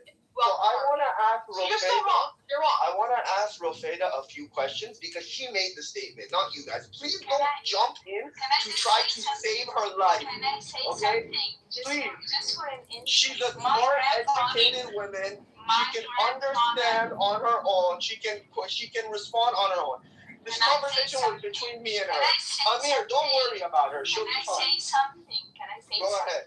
Go ahead. My Rofeda, go ahead. grandfather, my grand-grandfather was a Palestinian, originally Jew, who moved from Palestine to Egypt because of the oppression the Zionists even did for the Jews in Palestine. Meaning that, and just a second, we have a map. We used to have a map of our. Amir, you're hearing this? Zionists apparently oppress the Jews also. Zionists oppress the Jews. Yes, that's true. Let her Germany, what do you think? This is a pro-Palestinian movement at its finest. Zionists oppress everything and everyone. Wait, do you think Zionists are Jews' friends? You're so. Oh my God, we have documents of our land in Nablus. We have a home, our key home. for our grandfather house. We have coins in that time that they used to have. They have their currency, they have their culture, they have their original ethnicity, and you guys came and stole everything. If I'm gonna be correct, is Yakub, the guy who stole Mona's house in Sheikh Jarrah. He just came from Brooklyn, New York, and he told her, "Oh, if I didn't steal it, someone else is gonna steal it." Does that guy belong to the land? Any other Zionist around any part of the world can claim the nationality, come to Israel, and take a land and take a house from the government. That house belonged to a Palestinian family. This is what occupation is actually called. If you don't know, it is occupation. They are called settlers. They are not called original inhabitants of the land. And let me correct you about one thing. I don't even believe in the one-state solution. I don't believe that if someone come and took my land and then someone took my house and he's living in that house and for generations he have lived there and gave birth there for different generations, and then I have to worry where is this son going to go. I can't get my home because there are people there who didn't do that occupation, but they lived there peacefully, so they belong to the land. No, that house belongs to me. That land belongs to me. And those people who grew up in that country, they have original homes, they have multiple nationalities that they can go to. They have more than one language, they have more than one ethnicity. That doesn't make any sense. That doesn't make any sense. You do not belong to the land. I do more than you. Okay, Rofeda, did you say your grandpa was a Jew? Yeah. Okay, when did your grandpa live in Palestine? He grew up in Palestine until like... When? Give me the year. He left after the Nakba. So what year was your grandfather born? I think 1950. 1950. Okay. So let me make sure I understand. His father was a Jew? Yes. And his father's father was a Jew? Yes. And I have it. And they were living in Palestine? Yes. Oh, guys, what happened? I think you're... Oh, guys. I think this goes back to my... Thank you, Rofeda. Wait, Rofeda, I was quiet. Whoa, what is going on? Relax. Whoa. This is giving proof that the ancient Israelites, the kingdoms were there for the last 3,000 years, and even after the destruction of the Second Temple, Jews remained living in the land, and Rofeda is proof of that. Rofeda, thank you. Thank you. Doesn't mean they have a right to live on. Amir, you just heard it. Jews were living in Palestine for centuries. Bro, respectfully, my speakers are about to pop, bro. My speakers are about to pop. Respectfully, can I ask you a couple questions? Thank you so much. Thank you for your honesty. Thank you for acknowledging that your ancestors were Jews. They were in the land prior to 1948. You just destroyed the Palestinian argument for everybody. I didn't even need to lift up a finger. I didn't even need to say anything. You ignorant fuck. They are Jew Palestinians. You don't understand. I never denied it. I don't know. When did I deny it? Amir, let me hear from your mouth. Jews have been living. No. Jason, but you're a Persian Jew. You got kicked out of Iran. You never lived over there. Being Jewish is a religion. Guys, I love all of you. You really make my stomach. Don't put us all on the Jason, I want to ask you a few questions. I want to know as a non. Okay, let's take turns now. I think Carrie wants to ask some questions. Sally, you can go after Carrie. You had a woman here literally prove my point to all of them. Carrie denies it. Oh my God, Jason, you're acting weird, bro. I want to ask. Nobody denied that the Jews did not live on that land. Nobody did. Listen, didn't you say no? But we were talking about this. 92 we never denied it. That was never denied. So I don't know why you're fucking laughing like a fucking dumb. Never denied it, bro. Less than 5% of the Jews lived on that land. I don't get it. Like, this guy is retarded as fuck. Yeah, bro, you gotta chill with this. Carrie, it's on you now. This fucker, I have to keep muting this fucker, man. This fucking Jason piece of shit. Jason, I wanted to ask you a few questions. Just out of curiosity, because I really want to know. I'm new to this entire thing. So I wanted to ask you a few questions. Are you there? Yeah, I'm here. But Carrie, did you just hear what happened? Were you listening? I have absolutely no idea about it. Please keep your voice low. Okay, sentare, baby, bisogna, poi You're loud. You're literally loud. My husband is asleep. Carrie, you said you're tuning in. I just want to tell you what happened. It'll take me 1 minute. Are recapping? Just add to 1 questions. minute. No, Right it's here, very recap. important. Maybe No, it's Carrie not. has- It's not. maybe It's not. Carrie has Keep a quiet. logical You're not. mind. You're not gonna Maybe dictate how this Carrie room has a works. logical mind You that can he'll wait. acknowledge that, you know This what? God's lawyer was right. room. This room is not. I think we should give him run 5 by you. seconds. Hey, We should give relax. him, okay, 5 seconds. Jason, you Relax. got 5 seconds. 1, Relax. 2, Carrie, can I explain to you what happened in the last 1 minute? The conversation between 4. You have like 5-10 seconds to Okay, explain thank it really you. quick. I told you this. Fuck, I wanted to ask you something. He can come back up when he calms down. He cannot calm down. Yeah, bro, you gotta stop with the exciting things. I Like, can't- oh, I can't my do god, that. oh my god. He constantly talks like that. I just wanted to ask him a few questions. It's okay. We can bring up like a bro. I don't bring him up, man. It gives me a fucking headache. Go on, sit down. He is Iranian. His religion is like he's a Jewish. That's his religion. He is Iranian, and he is trying to connect himself to Israel. He is trying too hard. That's it. That's the part I was a little. His ethnicity, he is Iranian. He is a Persian. His religion, yeah, he's a Jewish. We have Christian Iranian, we have Jewish in Iran, we have Muslim in Iran, and so on. That's it. That's what I wanted to ask I don't him. know why they think it's an ethnicity. It's okay. Let her finish, It's a Carrie. religion. When that fucker's on the stage, nobody can speak. All he does is barks on that fucking speaker panel. I got a headache, man. That's why I don't allow him on my stages. It's been about a week. He keeps coming in here. I don't bring him up because he's annoying as hell. Yeah, His voice is very. Oh my god! Oh my god! So what's the hyena or something? It's whining and it's obnoxious and it's just he's arrogant. I mean, I've heard this guy speak before, but everything that show their lifestyle and they keep talking about how to get the money. I'm rich, I'm this, and then they have a course that's $20,000, and then girls are actually subscribing, and all they're teaching them everybody's is selling a start course. Amazon FBA. You know what I mean? It's literally just a scam if you're thinking about it, because you're not selling. You're selling a lifestyle. You're selling a lifestyle that you don't really have, and these people are actually paying the lifestyle for paying for these courses. They're making that money from the courses. Exactly. Even Andrew Tate BS. Take that money and then they start running a lot of stuff.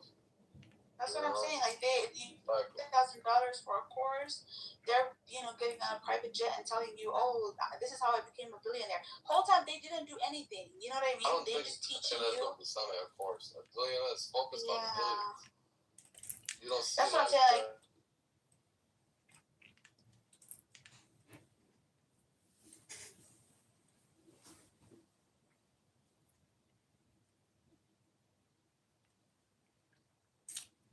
we're gonna go tomorrow. We're gonna.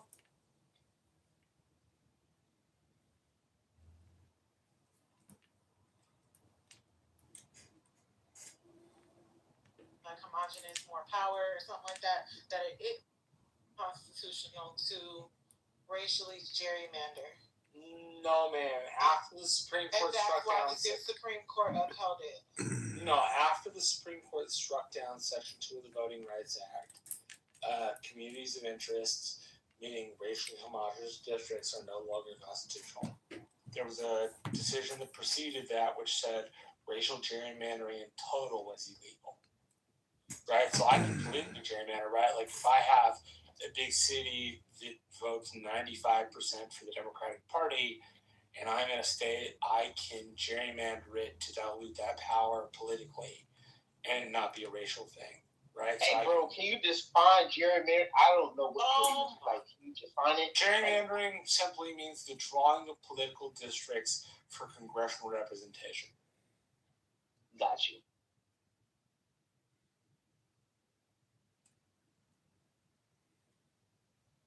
That's interesting, bro. What about redlining again? Do you define that? So if I am able to do this correctly, redlining is the racist practice of making sure people can't afford homes by lining them out of the ability to either afford them or rent them or buy them. Now, the Merriam-Webster definition, I can't quote you. I'm quoting you what I think the colloquial definition is. If you've got something to add to that, please do. Always happy to learn. Always. So it's like so redlining is like focusing on zip codes that are black people, pretty much. Trying to keep certain people out of certain neighborhoods. Not giving them like loans, bank loans. Redlining. It's trying to keep black people in the hood. We want the black to stay in the ghetto. We don't want them to come to but not our offering them loans. Okay. Yeah, but no, now they got the housing authority in HUD, and so black people are moving into low-income housing on different parts of the city at the expense of the taxpayer. Banks were not to lend money, pretty much, based on zip code. Don't lend money to these red line places, which high risk. is against Title. Somebody help me. 7-6. Man, nobody cares about none of the laws. Which one is it? It's ran by criminals. So you talking about laws and it's illegal. Man, the bank is gonna be like, yo, we're not lending money to these people that are in these certain zip codes. Period. It doesn't matter if it's legal or not. All right, look at what they're doing in What are you Louisiana. gonna do All about them it? blacks in You're not Louisiana. gonna do anything. They said, hold on. That's the whole point. Give us back It's that it's damn district. redlining. It's showing the banks. All right, where so, to lend money to. you know, I guess Gemini and Mimi, they come in here all the time, so they're gonna play around with y'all and be tactful and try to, not offend nobody. But it was still I came in here because y'all was talking shit about California people. Normally, I don't come in here. Like fucking 1/5 of a man or something like that. Yeah, it doesn't matter. Hallelujah. Yeah, Jim Crow is still You're legal. defining It doesn't matter if your it's illegal. It self-existence just as being a matters who disposition. can improve I this know I'm a country. confluence. So the genetics of the You can't environment vote your way out of represent oppression. That's why I said, factors that I can was be talking to somebody, I said, listen, man, articulated you can't as vote your way out of dispositions. oppression. When I they have a say go genetic vote, need you go and try to vote water, right? on Based on Sunday the way morning, my and biology you get sprayed works. down with a So a water hose disposition and towards eaten by drinking water. dogs. Like That's they're the history of the reflective country. of each other, and they People try account to vote, for man, the you gonna get biological bitten by dogs reality and and sprayed the with actual water hose. choices So made by the yeah, humans. that's the And history again, of the He's in a modern place. Tell me where that's happening. I like. Yeah, it's happening all the time, bro. No, that's not what I mean. Enough about all these snakes on the plane. In Ireland, when St. Patrick finally got the snakes out, it was all about... That's not what I asked you. I asked you where people getting sprayed with water hoses and chased by dogs. Oh, I mean, it's changed, but that's the history of this country when it came to voting. And what is the creature? The fact of its existence, living in this timeline. Yeah, what are you? You're a creature. What does that mean? What is a creature? It's a metaphysical entity that has the attributes of self-awareness, moral inclinations, and it may be to some degree emotional influence.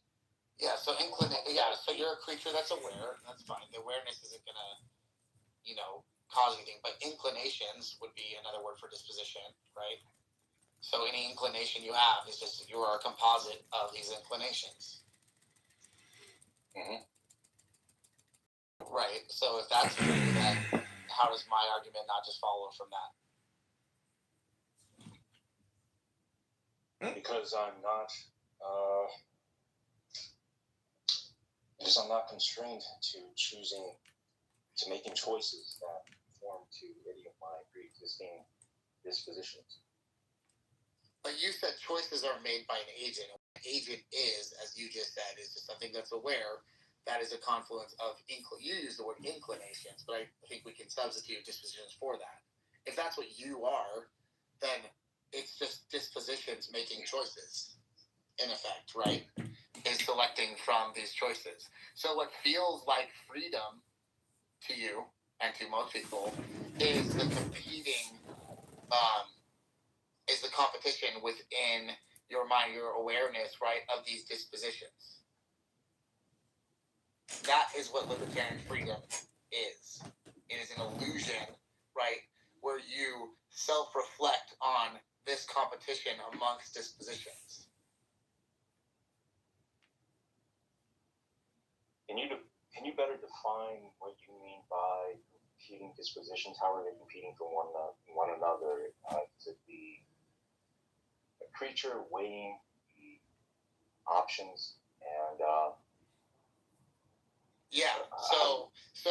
because since what you are is a confluence, right, each one is trying to, I guess, for lack of a better understanding, like take the driver's seat in a particular event, right? And like it's kind of like their arm wrestling, right? Like the stronger one in the moment is going to win out, which doesn't mean the rational one, by the way, right? You might roll over and turn your alarm off and go to sleep and miss your job and get fired, whatever, right? You might cheat on your wife, you might do all these horrible things, but right, these are going to be different dispositions, right, based on different values that you have, and the strength of the stronger disposition is going to win out, which is going to be your choice. So whenever this competition is occurring versus you just do something instinctually, for example, right, that's what feels like freedom. That's why people think they have free will. It's this recursive thought about this competition, right? When we reflect back on this, it seems trivial to us that the other one could have won, right? That we quote unquote, the ego, right? That is an illusion too, right? Could have done otherwise, but you couldn't have done otherwise because you are this competition. That is what you are. You are a competition of wills.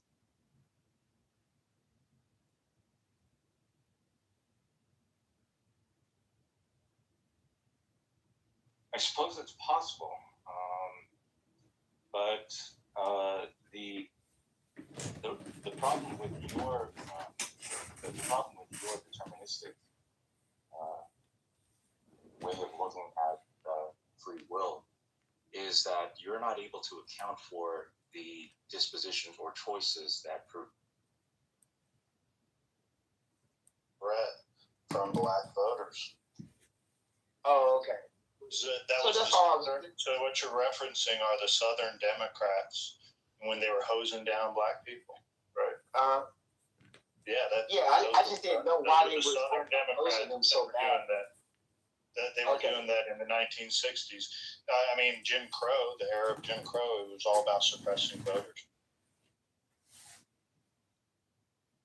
Yeah, and I was saying, Joe, saying that Jim Crow wasn't constitutional, but it was enforced. It was ran by the states, though. Yeah, those were state laws. It was enforced, though. Yeah. Well, this is what we can say, right? My grandma, right? My mom's mom was born in '57. She lived in like the era of Jim Crow, segregation, all that little shit, right?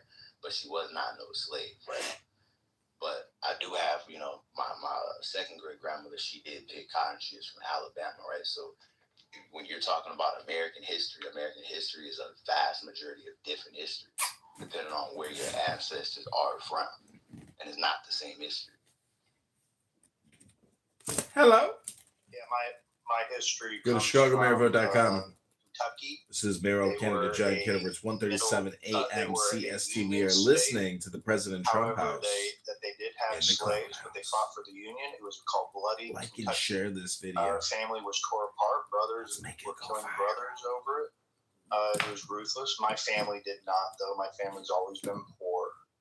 We are one of the poor whites that never owned slaves, like the rich Marshall Rankin family that we've heard of. There's a plantation on it. But, look, you can't just apply that. The biggest holdback is to apply that everyone's history automatically based upon who you're talking to and the color of their skin or how they vote or whatever, as to how the history was at one time. It's like, here's a white person, were they involved with, was their granddaddy involved with it? Hell, let me tell you what, I don't know if my great-grandfather was a racist, but the likelihood of racists existing 100 to 200 years ago is high. I mean, what do you want us to say? Racists still exist today. We can talk about the common denominator is we need free labor or cheap labor. So slavery provided free labor. Like, you don't have to pay them. You can just beat them into submission, and they'll just build whatever you want them to build. And then you have Mexicans and illegal immigrants who are cheap labor. Somebody has to do the labor. That's how you get rich, by having servants and people working for you to build your empire. Everybody knows that. And so I don't know why we're talking about nobody realizes the elephant in the room is if you don't have anybody building your dream and working for you, free or cheap, then you're not going to build anything. That's not the only businesses in the country. In fact, it's not the way most businesses build in this country. If what you're talking about is farm labor, I'll give you an example. I've done it. I picked crops for 3 months. They pay you $8.75 an hour, and you for how long? 3 months. Okay. And you work until I got a political job, which I usually do. My point being is that these people do this job for about $8.75 an hour, and they do it all the time. There are a lot of people who don't want to do that, but there are also tons of industry. Amazon for 12. Have you ever worked for Amazon for 12 months? That's slave labor. No, it's fucking not. No, it's not. Hold on.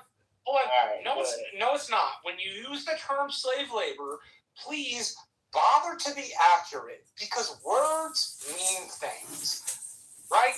And when you say them, they carry the meaning of everybody who's black. Everybody who's black said that Amazon is worse than the plantation. Bro, I know people at Amazon that are black and don't say that same shit. Marshall, if you're being really honest, Marshall is a former slave owner himself. Honest, there aren't people fucking taking these folks. There aren't people taking these folks and whipping them for breaking eggs, putting fucking chains around their genitals. None of that shit. Holy shit. What the fuck are you talking about? So like you really advanced, bro. Like, genital change. No, I'm just here. I am just irritated when you call actual work slave labor when it's fucking not, because it carries a historical connotation in our country that is evil. If you're going to accuse Amazon of doing evil shit, then you should at least have the evidence to back them up, or you shouldn't use the terminology because it doesn't fit the actual business model. My God. Okay, let me ask you a question, Marshall. If you were to go to Amazon and they say, "Hey, would you like to be like a driver and deliver packages, or would you like to be like a white boy, just looking at a computer, just making sure everything's straight?" What job are you going to choose? The packages. I don't like sitting in offices. That's just me. It's actually obstinate and I annoying. fucking hate sitting in offices. So I would always take the job to put me out in a different spot. Well, the white boys who I know that work at like these companies that I know about, they like to sit in the offices, bro. They like walking around as managers.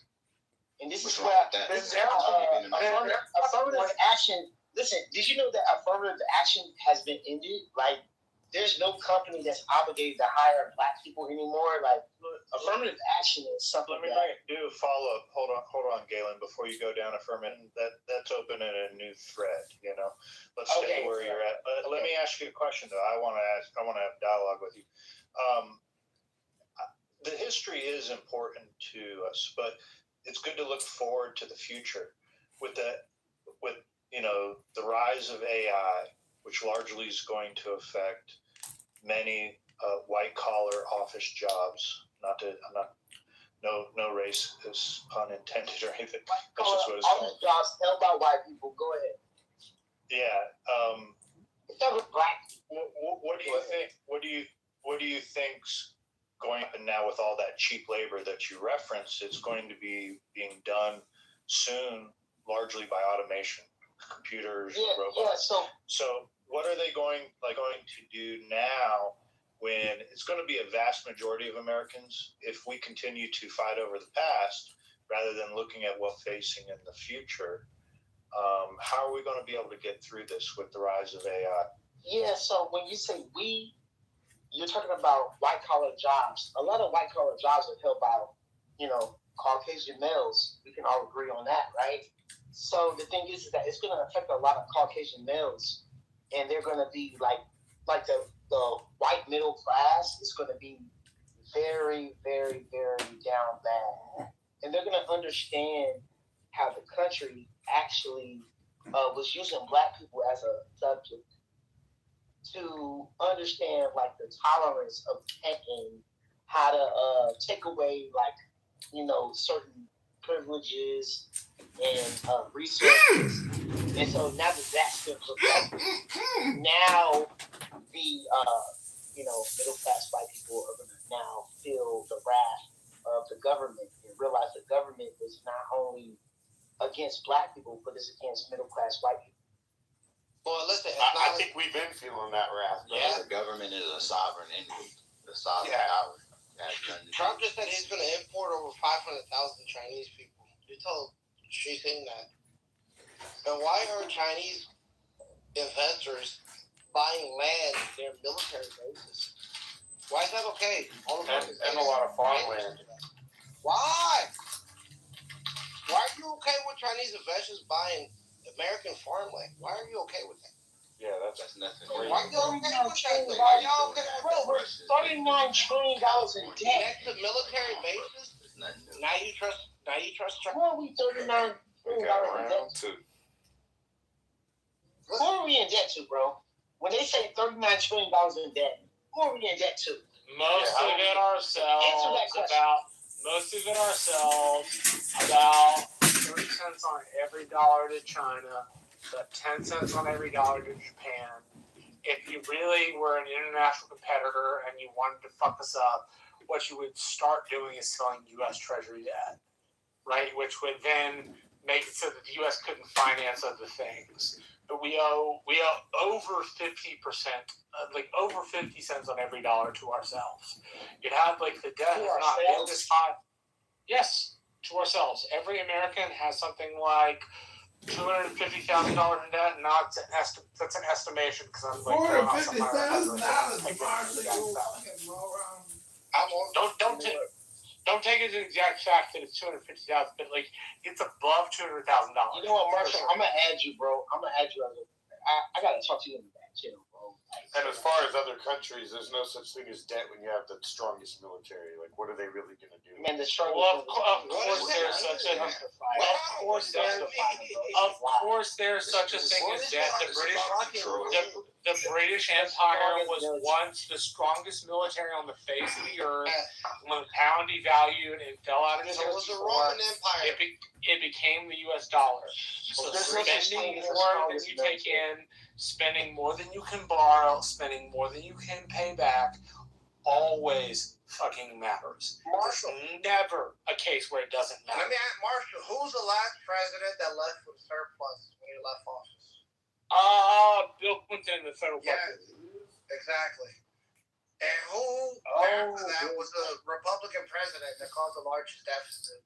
Full of dollars and backed by gold. Largest debt would have been under George W. Bush. It was. He had to listen. Trump has a 32% approval rating, which is the second lowest for a sitting president during a war. During a fucking war, it's low.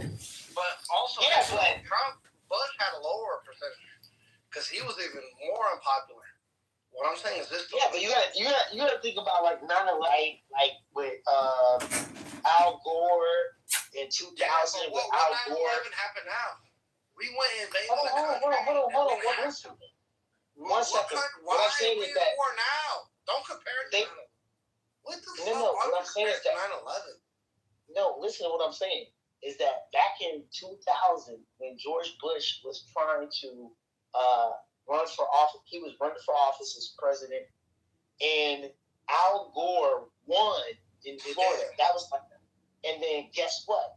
That's They when said the it was ballots. hanging. They said it was a hanging chad. Yeah, I remember that Hanging shit. chad. That was a cheat. And then what happened was George Bush was able to turn over Florida through the hanging chad.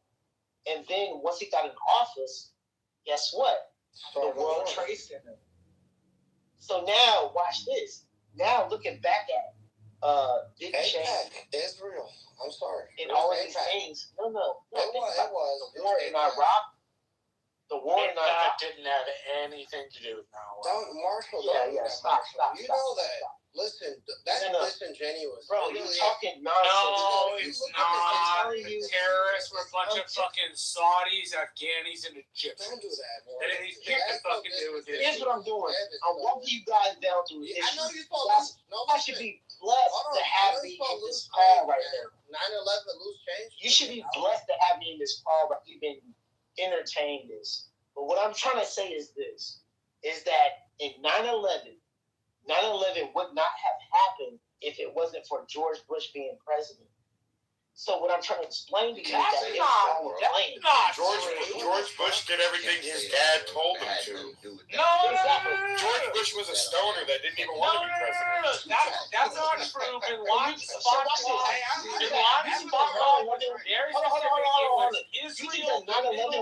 You think that 9/11 would have Saudi Arabia. Hold on. You think 9/11 would have happened with Al Gore being president? Galen, With Al Gore being president, 9/11 would have happened.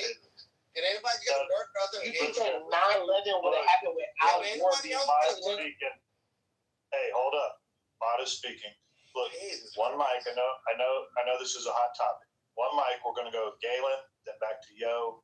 Make your points. Pass the mics. Don't hog them. Okay, what I'm saying is this: is that in 2000, right, the year 2000, Al Gore and George Bush were going up against presidency. Al Gore was like, "Yo, we need to do energy, all this stuff." The deciding vote for the presidency was Florida, and what happened was there was a hanging chad on the voting. So it said that Al Gore won Florida, but then they went back and retracted it. And then they said that George Bush won Florida because of the hanging chad. So now, what I'm saying is this, is that 9/11 would have never happened if Al Gore was president. That's what I'm saying. Now, here's the point. Looking back at George Bush and Dick Cheney going to war, 9/11 happened, all these things happened, the weapons of mass destruction, military. Guess what? Who got rich? Dick Cheney and George Bush got rich. Halliburton. That's what actually happened. That's what actually happened. Yes, but So what I'm saying, that's just not true. The United States had an intelligence and unit. then they The United States had an intelligence unit. Galen, let him respond. Intelligence units tracking Bin Laden for most of the 1990s. We had intelligence that there was a big attack coming. Wouldn't have mattered whether it was Al, couldn't have mattered whether it was George W. Bush. The fucking Al Qaeda was set on attacking us. And it was a group of fucking Saudis, Egyptians, and Afghanis. And they had the international financing. No, but you think that Jim I'm not done. They had the international financing from Saudi princes, which we never went after directly after 9/11, from people in Egypt, and from some in Sudan. And that pioneered and paid for under, Khalid Sheikh Mohammed, who was the architect of 9/11. They started putting that shit together in the early 1990s after the original attack on the U.S. Trade Center with the gentleman in 1993. 93. Yeah, so this is not something. So you're saying this is not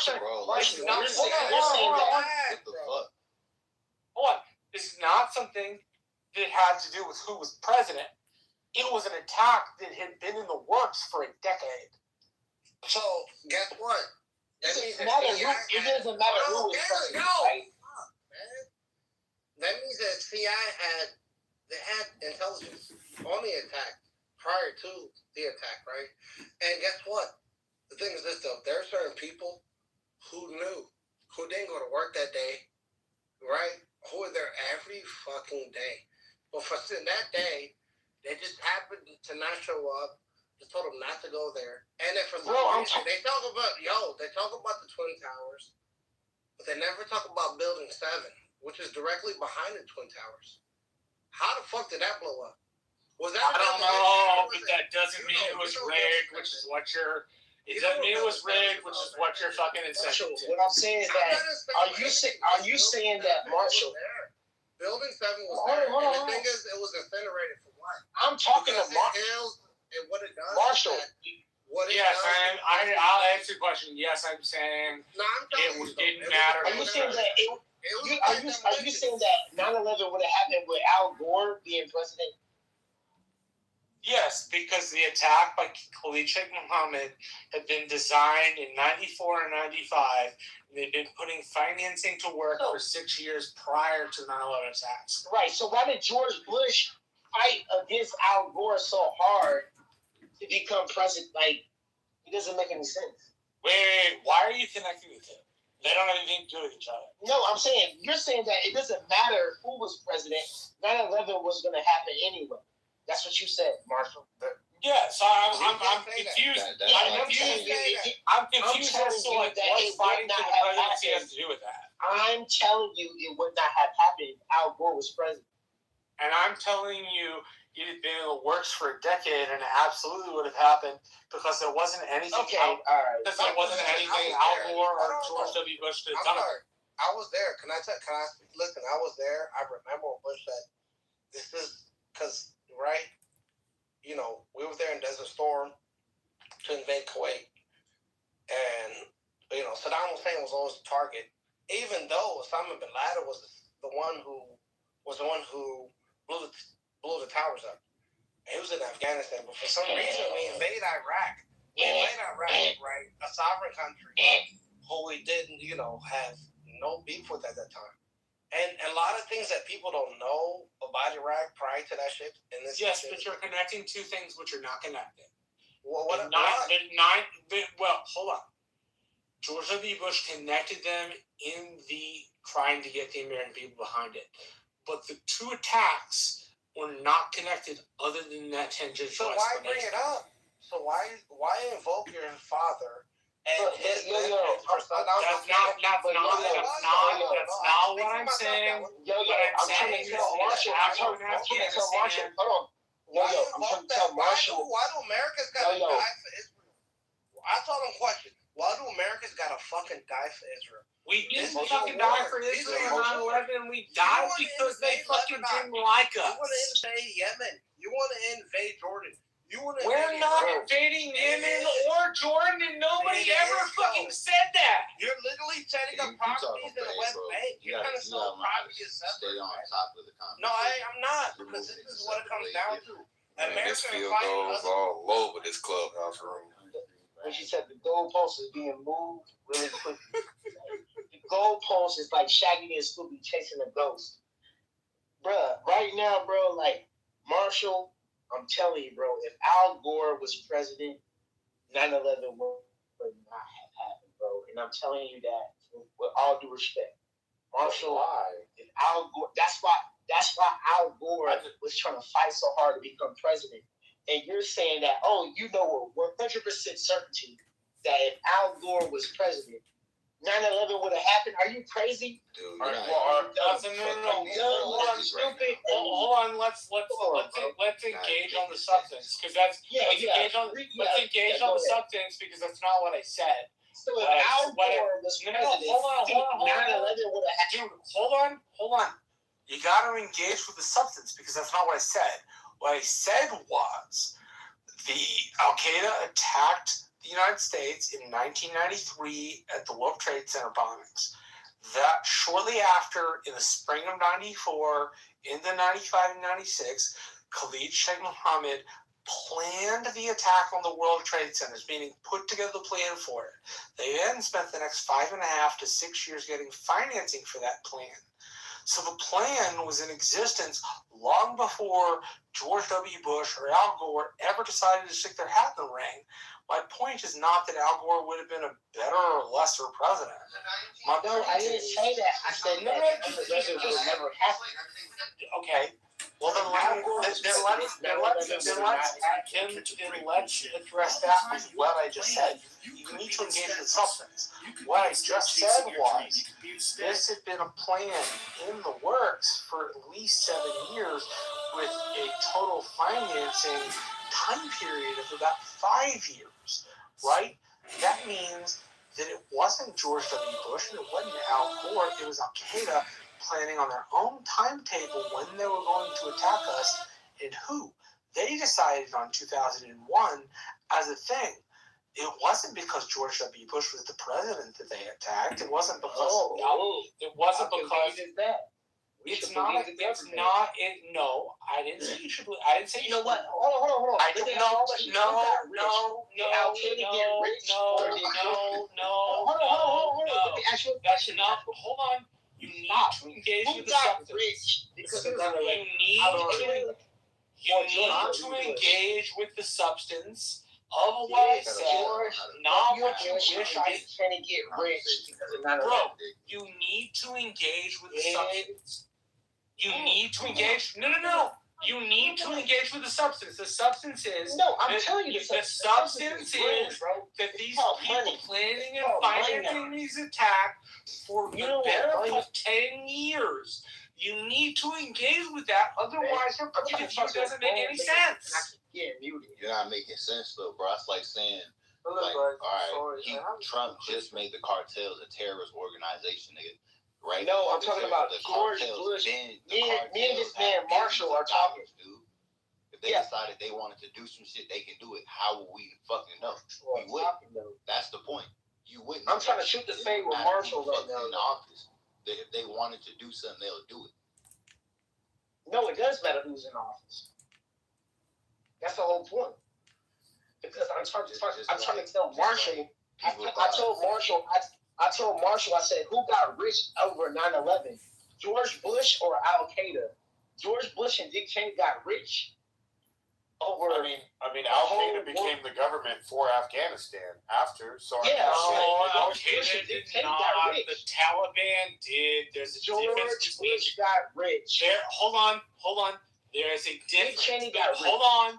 There's a difference. Difference between the Taliban government, which were a group of what's known as Taliban or studiers who got financed in the Soviet-Afghan War by the United States, and the group Al Qaeda, who were funded mostly by Saudi and Egyptian interests.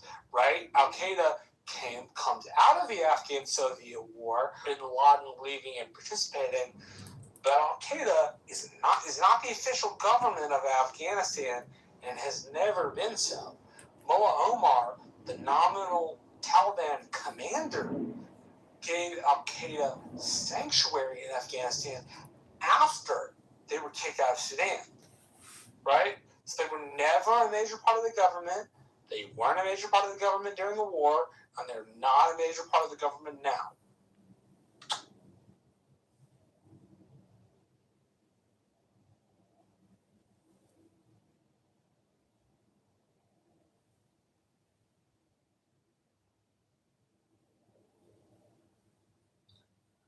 Hello, I have a question.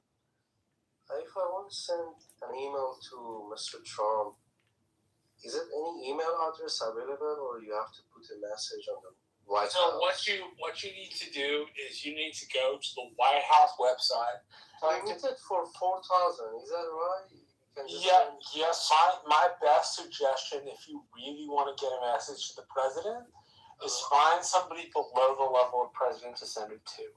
Typically a staffer or a scheduler. The lower the staffer is, or the more available the scheduler's information, means that you're going to have a chance. But what it really means is you're going to have to send an email, and then you're going to have to make sure you call and introduce yourself. Hey, I'm not sure of your name. Hey, I'm Mr. Rankin. I emailed you about this concern. If you could pass it on, I would really appreciate it. Be aware you may get a form letter. So there are templates in there. Sorry, go ahead. Well, I was just saying, Matt has a connection to Trump through this house. So if you leave the message with us, we can get it to him. I didn't know the Trump House and Clubhouse had any relation to the Trump administration campaign. Yeah, just go ahead and tell us what your message is, and we can. What's your message? But I want to send an email to him about the situation of the Iran and just explain a couple of things to him about the what's happening in Iran and what's the maybe benefit for the U.S. and Iran both, at the same time. Well, can you go into more details? Yeah, but probably I like to send email, not just that. Well, yeah. So what you would do is hey, Mr. President, my name is Marshall. I'm really interested in Iran, and you probably have people in your orbit to tell you this stuff, and I imagine you've got access to all sorts of information. This is the way I would say it, not the way you would say it. You got access to all sorts of information, but I really feel like you should be aware of this piece about Iran. That, the people think this way specifically, right? And forward that to somebody forward that to the Trump House, but also do what I did, cover all of your bases. Do the Trump House, do what I suggested, and it's more than likely that your message gets transmitted. Now, whether the executive does what you ask is a totally different thing. The man gets told what to do all the time. I mean, 24 hours a day, the man gets told what to do. So don't expect him to take every piece of advice. But if you got something real substantive, from what I've heard about people who work with him, if you get the message to somebody that can introduce it, he usually takes stuff seriously from citizens or from people who have worries. He's far nicer private than he is in public, right? Apparently, he's much more comprehensive. He can explain a lot more stuff to you than he does in public. As Joe says, explained at a fifth level, right? Which is probably why he talks the way that he talks. But if you got anything interesting to send to him, he does take constituents from what I know. And Matt Beaver, correct me if I'm wrong, but he does take those sorts of things seriously. I don't know if he writes back to every letter, but I do know he takes letters every day and reads them. I mean, this could, Omid, if you have something that could really change the dynamics of this war in Iran, you should definitely let the president know.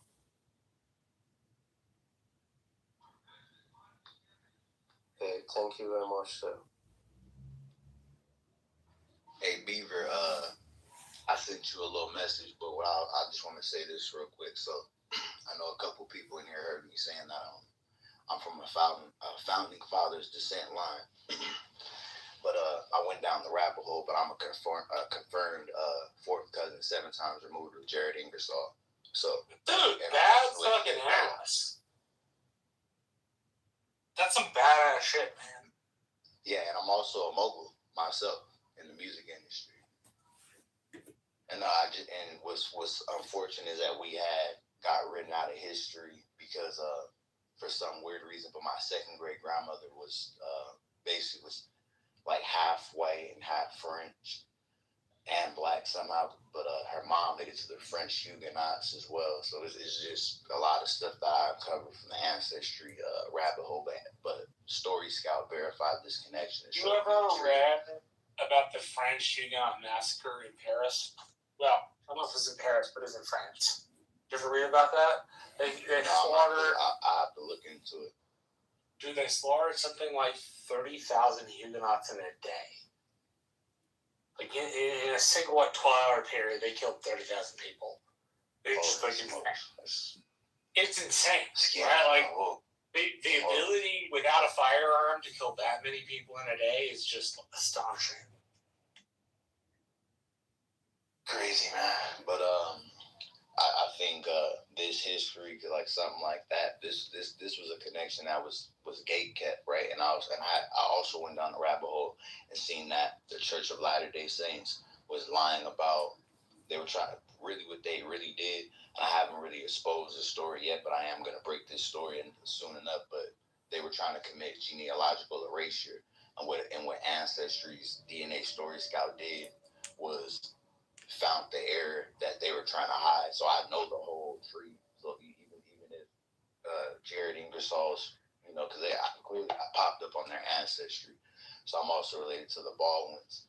This bloodline also created Abraham Baldwin as well, who's also a constitutional signer. So, nonetheless, though, this connection also goes back to the 1600s, to the early English settlers in Connecticut, Massachusetts, and stuff like that. But, of course, Jared Ingersoll was from Philadelphia, and this was my fifth great grandmother's on record confirmed fourth cousin. You feel me? So, and my third great grandfather was a Kellogg, who's also a cousin to the cereal moguls as well. You feel me? So. This man is a Kellogg cereal? Stuff like that. Oh my God, he's a cereal mogul. They changed names and locations and XYZ. But they were they were trying to hide this line, basically. This must have been some sort of family secret that we've uncovered. But we know the truth now, so. But I think knowing this, because most of my life I didn't know this, so I think knowing it now, I think, like I said, I'm proud to be an American. You know what I'm saying? Like, this ancestor wasn't a slave, though. You feel what I'm saying? Like, my grandmother, my second great grandmother wasn't a slave. And she even identified as white. She had blue eyes. You feel me? Because her parents were European. So, you know what I'm saying? But,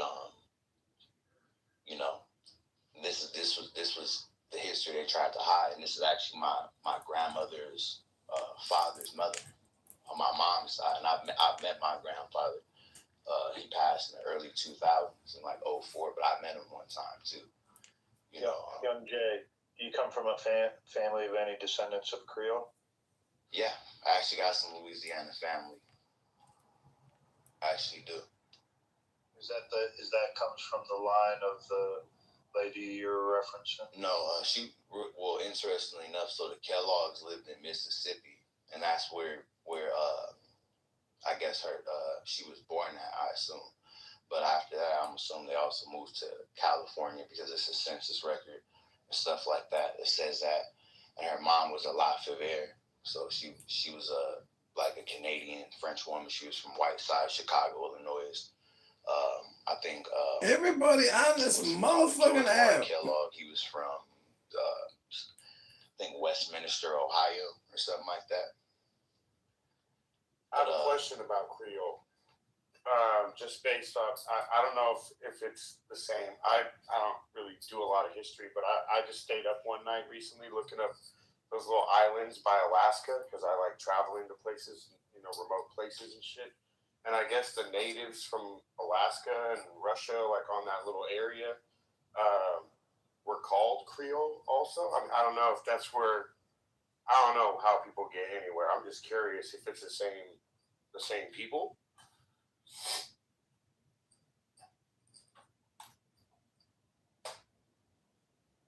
If anybody knows. I mean, I'm not an expert on this, but I guess I can try. I don't know about the people in the islands of Alaska. When I was referencing the Creole, that would have been people from Louisiana. Yeah, I was just curious if, because I've heard of Creole people, and then these ones are more like Native American looking one. I don't know, like Native Alaskan, whatever looking people. So I was just curious if they have any type of relation. So I'm still trying to piece together the French descendants in North America, and the Huguenots come up through Canada and then go down through the Mississippi River. And then there was a French colony everyone's familiar with there in New Orleans. And one side of the French hated the other side of the French, and it still stemmed from the French Revolution.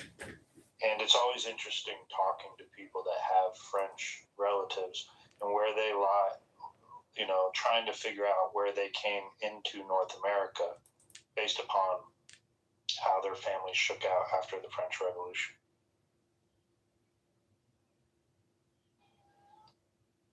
Yeah, if you PTR right here, you can see what I'm saying. So what I am saying is, I come from Jared Ingersoll's direct family, so his cousins eventually created my bloodline, basically. So I do not descend from him directly, but I'm a lot relative than his actual direct descendants, like it's been his grandchildren, and it's because it's something called a long generation. So if somebody waits to have kids, the DNA doesn't get as diluted, which in turn you would get more of this DNA. But my second great grandmother was born in the early 1900s. So her parents were born, her father was born in the 60s or 50s, and her mom was born in the 1860s. So, and her mom lived all the way until 1950, until she was 80-some years old.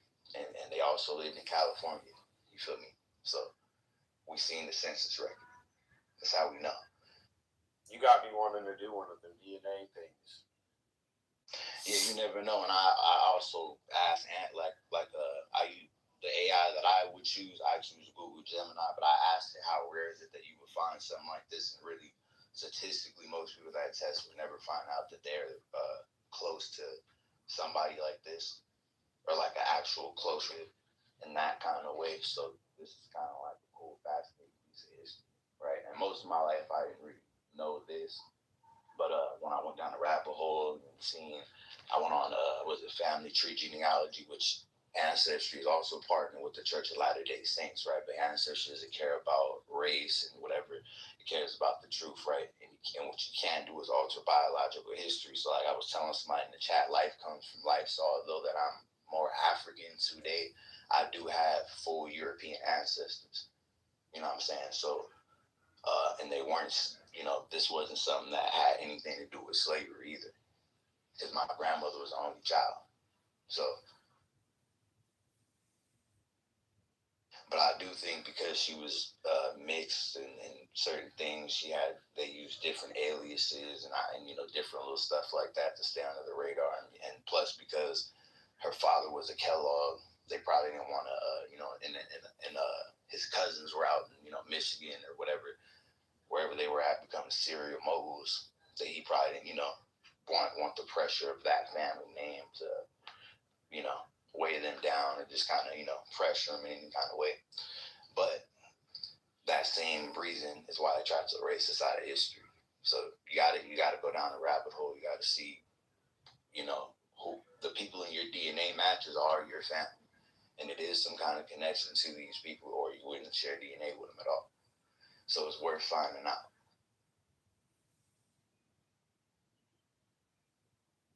So you were mentioning lightly about it changed your perception of, was it the country or the founding? Yeah, like I think your patriotism. Tell us more about that. Even just what I've accomplished and what I've done in my own, like kind of how I look at being an independent, sovereign power in the music industry. Because my ancestor believed in sovereignty. You know what I'm saying? Jared Ingersoll fought the Chisholm versus whatever case or whatever. He was the judge over that case.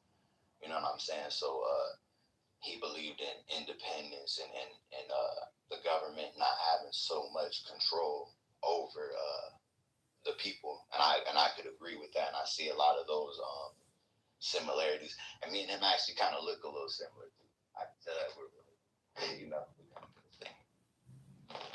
family. I could tell we're cousins for sure. Fascinating. Very interesting piece of history, but with something like that, the reason why that would be something that's hidden is because it would taint the purity of whatever the American story is, which they would love to say that the founding fathers or their descendants didn't intermix with black people. That's a damn lie, and it wasn't nothing to do with slavery either. People willingly did this, and I want to say I don't know who was more African, but somebody had to earlier in that period had to been half black, or just a white passing black person. Somebody had to been. I just don't know what ancestor. Whether it was Harriet Lafayette or was it George Ward Kellogg.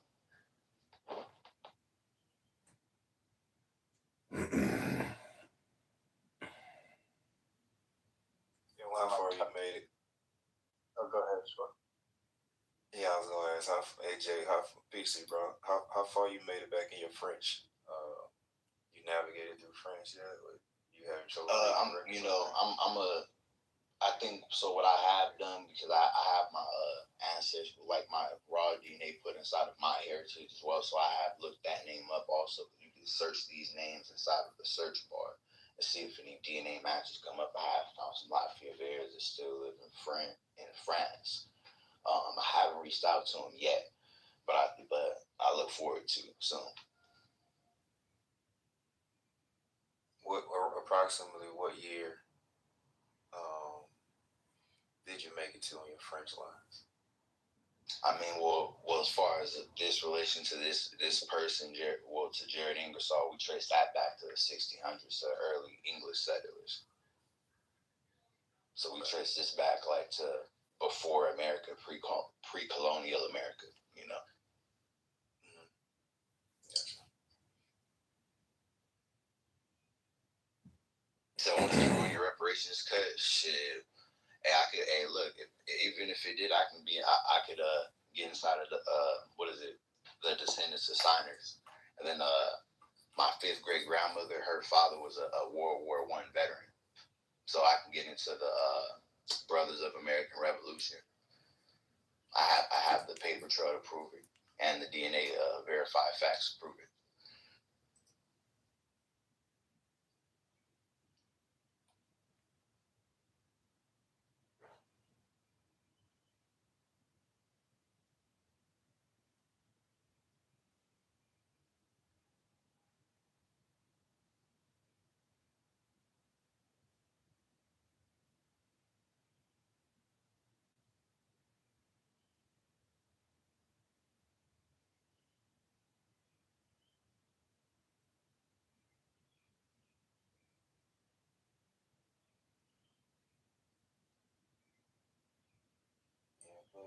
France was a mess. I read them stories about what them folks had to do to get up out of France. And run, flee for their life. It's like, damn. I was reading one book. One of the guys, I think he was somewhat being convicted of hearsay. He knew they was coming for him, so he had his wife put together a house party. And in the middle of the night, he snuck out the back door and got on the boat and came to America, and then married. What was that lady name? God dog it, I cannot remember her name. But he ended up marrying this one lady, and that lady ended up sharing with her granddaughter, and her granddaughter wrote a second edition of the book and rewrote the preface explaining, what actually happened, with her grandfather. So, yeah, the folks had some crazy stories back then, man. Shit wasn't peaches and cream just because you was European.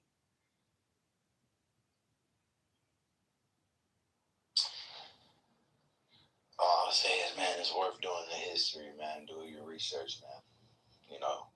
It's two sides to history, right? It's the side of the history that that you were told by your loved ones, and it's the truth, right? So, while doing these DNA tests, just understand it may be some things you find out, or maybe some family that never knew you existed, and vice versa. So just be prepared for that. Be prepared for people not to really believe you're related to them for whatever reason, even if you do know. And but it's better to know, because guess what? You share genetic material with these people. You share a common ancestor with these people, right? And with a lot of these ancestry tests now, it can pre-screen you for health problems, right? So even if you didn't know where a certain sickness came from, you might be able to find out or prevent certain things from happening based on your genetic markers, because that plays a big role in a lot of things.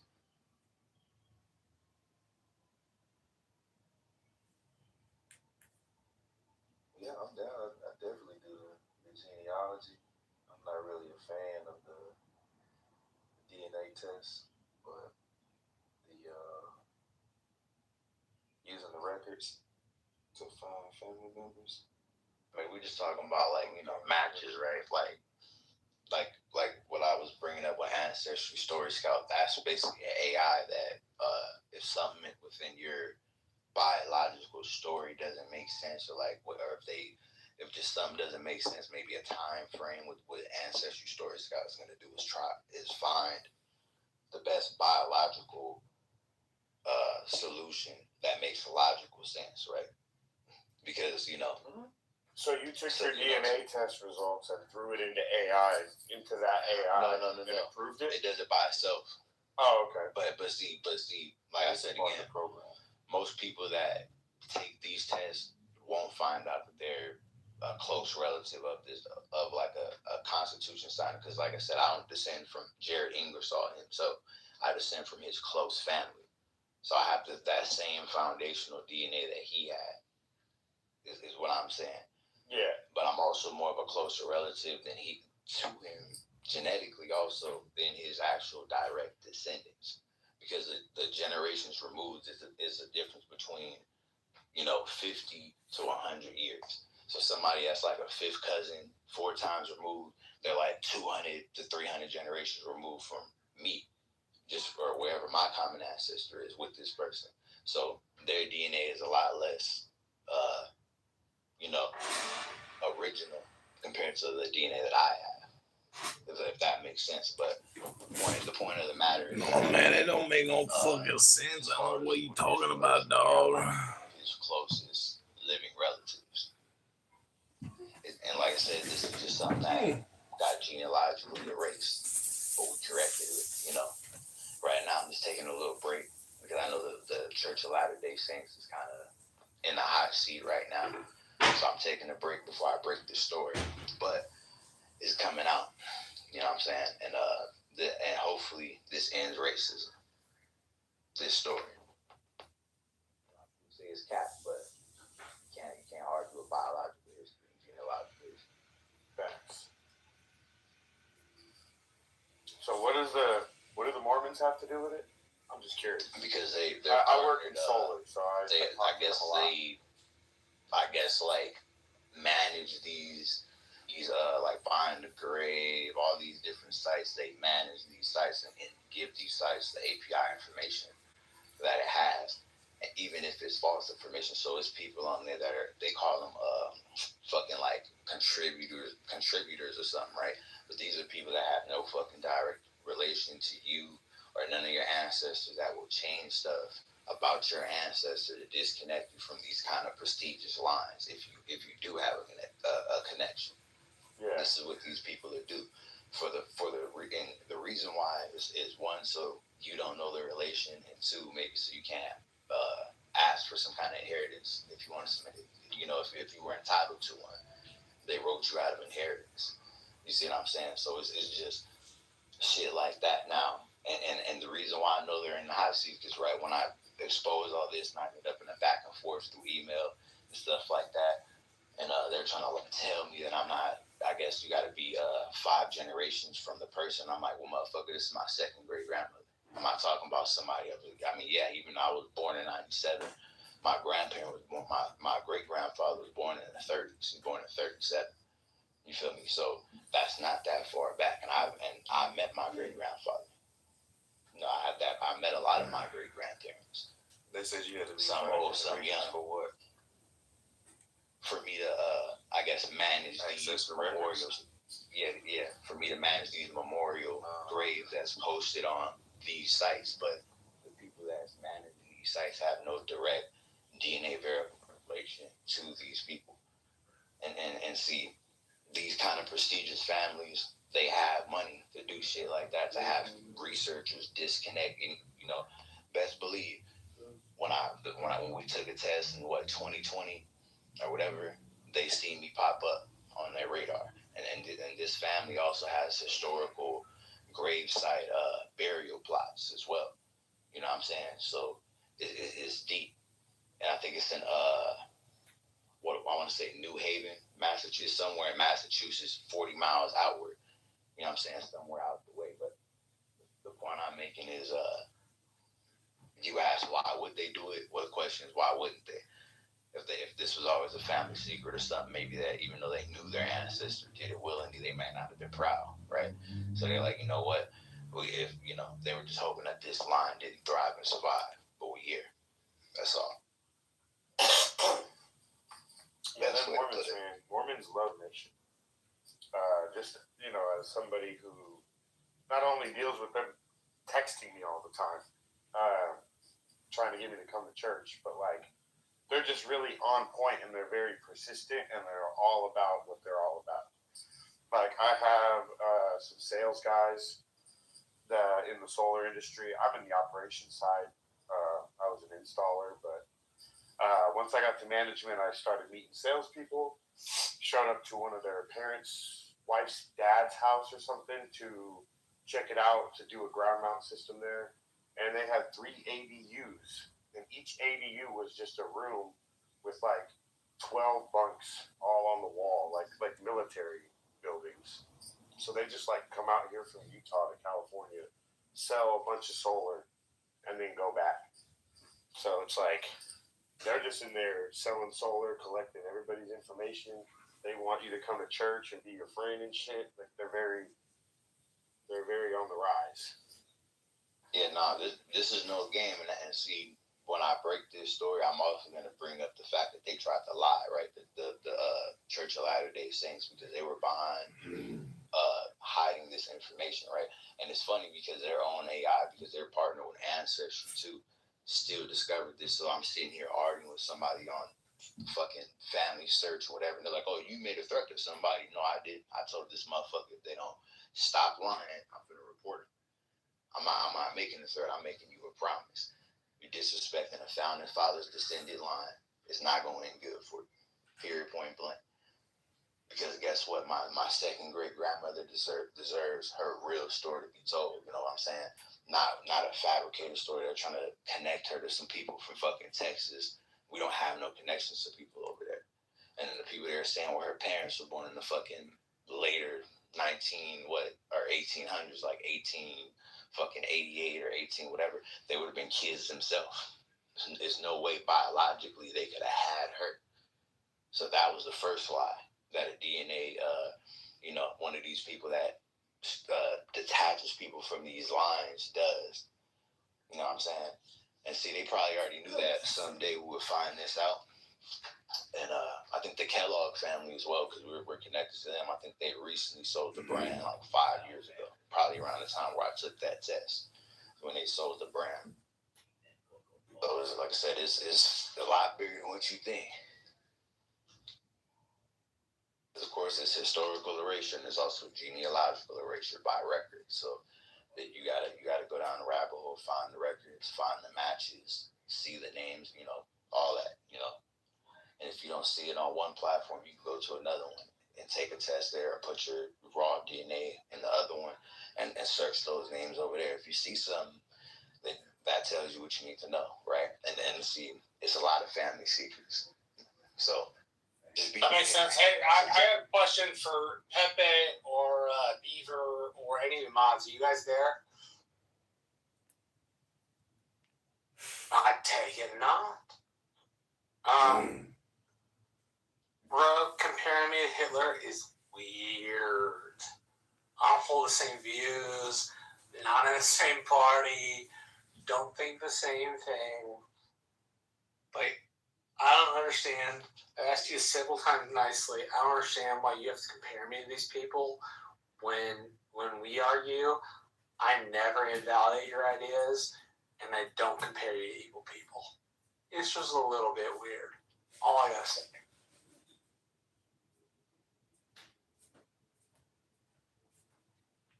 Hey Marshall, you see the the post that came out saying that